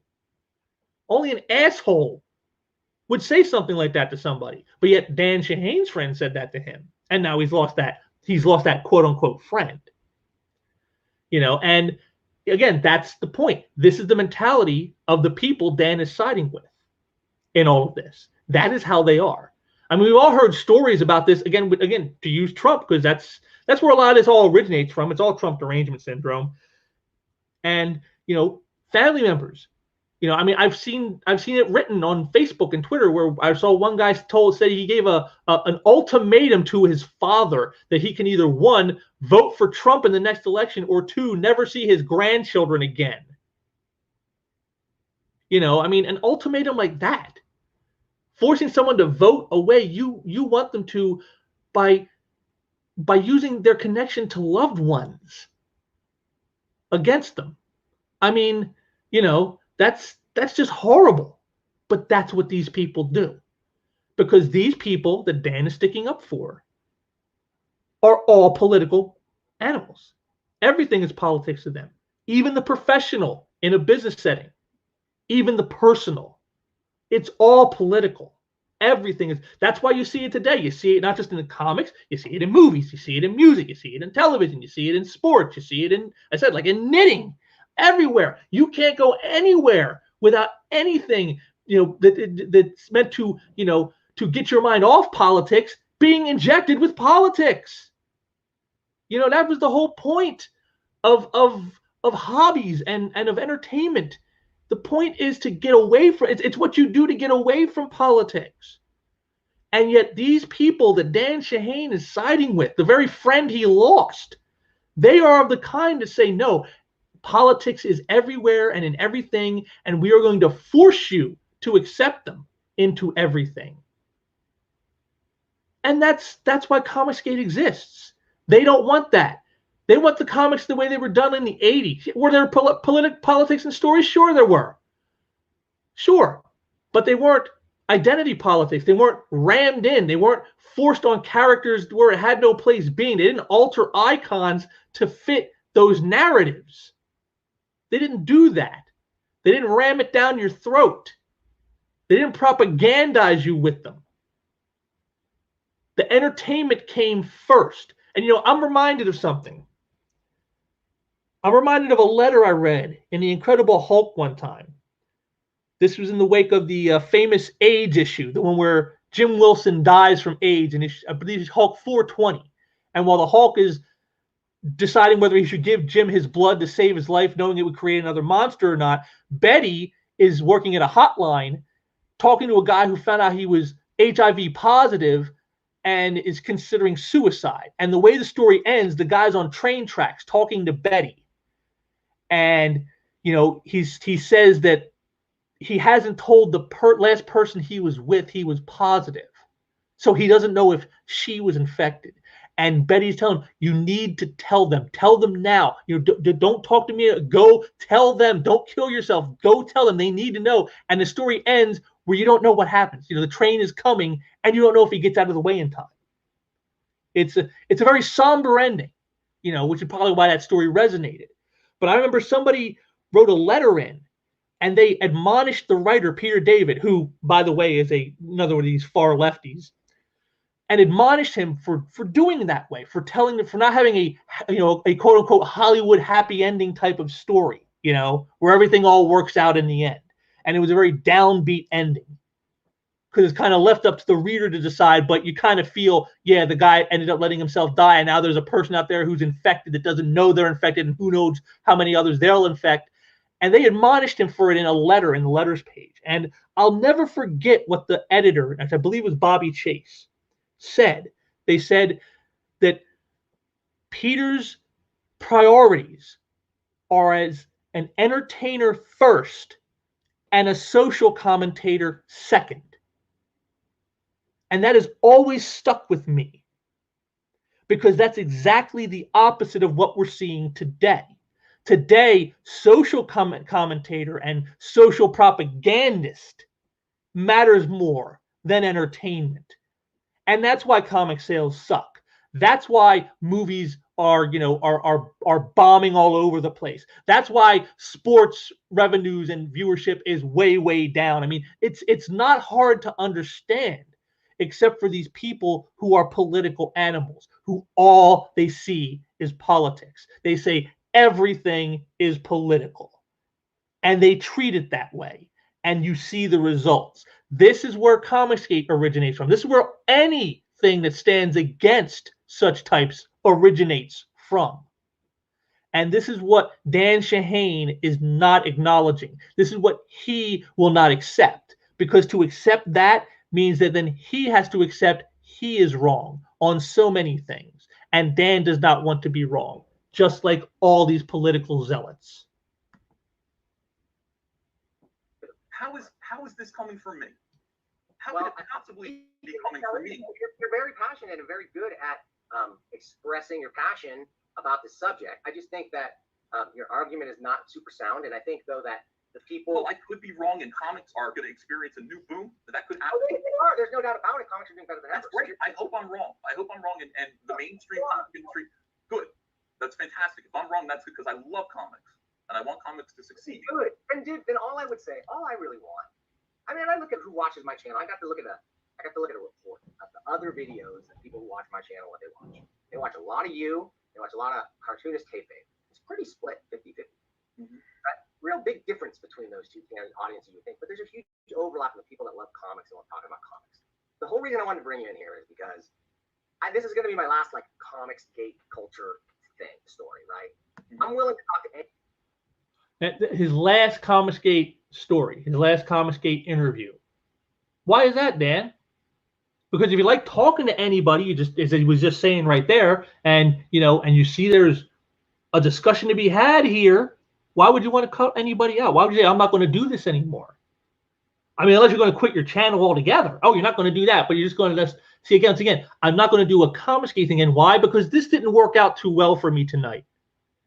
I came in thinking I was going to slap Ethan Van Sciver around and make him look the fool and make Comicsgate look like a bunch of, at the very least, a bunch of angry nerd boys who can't get over it. That's what I thought I was going to do. But instead, I'm the fool, and you have schooled me by stating all these passionate things that you actually care about and giving me facts and data and information that I didn't even bother to look for because I didn't think I needed it, because I thought what I had was going to be plenty to make you look the buffoon.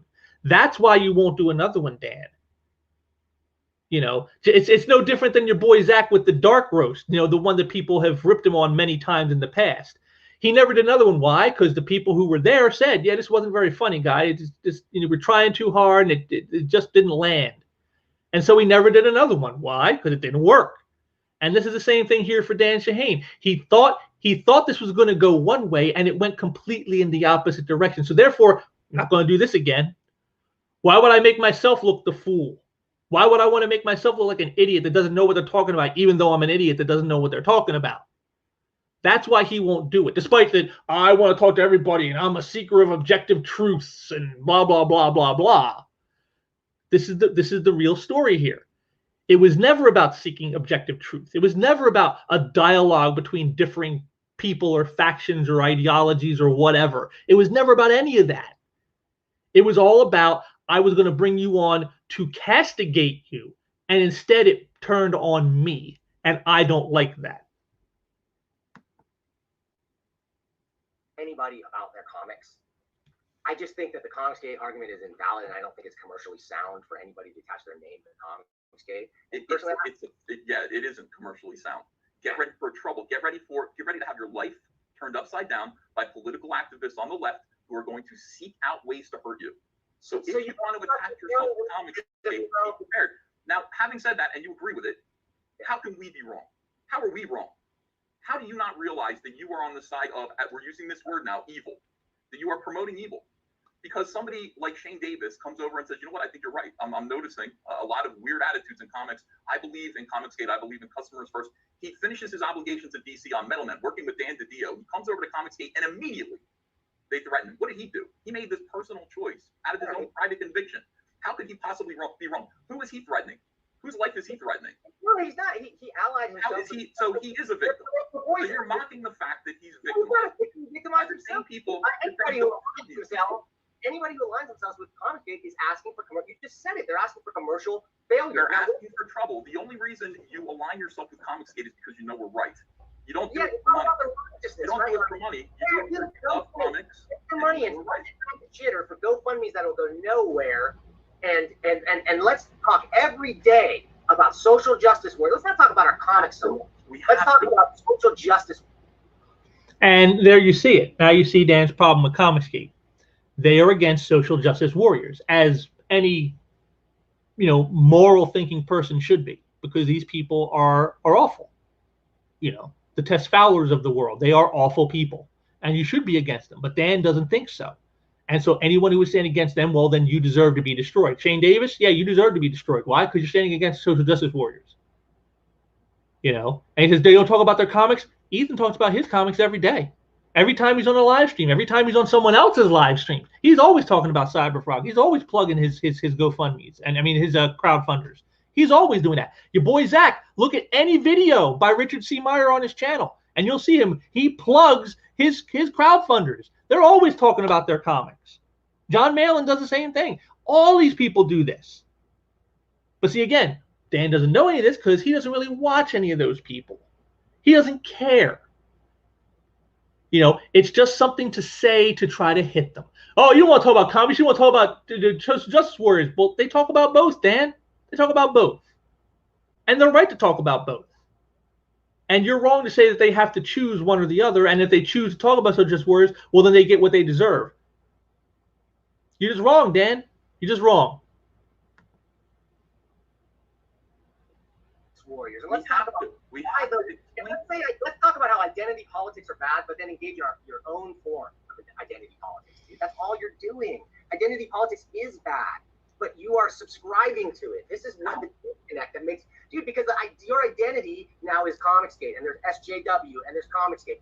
These are the identities that people make.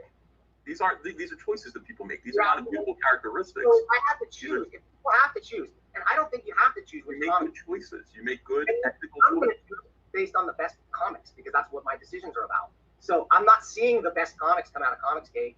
I'm seeing some. I'll review your comic soon. I don't think it was terrible. I don't think it was the greatest comic like you were describing. I give it. I'll talk about that later. I don't want to get into that. See, there it is right there. See, he's going to talk. Oh, no, can't talk about your book. Can't. No, wait. If I talk about your book, I might say good things. I can't say good things about your book. Can't do that. Nope. And what other Comicsgate books have you read there, Dan? Have you read what? Have you read Jawbreakers? Have you read Graveyard Shift? Have you read, was it what's Clint Stoker's book, Rise and Fall? I mean, have you read any of those? Oh, no, you haven't read any. You just have the one Cyberfrog book that was given to you for free by the creator. When he could have sold that for actual money, he gave you that for free. You read it twice, and then haven't reviewed it, and aren't going to say anything about it now because you're afraid to say something positive on the stream that might be used against you by the SJWs later. And instead, you're just going to say, well, I haven't seen any good stuff come out of Comicsgate. Well, but you haven't read anything coming out of Comicsgate. So how do you know? How do you know? Filler alert.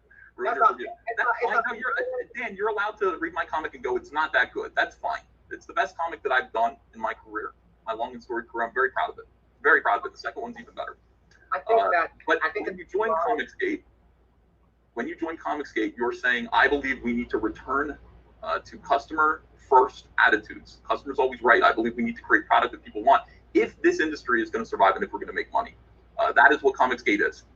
What if what the customer wants is for your crew of followers to not be just like a raving gang of maniacs, dude, everywhere they go. I haven't even looked at the comment section. It's just blown up. It's just full of personal.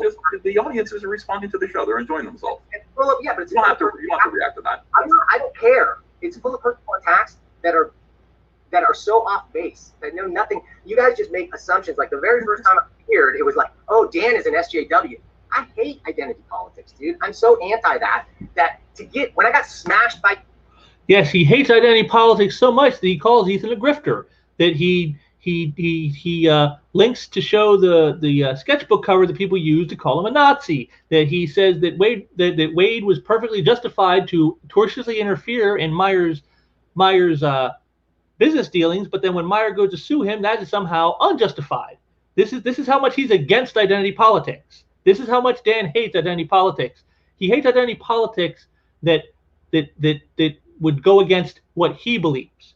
But if he can use them for what he believes, he's perfectly fine with them. That's what you see here. You guys that way. I go, look, these guys don't really want to talk. They want to just be angry. And so I can't get behind that because it's not healthy. I don't feel angry. I feel very happy. Yeah, but you're stoking anger, righteous anger in people. That's not right. I put it to you that these people are angry at the mainstream comic book industry, and I'm saying, what is going wrong? This is what I think is going wrong. Do you agree? And come over here. Go read something else. That's what they're doing. Okay, case closed. That's right. So right there we see the final nail to the lies of Dan Shahin. You know, well, I'm okay with criticism. I just don't like negative stuff. So when he says that they're complaining about the industry and the way they're doing things and how they're doing them and how they're treating the consumers, and his side says, well, go buy something else. And Ethan says, well, they are, because they're buying, you know, his books and other crowdfunded books by comic skaters and non-comic skaters. And he's like, good, case closed. So like basically, if you have a complaint about the mainstream and you don't like what it is, shut the hell up and get out. That's Dan's answer here. So there it is. So he is actually anti-criticism. I mean, unless he's giving the criticism, of course. You know, when he's calling Ethan disingenuous, when he's calling Meyer a coward, that's perfectly legitimate criticism. That's not being mean or nasty or negative. No, that's perfectly legit criticism. But when someone criticizes the comic book industry for injecting identity politics into everything, for ruining decades-old characters and icons that people have come to love and cherish, because they don't want that shit being thrown in their face 24/7, because they come to these books to enjoy that and get away from identity politics and all politics in general, because they have a problem with that, shut the fuck up and go read something else. That's Dan Shahin for you. That's how Dan feels about criticism. It's fine when I criticize, but not when you do. That's Dan Shahin in a nutshell. You don't need to harass them on Twitter. You don't need to have to go after people and day after day after day with the SJWs. Dude, this is tearing our country and the industry to pieces. Dude, you're doing more for me every single day. I don't want to be bothered by these people. We've said that we left the comic book industry. I don't want to be bothered by people, but they go after me every day too. All right. Well, you said, man. I mean, that's. Well, you've agreed to shut down the GoFundMe. Cool. So and see, there you go. You know, to go after day of going these well, but they're going after us. They're going after the consumers. They're going after people like Ethan Van Sciver and Richard C. Myers. They're going after them. What, we just sit there and take it? See, that's Dan's thing. They're okay. It's okay when the socialist warriors attack you, but when you go at them, oh, dude, that's just across the line. You can't do that. Dan is, you know, like I said, he's not doing himself any favors here. He's basically saying, when you are victimized by somebody, if I agree with their politics or I agree with them personally, you just have to take it. Or if I don't agree with you politically or personally and you defend yourself, I will call you out as a coward. I will call you out as a harasser. You see, this is what he does. This is what all SJWs do. So when he says that, oh, when that came out and you called me SJW, well, Dan, you're proving you're SJW right now. You're doing it right here, buddy. Here it is in all its full color glory. This is what SJWs do. They have a right to complain and to be nasty and mean and as harmful as as they want to be. because they're justified. But anyone who has a problem with what they do, or anyone who takes issue with what they do, they're not justified. And you just have to shut the hell up, or else you're a harasser. That's how it goes. That's the narrative, and that's the narrative Dan has been spinning the entire time. Or again, Mark, great. I agree. So we'll check and make sure that you do. I trust you because you seem like a person. You claim to be a man of your word, so I trust. Well, that doesn't mean the lawsuit's going to end. That just means that. Dan,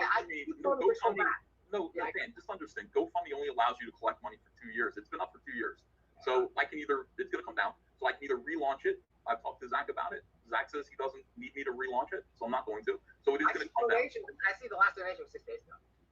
Yeah. They said the 29th. The last day was the 30th, the end of September. So I look forward to seeing it shut down. I hope Meyer comes to his senses, or at the very least, I hope that the court, proves what is plain to see by anybody reading that deposition, that there was no tortious interference. It's so clear. That I just I'll leave that to you. Got your opinion based on who your friend is. Your friend actually. Who's my friend? I would say Mark's your friend. I mean, he's my Facebook friend. He's been on the show once. But you've been on the show once. You're my Facebook friend. Well, I'd say that you're not. I don't know Mark Wade personally. I've had him on the show one time. I've had 2 times. As a matter of fact, he wanted to leave. He wanted to not be on the show because when I was doing some comic book coverage, but I wrote to him. And I wrote what I was feeling. And you're going to come to your senses. And what I was trying to explore, and he was extremely reasonable about it. And after that, agreed to come back and be on the show and and be a part of it, man. He was very reasonable. I didn't see any of this, he told my fans that he was going to fuck them with a rusty chainsaw. We have 2 different opinions about Mark Wade. He's not a nice guy. Okay, there's a lot of nice guys, people, but they don't deserve. And again, once again, Dan, where's his evidence? Oh, well, Mark Wade was nice to me, so therefore he's a nice person. Never mind, as Ethan says, and that's true. What Ethan said, I saw that happen too. I saw that where he told Ethan's fans that he wanted to fuck him with a rusty chainsaw. He said that. He did. And, and there's many people. You can talk to like someone like Chuck Dixon, for example, who, if by the way, Chuck Dixon has his own YouTube channel on here. You should check that out when you get a chance. Great stuff there. But talk to Chuck Dixon, who worked with him at CrossGen, and let him tell you some stories about how Mark Wade acted. And how they kept after a short period of time being there, they actually kept him off site from the rest of the creators. And when they had to have meetings to talk about the books, they would have to go. The people in the company would have to go off site to somewhere with Mark and talk, and then come back to the compound. That Mark would not be at the compound. He'll tell you stories like that, or the stories of, I forget the guy's name, but I think he works at Fantagraphics when Wade was there in the very early 80s. And there's a story about how this guy would always come into work later in the day, but this one day he came in super early. And so he was there before everybody else when he normally wouldn't be. And this guy's like a head editor, mucky muck. And all of a sudden he heard this commotion out in the bullpen. And he left his office and walked out, and he sees Wade on the ground slamming a phone continuously back and forth, boom, boom, boom, on the ground, screaming and throwing a fit. And he's kind of like, what the hell's going on? And then Wade looks up, gets a shocked look on his face, and then goes back to his desk and puts the phone down and just sits there. And then later, when Wade had left, he talked to some of the other people in the bullpen. And was like, why didn't because he said the thing that got him wasn't just that Wade was acting out like that, but that the other people in the bullpen, they're just sitting there doing their work while this is going on. Like, they weren't shocked by this at all. And he asked some of them about it. They're like, oh, yeah, this happens like almost every day. This was nothing new to these people. So this is a man who is not a good person. This is a man who threatened Arthur Sondheim because he supposedly, at shows, he takes up a little more space on the tables than he should.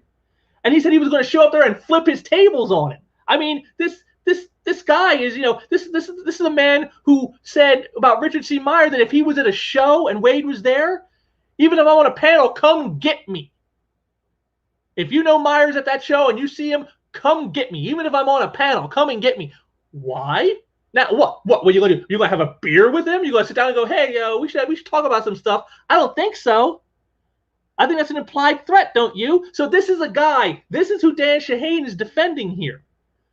All these stories about this guy, and this is just a tip of the iceberg. You know, this is just the stuff I've heard from people. There's tons of other stories out there. There's a story about Mark Alessi, the former owner of CrossGen, who, when his wife died, Mark sent a wreath, a black wreath to him, saying, what would she think of you now? Well, the company was struggling and about to go under, and he did. I mean, this is not a nice guy, and here is Dan defending him. What does that tell you about Dan Shahin?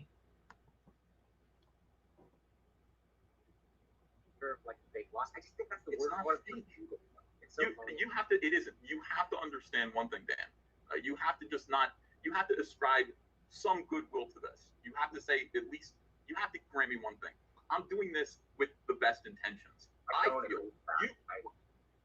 you feel like I'm wrong.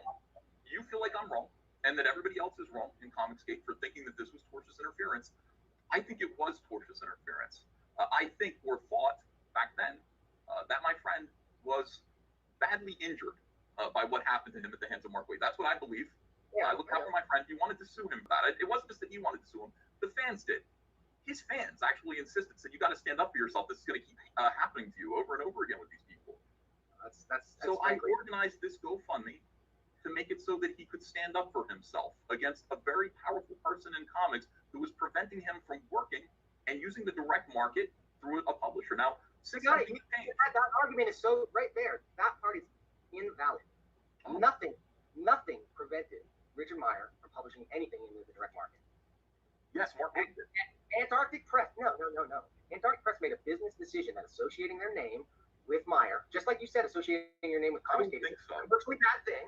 Why would it associate? Well, according to the definition, this is all I can go by is the definition.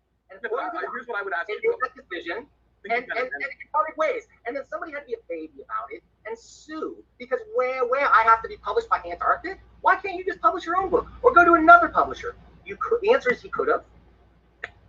No, the answer is because going to another publisher would be meaningless, because if they could do it to him at Antarctic, why can't they do it to him at another one?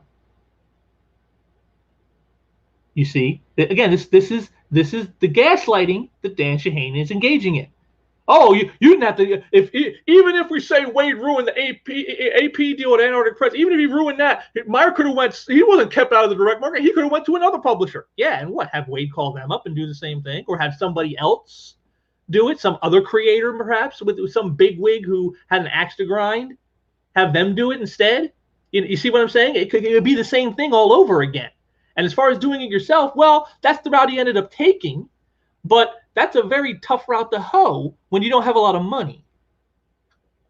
You see, no one just starts up a publishing company on, with 2 nickels and a dream. That doesn't happen. You need some serious funding behind you if you're going to start your own publishing company. But again, Dan has to gaslight. It's all gaslighting for me. You're too stupid to figure out. Wait a minute. If Waid stopped Antarctic Press from publishing him, what's stop Waid from stopping others from publishing him if he's not going to stand up against it?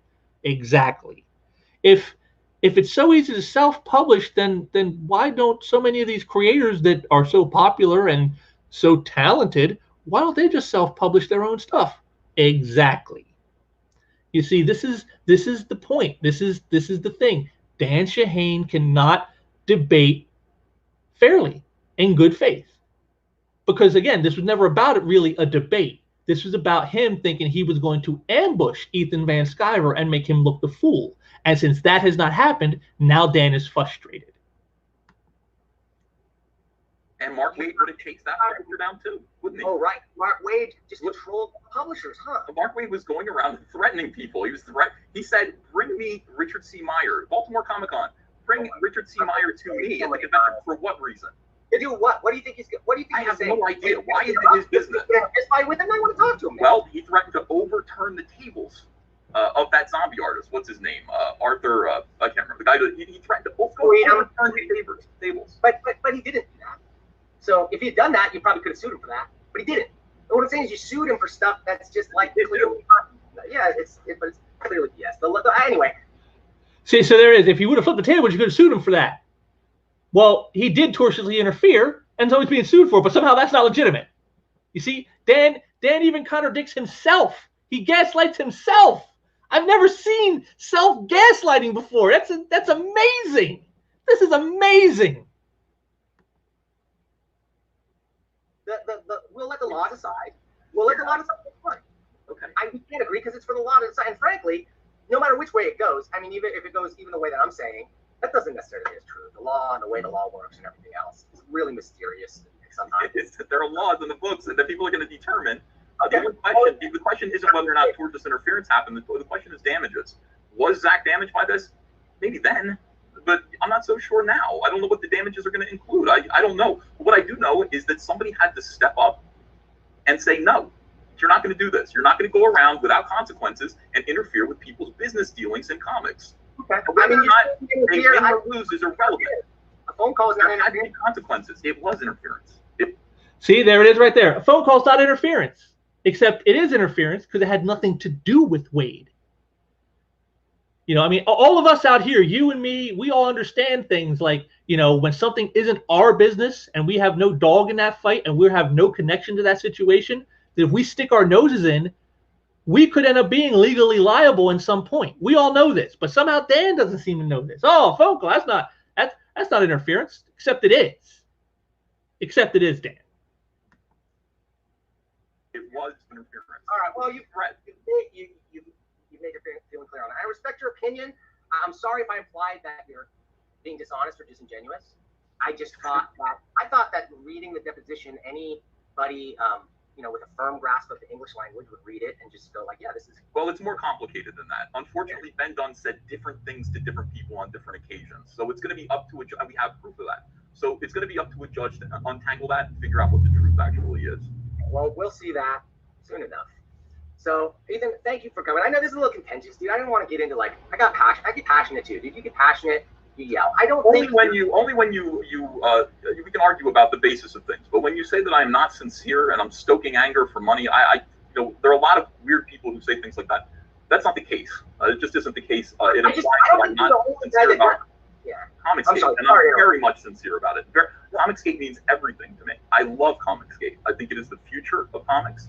I think what we're doing is very important. It is a gateway for people to come and do their comic books without interference. And you say, I'm not seeing great comics come out of Comicsgate. Well, I've seen a few. But you know what? Honestly, the mainstream comic book industry and its indie scene is not exactly a sparkling jewel. Every now and then you get great comics, but most of them aren't that great.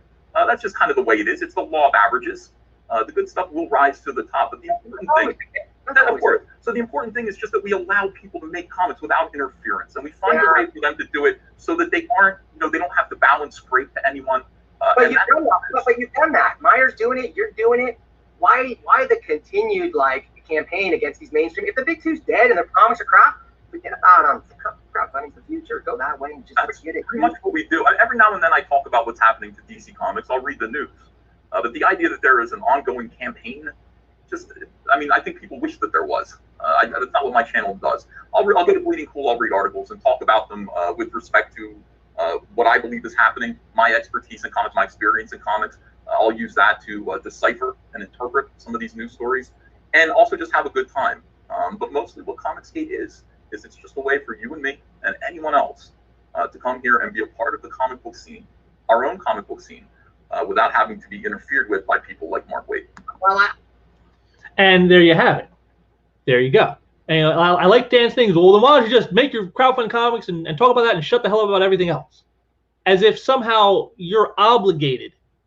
You know, I mean, I don't necessarily agree with Ethan that you know, he doesn't. I mean, he does talk about it. He said he does, but you know, say that I think that is an important thing he does when he does talk about it. It's important to talk about these things. You know, why is the industry, you know, in hospice? Why are these books not selling? Why do you see inches deep stacks in comic shops of these titles that they keep rebooting and rebooting and rebooting and they never seem to sell? Why does that keep happening? Why is that? Why are these creators letting their Trump derangement syndrome make them attack consumers as if they're Nazis and bigots? You know, why do you have assholes like Kelly Sue DeConnick say stupid shit like, if you don't like my politics, don't buy the books? Real simple. I mean, what asshole would say something like that to consumers? You know, you should talk about these things, and we do, and you should. Not just Comicsgate, but anybody. Anybody, you should talk about these things, and you have every right to do so. And Dan Shahin, I say this from the bottom of my heart, fuck you, buddy. Fuck you. You have no right to tell people you don't have a right to talk about these things because, well, you're saying you're out of the industry and you're making your own crowdfunding stuff and you support Comicsgate, so just go support that and shut the fuck up. No, you shut the fuck up, Dan. You shut the fuck up and stop telling other people what they can and can't talk about, what they can and can't have a passion for, what they can and can't, criticize. Stop doing that, Dan. That's not your place, Dan. That's not your place. Just like it wasn't Mark Waid's place to stick his nose into Richard Meyer and Ann Express deal, this is not your place to tell others they have no right to criticize things. If you don't want to, how about this, Dan? If you don't want to hear our criticisms, shut up and go away. How about that, Dan? How about you ignore it? How about that? Oh, but you won't do that, will you, Dan? Of course you won't. Of course you won't. Because despite the fact that you sit here for almost 2 hours trying to make Ethan Van Sciver seem like a grifter, you're the one looking to grift. You're the one doing it, buddy. You even said it yourself that if you were in Ethan's shoes, if you had suffered the slings and arrows that he did for years with this, that's what you would do. So, shut the hell up, buddy. Don't be telling others what they can and can't discuss or talk about. Who the hell are you, Dan Shahin? Who the hell are you? I think that you've accomplished that, so I don't see how lawsuit really helps in any way. Well, you might be right. Okay, so you might be right about that. The lawsuit might be, at this point, it's old. It should have happened 2 years ago. These guys should have slugged it out in court. Mark Waid has been dragging it out further and further and further for his own reasons. He has. And that is a thing. That is a consideration. Myers refusing to settle, dude. This is the part that everybody really. That's not true. This is the part why people, including myself, have come to the conclusion that you might be disingenuous, is because it's not my lawsuit. It's not my choice. I know, right? So like, wait a minute. So just like it's not Mark Waid's place, according to your thing, to get involved with that. Why is it your place to get involved in raising money for minor? Why can't he just raise it himself? I think he would be immodest, and I'm his friend. I'm his friend. I'm actually his friend. It's not Mark Waid was not Ben Dunn's friend. It has nothing to do with your personal grudge against Mark Waid. I don't have one. Believe it or not, I don't even think about Mark Waid. I don't have a. See, and Aaron, look at Dan's face. Look at his face. You got a grudge with Mark Waid, but he doesn't. Ethan has said it before. He said it here. He thinks Wade's a buffoon. He's a giant man baby who throws temper tantrums and sticks his nose into business that he shouldn't be sticking his nose into. That's what he thinks of him, yes. But that's not a grudge. I mean, there are probably some people that Ethan would have a grudge with. Like, for example, he stated here, Tess Fowler, who is one of those who worked hard to try to destroy him and label him as a Nazi. Another one would be Sam Humphries, who backstabbed him when he was still working at DC. And worked to turn all the creatives in DC against Ethan so they wouldn't want to work with him. Because Ethan schooled him on Green Lantern lore. And showed what he wanted to do was kind of a dumb idea, and Sam didn't like that, and so he made it a personal mission to see Ethan Van Sciver drummed out of DC. Now, see, that's something to have a personal grudge for. And if Ethan has one for Sam Humphries, I wouldn't blame him, because what he did was very personal. But he doesn't have one with Mark Waid. But Dan, again, just like with the whole thing of the success of Comicsgate that they've seen and the things that they have done and accomplished, things that no one ever thought they would, even themselves, he can't see it as legit. He has to see it as some other way. There has to be a reason that doesn't legitimize them and make them look correct. And the only answer is they're grifters. And so that's his line. He even, he called Ethan it. He's saying it about Meyer. He said about all kinds. You're just stoking outrage and you're profiting from it. You're just grifting people and lying to them, stoking up righteous fury for your own coffers. That's what he says. Because to Dan, that's the only logical answer, because it can't be Comicsgate is right about anything. It can't be they're right that customers should come first. It can't be they can be right that you shouldn't inject, identity politics into everything. It can't be that they're right about the industry is, making stupid decisions and having Trump derangement syndrome attacking the very people they rely on to pay the bills. There can't be any truth in any of that, because if it is, then everything I believe is wrong, and that makes me wrong, and I can't be wrong. So it has to be a grift. That's how he sees it. And this is the same thing. You have to have a personal beef with Mark Wade. You wouldn't just want to support your friend. You wouldn't just do this to help out a guy who you care about, who's had your back and you had his, and through thick and thin. There can't be anything like it. It can't be a genuine reason you're doing this. It's got to be something disingenuous, or you just got to have a mad on for Mark Wade, and that's what this is all about. This is because you're trying to hurt Mark Wade. That's all it's about. It's not about whether Meyer has a legit concern or not, whether he was tortiously interfered with or not. That doesn't matter. It's just get Mark Wade because you got a personal grudge. He can't see any other reason for this. See, it's so obvious. It's so obvious when you watch this, how you can see the thinking and mental gymnastics that Dan Shahin does inside himself to make him believe that he is right about this stuff, when everything that Ethan has said, and even things that people have seen, shows he is wrong. Personal grudge against him. I have a few personal grudges. I've got a few axes that I would grind if possible. Mark Wade is not among them. What I'm concerned about, and I mean this 100%, what I'm concerned about is that people are able to do their comics without being interfered with by leftist fuckwits who think it's their business to punish people for who they voted for. That's all. That's it. That's what Comicsgate is. And to do them in such a way that the customers come first. That's the first thing that we've got to do. We've got to consider that in order to make the most possible money, the books need to appeal to the widest possible audience, and the customers need to be respected far more so than they're being in the mainstream right now. I agree with the kind of the concepts that you say. I just don't see how Comicsgate is fulfilling that promise. But I want to thank you on it. I want to thank you for your time. See, there it is. I agree with your premises, but I don't see how you're doing it, because Dan has already decided that there's no validity to that. No, they can't be doing those things. It's impossible. It's impossible. They can't possibly be doing those things. It's just grifters, and it's just, personal grudges. That's all they are. That's all. They're just personal grudges who harass people so they can grift money from others. That's what they are. I can't see Comicsgate as being what Ethan just said. It can't be against, political discrimination against people to prevent them from creating works and then denigrating customers and driving them away. It can't be any of that. No, it can't be for that stuff. I mean, I'm for that. I'm for that not being the case, but they can't be for that stuff. I see the culture. I see the culture change. Culture changes. And you're a leader in that culture. You have a chance to shape it into a more positive direction than I've seen it go. And I hope that you choose to do that. I feel like something like you felt hurt by your rejection by the industry, and you feel like you rejection. It wasn't. See, if it were a rejection, it would be your work's not very good. It doesn't mean anything, and you got to go because you're costing more money than you're making. Understand, my peers got together, and with the help of some activists, slimed me and smeared me as a white supremacist, which I am not. I think that's not. I reject those values. That's not who I am. And then they worked hard to get together and say, we are all, as a group, refusing to work with Ethan Van Sciver again. And the reason for that is somebody reached out to me and said, how could you vote for Trump? How could you vote for Trump when your peers, your LGBTQ peers, would be hurt by that? And I said, go away. And that got spread around. So that is why. I didn't care. I cared more about anything that you're saying. Like, I really think that is a problem in our culture right now.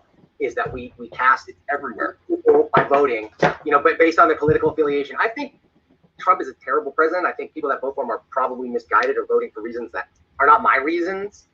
But I'm not. My reasons for those three SCOTUS judges. Sorry, what's your reason? My reason for those three SCOTUS judges and all the other appointments. That was awful. And that's why there's so many passions. There's so much riding on these elections. So many things that are important to so many people that I think.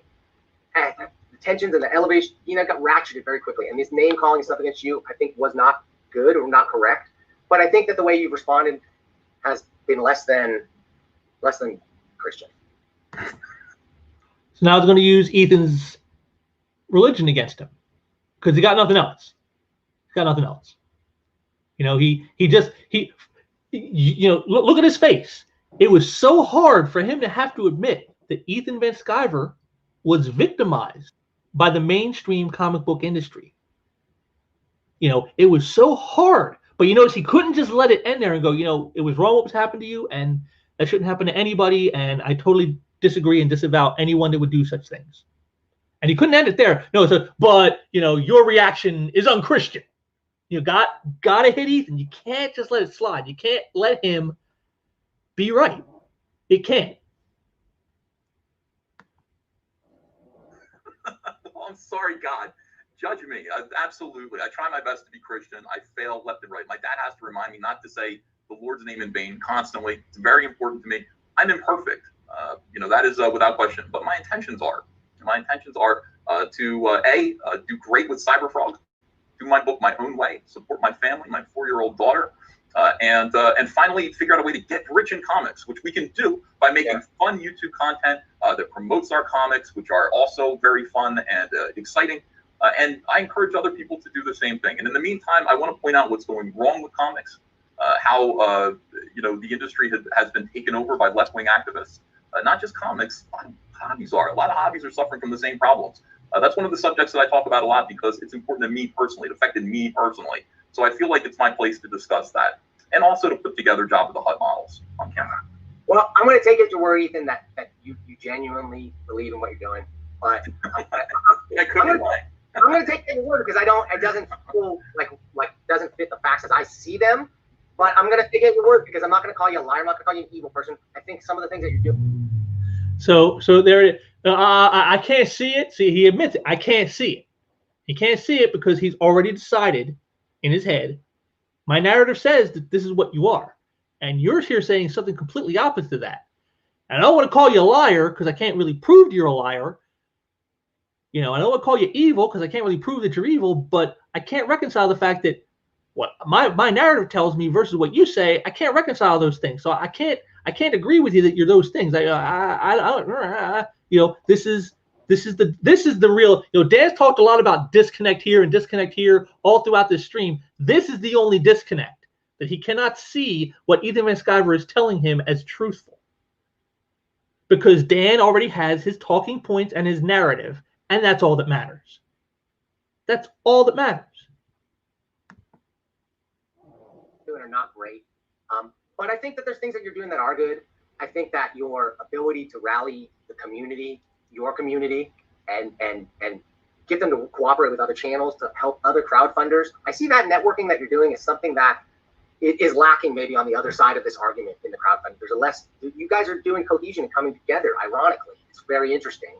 And that's one of the reasons why I've been fascinated by what I see in Comicsgate culture. Like, I think that the fundamental underpinnings are pretty incorrect, but I think that your tactics that you've used, and you're skilled both as an artist and as a broadcaster, you're just using those for things that I don't think are the best. But I appreciate that. See, he can never just pay him the compliment. Say, I don't agree with this, but you know what? You're really great at this. You're really great at this. You're really, you're really good at broadcasting. Really good at artistry. You've really brought the community together. You guys back each other. You support each other. You promote each other. You do that in a way that the mainstream doesn't do, that the mainstream seems to be lacking and don't seem to care about. And this is where you guys shine. He couldn't just say that. He couldn't. No, it has to. You're doing these, but but you're using it in ways that I don't think are the best, and I don't think you should do. And got to bring it down. Got to do it. Can't just let it be. Can't just let that positive. And again, remember, this is the guy that says he doesn't like the negative stuff, but yet he's been nothing but negative. And any kind of charity you would say he's giving to Ethan, I think this is just, he knows how badly he's screwed up by this point. I mean, here we are almost 2 hours in. He knows how bad this has gone. So he wants to try to mosey on back to, I'm a moderate person. I'm a even-handed person. I'm a fair-minded kind of guy. I want to hear all sides. I'm a seeker of objective truths. See, he's trying to move back to that now after spending the last hour and 45 minutes, prefacing and setting this guy up to be, ambushed, and then, attacking him for helping a friend, attacking him for, things that were obvious lies, like an edited video that he himself helped spread. All this stuff that has blown up in his face. And so now he's got trying to pull back, got to try to make people think I'm still that moderate guy. And, but the mask has slipped enough. We're sorry, Dan. We've seen the real you now. We've seen it, buddy. You're not going to pull us back over to thinking you're a moderate person. Ladies and gentlemen, Cyberfrog 2 Wreck Planet. Foil cover. This is the preview book that's coming out. I'm shipping this out tomorrow. Finally got a big crate of these. And these are, well, we'll put... Oops, oh wait, I'm sorry. I didn't mean to do that. I'm sorry. Make me bigger. Cyberfrog 2 Wreck Planet. This is the preview book. We're shipping these out. You'll still be able to get them. And of course, go over to Indiegogo and back the main book. We made the look at this, Dan. I thought that thing was cool looking. I think Salamandroid is your coolest character for sure. I don't really like the Cyberfrog design. Like, it's a little goofier than I like, but I think that one is cool looking. I liked the look of his drawings the best. I like the cover of Cyberfrog that had Salamandroid far better. I hate Chromium. You don't like Chromium? Chromium to me is everything that was wrong with comics of this era. And so it wasn't wrong. Chromium was beautiful. The problem was the comics inside sucked. Okay. They were putting all these like special covers on things that were just not meant. No energy, no effort went into them. To me, I figure I can make beautiful gimmicky covers like this. Look at this Jay Lee cover. They wanted to destroy his life for this, and look how beautiful. I love Jay Lee. I thought what Tom King did was kind of cowardly and reprehensible, and he should have went right to Jay Lee and just talked to him the way I'm talking to you. Well, the way you were willing to come talk to me, so I respect you for that. I appreciate your time. I wish I hope you can get into. I don't know any Mormon phrases to say. I don't know either. There are many. You know. I'm not Islamic, so what you just said makes no sense. There's a bunch of Islamic things. What is it? What do I say? I'm Catholic. I'm raised Catholic. Oh, okay. So go with God, brother. I mean, I'm an atheist now, but you know what? I respect people with religion. Some of the best people I know are deeply religious. Like I said, I lost my mother-in-law recently. I lost my godmother a week ago. I lost my own brother. Yeah, that's interesting that Dan's an atheist. I gotta say, that's again just another piece of the puzzle that is Dan Shahin. Another piece of the puzzle. 1 week ago, out of nowhere, he died, and him thinking about him, it just made me think of a lot of life has been really weird, and many things in my life are overlapping each other in a way that I don't know. It's called like dissociative disorder. I feel like it's everything is like it's so staged and scripted. The world just seems so surreal and bizarre right now. From this culture war thing that's going on to that shit show of a debate that we just had. Just the culture right now is at a boiling point of it's insanity, and I really hate it. It really affects me. And the people you have been defending this entire stream, Dan, are the ones responsible for that culture war.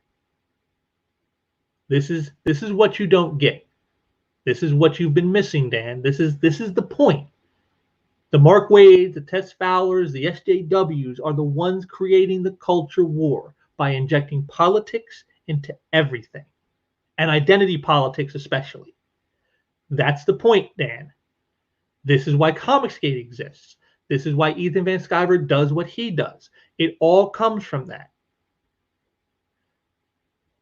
And, you can't see it because you are so dedicated to the narratives that you have decided are the truth. You have decided that the only reason Ethan does what he does is to grift. Not out of any true belief in what he's doing, not because he thinks it's important, not because, he's trying to help a friend. None of this. It's all just a grift. Comicsgate. There is no legitimacy to anything they say because they've said nasty things to people. Never mind that many nasty things have been said about them. Never mind that they have been targeted for harassment and doxing and all the rest themselves. No, that doesn't matter. This is what happens. Take a look in. Look at that face, folks. Look at that face. This is the face of an ideologue. This is the face of someone who is so devoted to their politics that they can't see anything else than the truths they have decided are the truth.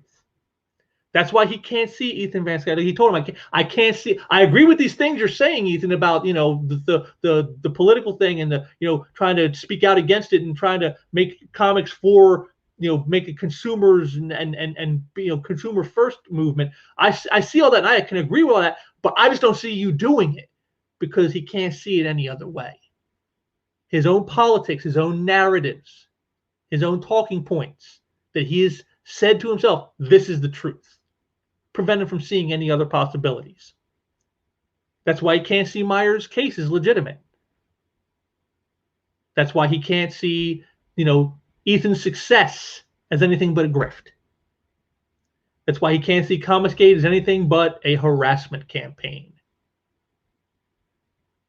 This is what happens when you allow your politics to become your religion. Which again, that's why I said when he said I'm an atheist, that's a telling thing. I'm sure we've all heard the expression, if the devil didn't exist, man would have invented him just so he had a choice, or some variation thereof, to indicate that man would always want to have a choice between good and evil. And so if there was no director of the evil like the devil, man would invent it so he could have the choice. God is the same thing to me, just from a different perspective.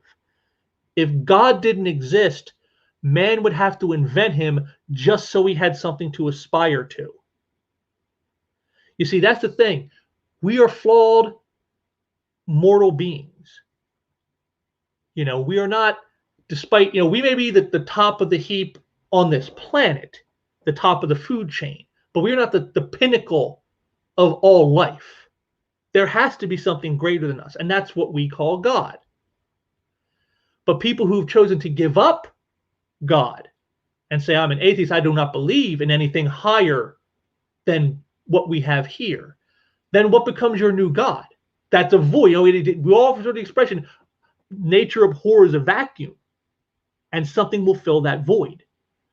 This is the same thing. It's more internal, it's more spiritual, but there will be a void in you, and you're going to fill it with something. And in the case of people like Dan Shahin and all these others that Ethan has talked about, these SJWs, they have filled it with their own identity and their own politics. And that is now their God. That is what they worship at the altar of. That is what they believe. And so they believe that they are the pinnacle. There is nothing higher than what I believe. And you can see what it creates. You can see the culture war Dan noted that comes of that. When you don't believe in something greater than yourself and your own politics. I believe in God. Now, I don't belong to any specific denomination. To me, our connection with the Almighty is a personal thing. And I understand, organized religions, to bring people together to do good works and to have camaraderie and someone to share your woes. And I get all that. That's fine. I have no problem with it. But I've never believed that there is a one true religion, because that's too small-minded. You want to know the word of God? Look at all the great religions of the world, and then find the things, the little connecting threads where they all say the same thing, like, being against the murder of innocent people, or against theft of others, of property that does not belong to you, or of committing adultery, or whatever it is. Doing unto others, to help your fellow man. There's the word of God. Those bits that run through all those religions. There's the word of God. But there is no one true religion. But there is a God. There has to be. And I've told people that even if someone like a Dan Shahin who doesn't believe came to me with concrete evidence, that you could just slap down the table and go, here it is, proof that God doesn't exist, I would still choose to believe. Because man needs God. Whether he realizes or not, whether he wants to believe in him or not, man needs God. Because otherwise, man only fools himself into thinking he is God through his politics, through his identity. And you need only look at our state of our world to see what happens when that goes down. So, yeah, I'm going to stop running this here because I don't think we need to see the last little bit there. It's not that important. But, like I said, it's really something that people really need to think about more is like how the media here. You can see how Dan Shahin from the very beginning was setting it all up based on his narrative and nothing more. He read some depositions. He read a couple things online that he then tells you to go look up because he couldn't be bothered to actually show you. He could show you Ethan's cover to the sketchbook that was used to call him a Nazi. He can show you that, but he can't show you the figures to back up his claims that Ms. Marvel sells so great on reorders or that Raina Telgemeier's sales are just epically huge. He couldn't show you that information, but he can show you Ethan's cover that he was berated for a year with to say that he was a Nazi. He can show you that. You see, all of this. This is the bias that is inherent in the media of comic books, and I'd say just largely in the media in general. But since we're here talking about comics, yet the comic book media, this is what they do. And Dan Shahin did nothing but gaslight and deflect and condescend the entire time until the very end, and then he's trying to throw maybe a few little things in there to offset the damage that he knows he's done to himself. I mean, you saw that ratio. You saw how that went. It did not go well for Dan. And that's you would think there's a lesson there, but I don't think Dan's going to learn the lesson he should learn. The lesson he learned is I'm not going to have any more Comicsgate people on my channel. That's the only lesson Dan, I think, is going to take from any of this.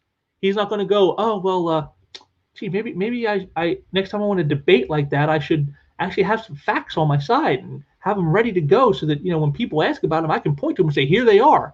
Now he doesn't see that. No, of course not. Why would he want to do that? Meanwhile, when you want to talk about pointing to facts and proof of things, I mean, the facts are like this right here. Ethan Van Sciver's latest crowdfunder. His collection of all the 90s Cyberfrog stuff, even the unpublished stuff. Over $300,000.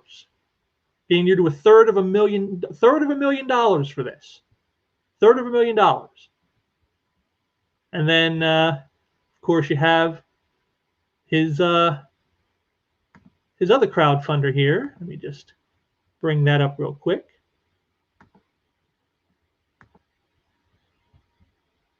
Right there, and we'll share it. Cyberfrog Wreck Planet, nearly $1.1 million so far, and it's still in demand, and you can still get it. This success. This is what these people like Dan Shahin and the SJWs and the comic book media try to downplay. You can't look at these things. Like I said, why isn't this being talked about on mainstream media outlets in the comic book industry? Why aren't they talking about Ethan Van Sciver doing 2 books that break $1 million in crowdfunding sales? Why aren't they talking about that? Why aren't they talking about a trade collection of old material that's made $1/3 million? Why aren't they talking about that? I mean, isn't that news? I would think that's news, wouldn't you? But they don't think it is. I mean, how about this little nugget of information here? Let me just bring this down a bit so I can go over to the highlights, and there you go. In all his projects he's done in his history on Indiegogo, Ethan Van Sciver has made almost $3.1 million in just 2 years. That's astonishing. Why isn't that news? That's news, don't you think? For a guy basically selling comics out of his basement, makes over $3 million in 2 years. That's not just success. That's massive success. That's the kind of things that you're supposed to talk about in the news, But you don't hear it, do you? And why don't you hear it? Because they can't let this success be known. It's not allowed. It's not what they want. It's not what these people are about, not what the news media wants to do. They want to control the narratives, not just present them to you. They don't want to give you just the facts, man. They want to give you a narrative. They want to give you an ideology, and you're supposed to swallow it hook, line, and sinker. And if you don't, woe be unto you. And that's what we learned from watching Dan Shahin today. And what happens when it spectacularly backfires on them when they try it. Like I said, I told Ethan this, I think, on Facebook, because he has a page there, and I told him, I said, I thought what he did in that whole stream was masterful. I wish everyone in the Comicsgate movement could have been as thoughtful, as passionate, as well-reasoned as Ethan was. Because if he did, then they'd have absolutely nothing. They try to pull out things on him all the time. Oh, this person said this, and this person made this comment, and this person said this insult.